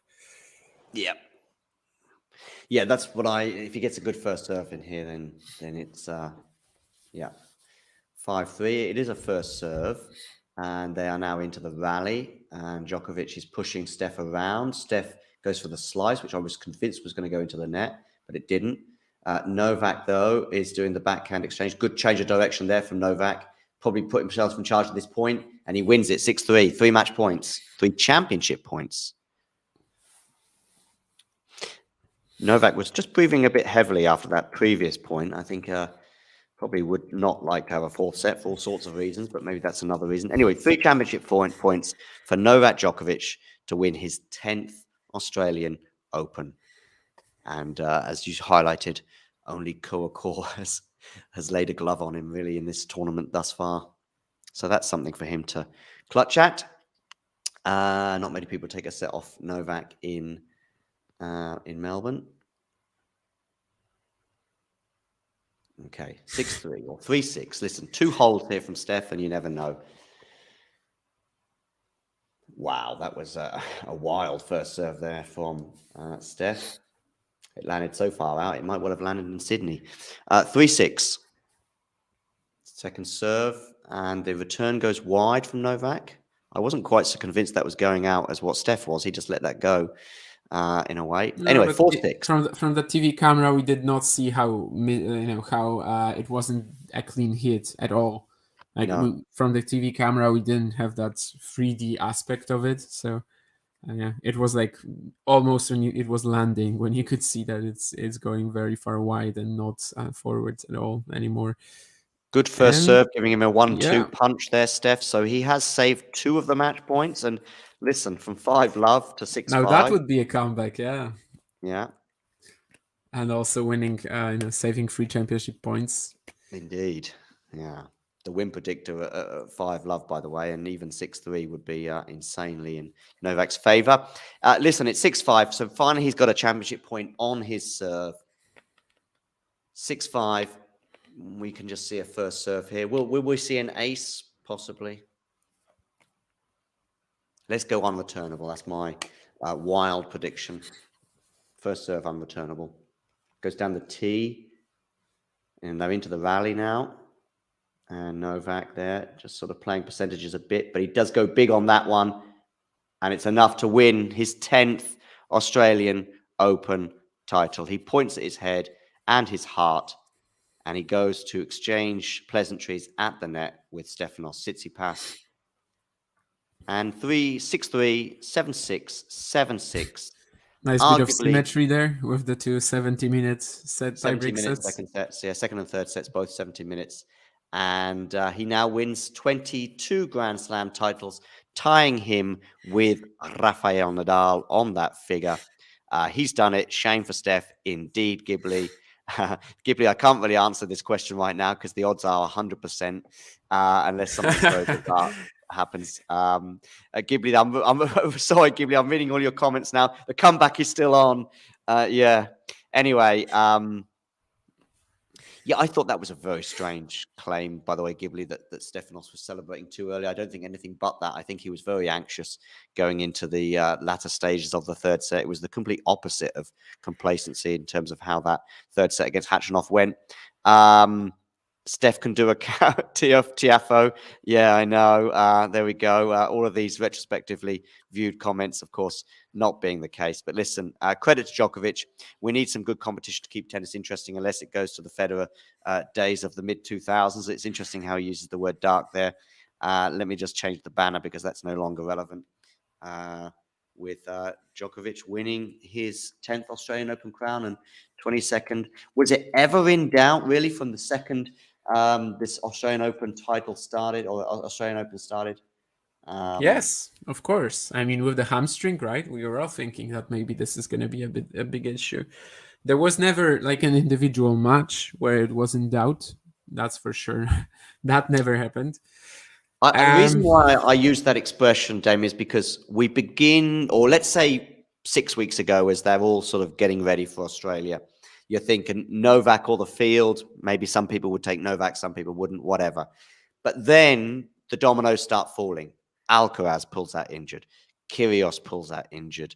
I even touched on Sebi Korda going out, but Holger Rune going out before the potential quarterfinal that they would have had. So, yeah, just every single thing, you know, I never thought the hamstring was going to be an issue. He's in tears, by the way, amongst his team. winning his 10th crown. Anyway, yeah. So job done. Djokovic wins his 10th Australian Open. Yeah, Steph, that was what do we think about Steph right now? well, pretty tough for him. I think he's obviously going to be back in a final. We'll see if he wins it. He is one of the guys who can sort of be, if the youngsters deliver very quickly, if like Alcaraz and Rune show up, in just a second, then he could be one of the guys. Oh, thanks, Ghibli. He is one of the guys who could just, sort of have the game pass them by. At some point, maybe, it seems like he needs to win a slam and then he doesn't. So it is getting kind of scary, I think, if he doesn't pick it up in like the next 2 or 3 years. But for now, nothing to worry about. Of course, he didn't have a great performance in the final, but some aspects, especially the backhand, were better than we had expected. Was that a poor final? I wouldn't say so. But was it memorable? Also not. It's not a final that in a few years we're going to be mentioning as, oh, that was good. In general, I think straight set finals don't really get that, right? But if it's especially good, and this had 2 tie breaks, but it was just okay. It was what we expected, and we got this. It generally, the men's event until like the 4th round was my favorite slam ever, probably. And then all of these upsets, all of these fresh names, it just sort of turned out that no one stands a chance against Djokovic. And even though I think, Novak just played it like 80% today, and that's it. I don't think he was like truly at his best, but that's the reality. I mean, that's what he needs, especially with the way he was serving and returning, which was definitely the 2 brightest points of his game today. He just doesn't need to be better. And of course, I'm assuming that if Tsitsipas pushed him, he would have gotten something better out of himself as well. He just didn't need that today. Indeed. Listen, all to play for. Of course, Novak at the moment will not be able to play the Sunshine Double, so that will. And of course, he's, by the way, world number 1, Novak Djokovic. Yeah. After that, and it's kind of hard to argue against him being the true number 1 at the moment. Absolutely. Perhaps even since, like, I don't know, Wimbledon or something like that. Maybe let's say that, Alcaraz after the US Open was number 1, and then Djokovic was actually number 1 since like October to here. But of course, statistically, he's only going to be number 1 on Monday, tomorrow, the 13th of January. But if we think about Novak's run, I know a lot of people talk about his run in Melbourne. I think that's now 28 wins in a row in Australia, something like that at the Australian Open. But actually, for me, bringing it to the present is even more impressive, because when we think about the defeat to Rafael Nadal in the quarterfinals of the French Open last year, and how disappointed he and also Goran, I remember mentioning in an interview afterwards about how disappointed they were with how that match played out. But from that match until now, and that match feels a very, very long time ago, by the way, 7-8 months ago. From then until now, he's only lost once to Holger Rune, and he probably should have won that one as well. He lost to Australia Seamed Laver Cup. Oh, I don't count that. I mean, it's an official event. I know it is, but I don't know if you count that. Yeah, you're right. I actually disagree with Ghibli here that he played better than against Kyrgios at the Australian Open. I think at Wimbledon he actually played an excellent final. Besides the opening set, maybe, but like in sets 2, 3, and 4, he was just unplayable. And the only way Kyrgios was holding on was just some insane spot serving, better than what Tsitsipas was doing today. I think he was just, only if it was a serve on the line, he was winning points basically. But as we said earlier, that's just our recollection. We last watched this match. We last watched this final in June, or no, actually the beginning of July. So perhaps it would have been different if we rewatched it. But of course, it was also a very different matchup. Tsitsipas has a much stronger baseline game overall than Nick. So maybe he's not as serve reliant, so maybe that's why it also looked different. Sorry, what was the comment that you just made? Because I wanted to address it and I ended up forgetting just about his form since losing that Australian Open. Yeah, absolutely. I mean, since Wimbledon, he's been just unstoppable. I also don't treat Laver Cup that seriously, although I think, of course, Djokovic was giving his best, and given what Felix was doing in that, given what Felix was doing in the latter half of 2022, it makes sense. But yeah, one, let's say, real loss to Holger Rune. Was this simply a battle of serve return dynamic that used to be why Daniel beat Steph, and today was why Novak beat Steph? Yeah, pretty much in here, and it's pretty scary that Djokovic can win titles based on that, because usually you wouldn't. In the past, the serve wasn't really his biggest strength, but yeah, these are the two most important shots in the game. The rallies weren't too dominated by Novak. Yeah, not at all, really. He returned far better and maybe outserved percentage wise, even if, yeah, I mean, it's not like Tsitsipas was serving poorly. I think the return is definitely, which sounds very weird, right? Because it's a match where there's only 3 breaks. But I guess that's the sort of margins that we have in men's tennis, especially at the highest level. And that you're also saying that Daniil used to beat Steph with the serve return dynamic. Yeah, to an extent, yeah. The Medvedev serve going at the backhand return of Tsitsipas usually is a terrible pattern for the Greek in general. Any big serve going at the backhand return of his. Yeah, but today yeah, Tsitsipas just had to play better in the tie breaks. He didn't, right? That's Yeah. really. It's not like he was much worse than Djokovic throughout the match. Maybe in set 1, set 2, I think he was definitely the better player until the tiebreak, but we're not gonna remember that in a few years' time. So No. No, I was less on board with that.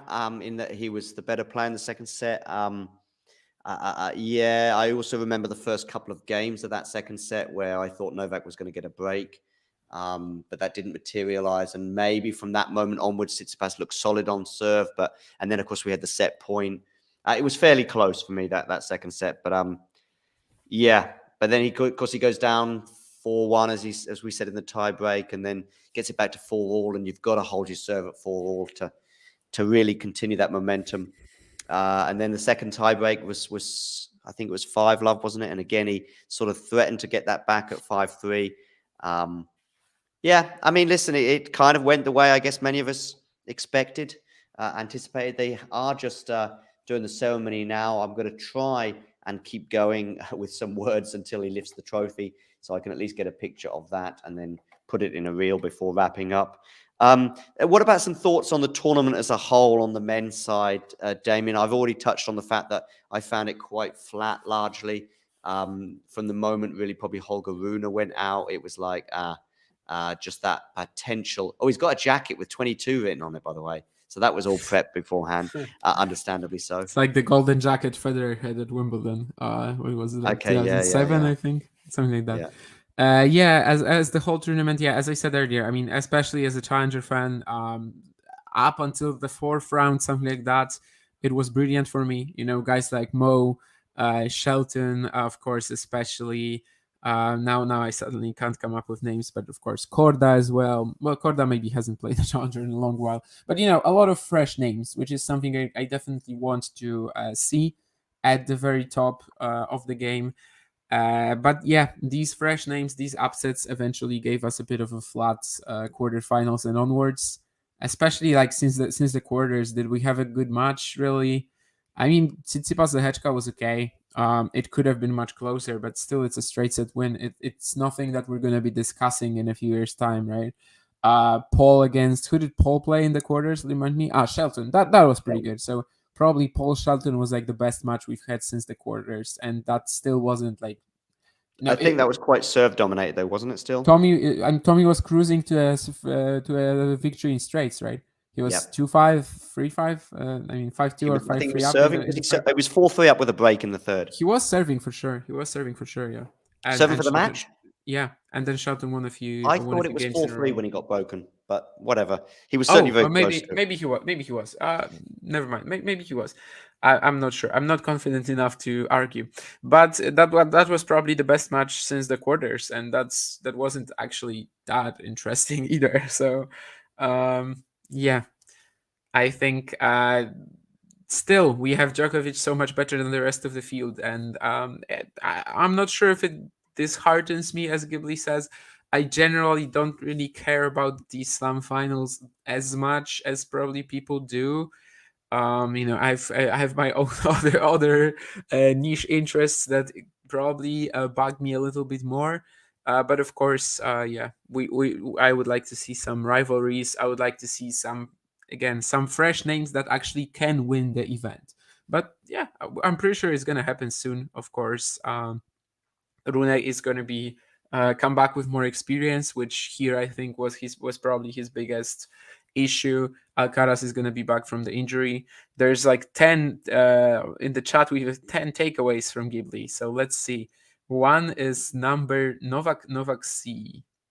I'm not sure what that means, but I guess it means that Novak was amazing. The new brigade aren't quite ready. For example, Rune, US tennis men's is in a better place. Yeah, so many American males in round three, in round four, which hasn't really happened. But of course, no one is really threatening to win a slam. But with the way Fritz, Korda, Shelton are playing, maybe it's going to happen soon. It's possible. The US Open has been, historically very open to new title winners.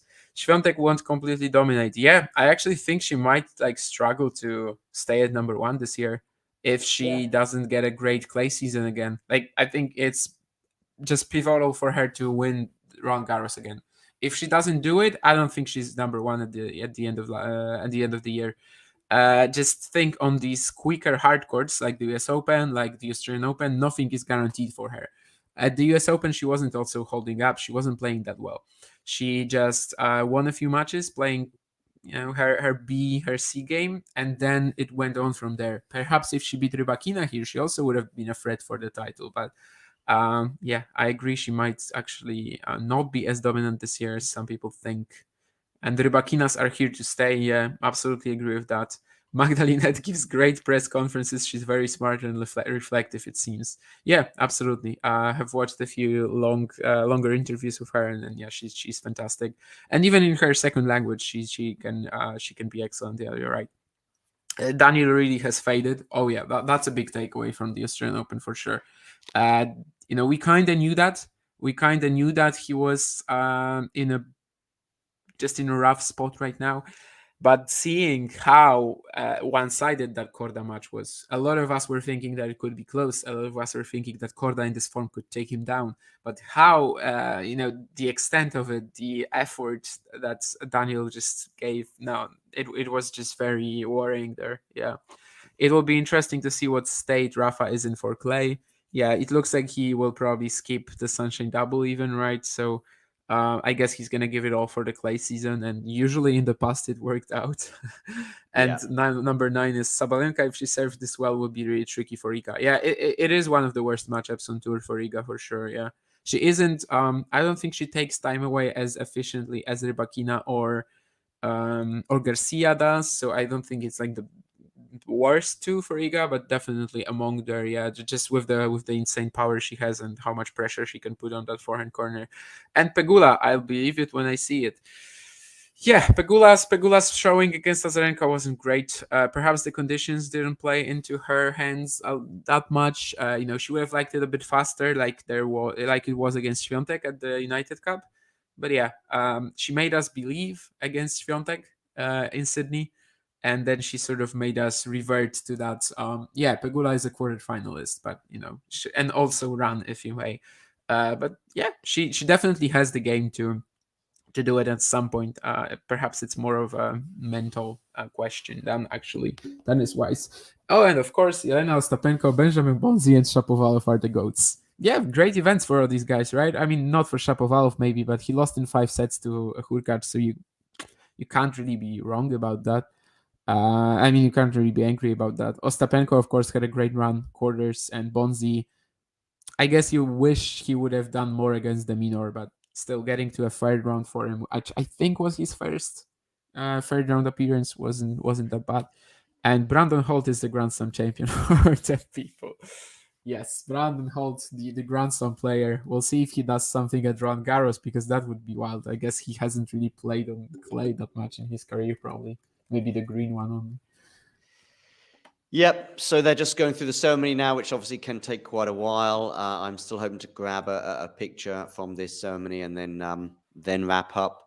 But yeah, I mean, it was exciting in terms of some of the sort of lower ranked players. It was disappointing for Jack Draper. I remember in that first match where he was sort of struggling with an injury because I thought he might be able to make a mark on this tournament. Of course, he was playing Rafa Nadal, who then, of course, pulls up injured against McDonald. But we mustn't forget, I think McDonald was up a set and a break at that juncture.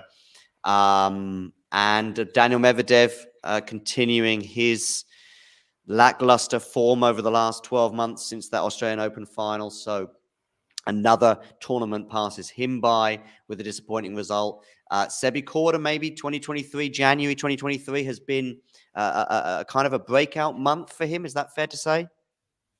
Sorry, come again, because I was Yeah, no just problem. looking at comments. Sebi Korda, has it been a kind of a breakout month for him in terms of the ATP Tour? I mean, a breakout 3 months, right? October as well. Well, maybe just October in here. But yeah, as soon as he's healthy, I actually fully expect him to still like maybe even try to fight for a top 15, top 10 finish this year. He's definitely good enough to do that. To have this sort of maybe a campaign as Taylor Fritz did. We can't really predict whether he gets a Masters 1000 title, of course, but maybe just more deep runs that Fritz had. Thanks, John and Damien. Thanks, Ghibli, for being here on basically every stream, I think. So I'm really struggling to pick the order for the WTA top 10 at the end of the year, but in an exciting way rather than nobody stepping up. Yeah, it's hard. And even if Świątek sort of seemed set in stone, it's pretty clear she probably won't be. At least she won't be like a fixed number one that we have to get in there. She really needs a good clay season to do it, I think. Of course, she could help her out with, another US Open title, another Sunshine Double success. Maybe Wimbledon has points, but yeah, it's very likely that she will need just to go ballistic on clay, go for a Nadal-like clay season again. Of course, last year she won Stuttgart, Rome, and Paris, so it was that sort of a season, and was a quarter finalist in Warsaw after Wimbledon, but that's of course not as relevant given it was like 90 points or whatever it is. That's for a semi, I think. So for a quarter, I can't remember, but never mind. And other than that, it's very hard to even say who will be in that top 10 for the WTA. Of course, we expect Sabalenka and Rybakina to be there now. I think someone like Goff probably also gets enough consistent results, right? Who else is there? Pegula, probably you'd expect her to get consistent results as well. Garcia, we'll see. I mean, I don't think she's a given over the course of the whole year. No. There's definitely some. Jabeur, I think, is a question mark as well. There's definitely some women like I don't know, Bencic, who I would love to see there, but they've been around for so many years and probably finished in the top 10 like once or twice. So I don't know, is there anyone like in the back that we really like just behind the top 10 that we really feel like should do it? I don't know. Exactly. Maybe Karolina Pliskova can do it. That would be interesting. I think her time has probably passed. I don't know. I mean, she has been like in the past, let's say 3-4 months, she has been a top 10 quality player, I think. But we'll see. Yeah, it's pretty hard to like pick out 10 women. You kind of there are so many question marks regarding Jabeur, Garcia, Sakari, Kasatkina, these girls that are now among the top 10. I don't really think Magdalinette has a good chance of doing it over the course of the full year.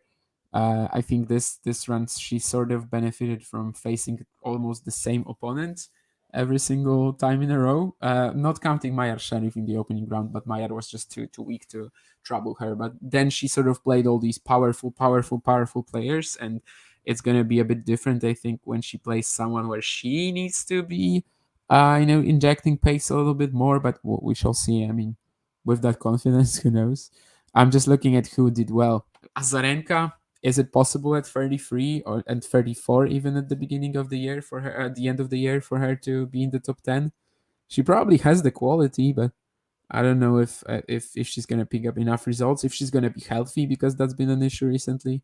You can never really Jesus, exclude someone like, I don't know, Ostapenko, who you're a fan of. Maybe she can be in the top 10. It's not impossible. Yeah, I'm looking at the WTA race. Of course, it's just 1 month, but we've got Linda Noskova at 15. It would be quite an achievement if she was able to get this far. Indeed, it would. These ceremonies, by the way, in Australia seem to get longer and longer with every year that passes. So we're still waiting for the trophy to be handed out, but I'm sure it's going to happen any second. Yeah, the women's side, there's a few interesting things going on. And yeah, I think you're right. I think Swiatek is far more vulnerable than she was, say 9, 10, 11 months ago, both in terms of her ranking. And listen, she's got so many points advantage, but she's obviously defending so many points because we're now going to enter that 35 match unbeaten run that she had, or 36, was it 35?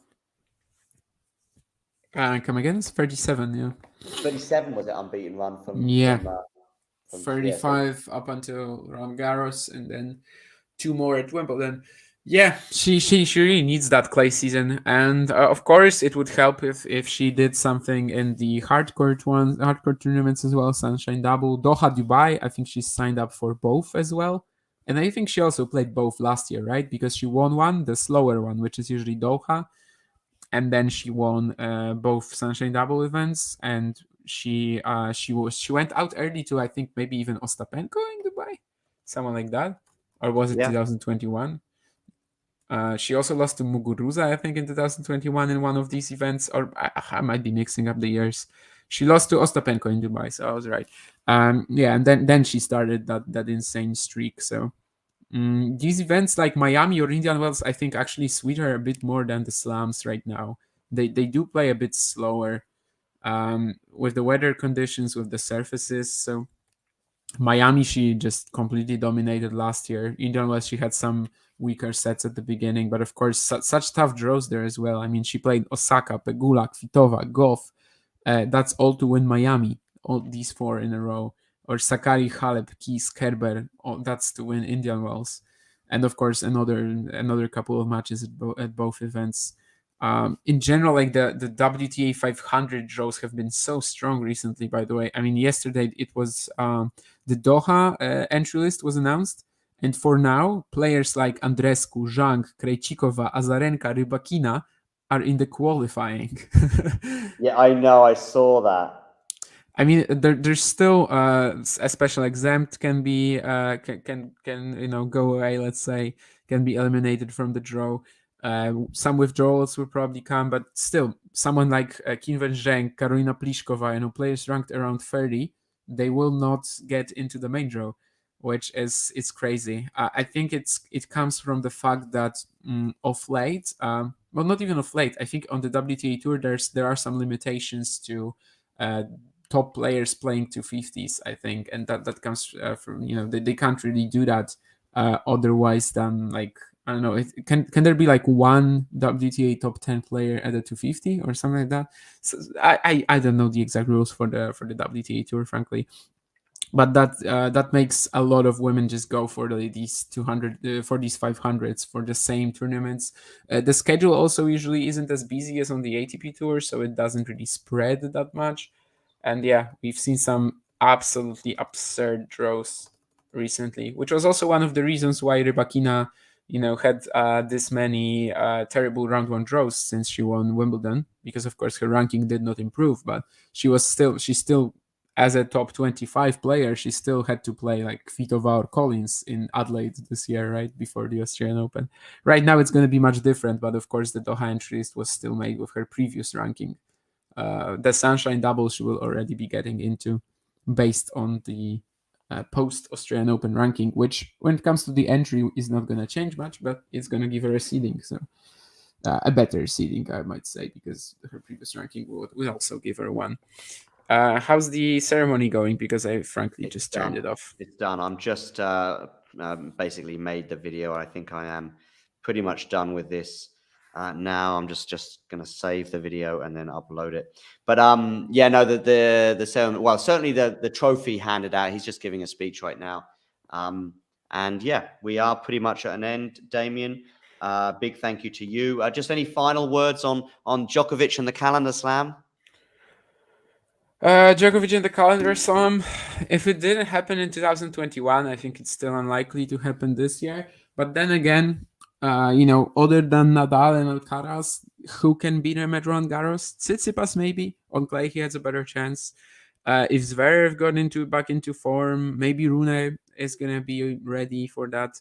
I think it should be more competitive than the Australian Open for sure. But yeah, then if he wins Roland Garros, that's when we start talking about the calendar slam. Yeah. That's when you're gonna think, at Wimbledon, basically no youngsters play well at Wimbledon for now. No one has that much grass experience, which isn't really their fault, right? It's just such a novelty surface. And yeah, if he wins Roland Garros, then we start that talk, I think. Roland Garros should be more competitive than the Australian Open was. Indeed. See if I can now upload this. Okay, cool. Yeah, exactly. So we'll see. Probably a bit like that year of 2021.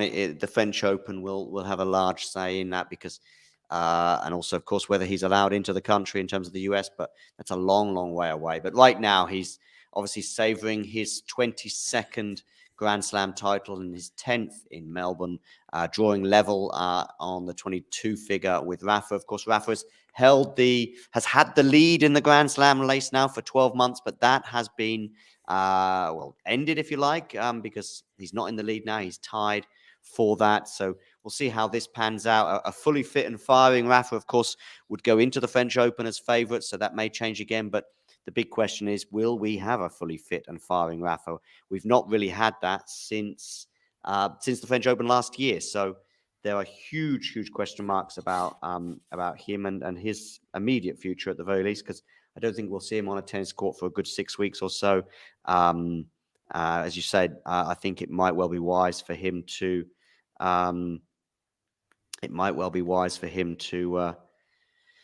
To skip the Sunshine Double. I didn't expect him to play in Miami anyway, but it might well be wise for him to.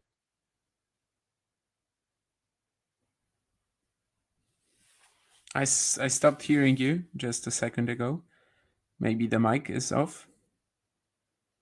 Yeah, basically cut you off mid-sentence. We're gonna learn what John wanted to say in a second once he finishes his microphone work. Anyway, Djokovic has finished that. I'm not sure what John was even talking about, so I can't really follow up on what he said. But for sure, this was a little. This final wasn't too memorable, but we still enjoyed being here, talking about it, talking tennis. Raw credits. I do think that it's not really a pleasant experience for Tsitsipas, for sure, but it's also nothing that will probably scar him mentally for the future. Like he will know it was pretty tight, but it wasn't like Roland Garros 2021. I think he won't have that many regrets after losing this one. So maybe that's actually even better for him. Although, yeah, as I said, I think he probably needs to win one in like the next 2 or 3 years, because if he doesn't, that's when we're gonna be thinking, okay, he might actually miss out. The youngsters are coming. So far, of course, we only really know that Alcaraz and Rune will challenge for slams. The others, we kind of have to wait and see. What were you talking about, John? Am I back? Can you hear me? Yeah. Oh, great. No, I was just saying about Rafa and the likelihood is that, of course, he'll skip the hard court season, what remains of it, the Sunshine Double, etc., because it would make sense for him to try and be fresh for the clay court season, which may well define the tail end of his career, arguably. I mean, I do think it's a bit early to talk about him retiring, because I just don't think he knows. But listen, today is very much Novak's day. I also agree with your sentiments regarding Steph. The longer he goes without winning a slam, the longer that will become a concern, because, as you said, I mean, Alcaraz, but to some extent maybe Rune and who knows, one or two others may well end up flying past him. I think Zverev now probably even more of a concern, not just because of the injury and also his form, but I also felt that the Zverev beating Alcaraz at the French Open may have been his last hurrah. And then what we didn't know, of course, was that 2 days later he was going to damage his ligaments so badly, and it'll be a shame for him if the Grand Slam opportunities have now passed him by, but that would not surprise me. Would not surprise me if we never see. Listen, we could be looking at a Wimbledon final with Zverev in a few months from now. So things can change very quickly in tennis. Wimbledon final, I don't buy it. Or whatever, But yeah, I get what you mean. I mean, he's had two amazing chances at slams already. One of them, of course, he wasted. Well, sort of. It was sort of his fault against Nadal. I mean, he had so many chances to win that opening set, right? Yeah. Maybe this semi just goes completely different. Of course, it is also a possibility that if he doesn't tear his ligament or whatever it was, that if he wins the second set, he actually wins the match because of how physical it was. We don't know that. We can only assume. We've sort of been assuming that because of how Nadal was looking physically and because of his age. But it's basically a guess. But then against Ruud, he is the massive favorite to win it in the final, I think, after beating Alcaraz and Nadal in a row. Then, of course, he also had that chance at the US Open, where Thiem was only slicing his backhands in the last 10 minutes of the match, and he didn't take it. So, and of course, was 2 sets to love up as well, and playing some insane tennis in the first 2 sets before just allowing Thiem back in, and then not taking a chance against an injured opponent, or let's say hobbling opponent, because whether it was like injury or just some physical issues picked up along the way for Thiem, it's unclear, but. Just that these 2 opportunities have already passed him by, and for someone who has been generally struggling in the best of 5 format, it's not a guarantee that they will come. Indeed. And now, finally, I have got the video all ready for us. So big thanks to you, Damien, for joining us today. I've got John McEnroe on my screen, so maybe I need to tune into his wise thoughts very quickly. He's also got Mats Wilander there, some of your favorite experts. I had Wilander and Ali Salim on my screen, and I just turned it off instantly. That's why I didn't watch the ceremony. There was, I don't think we talked about it on the stream, but there was another, this time it was Ali Salim actually, who was talking about Krejcikova and Siniakova on Eurosport. Yeah, and she said that, they lost to some Japanese players or something like that. Some Japanese players, of course, being Aoyama and Shibahara, one of the top doubles pairings in the world, but yeah. Listen, everybody who is still with us, why? But if you are still with us, hit the like button and subscribe to the channel if you are new. Today is the day, of course, though, that Novak Djokovic sealed his 22nd Grand Slam, beating Stefanos Tsitsipas in the final 6-3, 7-6, 7-6. A couple of tie breaks there, but really probably after stealing the first set was arguably never in doubt. Damien, thanks for joining me, and to everybody else who has, hit the like button, subscribe to the channel if you are new, you may be able to still send in a super chat for the next few minutes, because I will put this video on a roll. Tennis World, thank you for stopping by.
If you enjoyed this video, make sure you hit that like button. Don't forget to subscribe and click that notification bell so you don't miss out on all things tennis.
If you enjoyed this video, make sure you hit that like button. Don't forget to subscribe and click that notification bell so you don't miss out on all things tennis.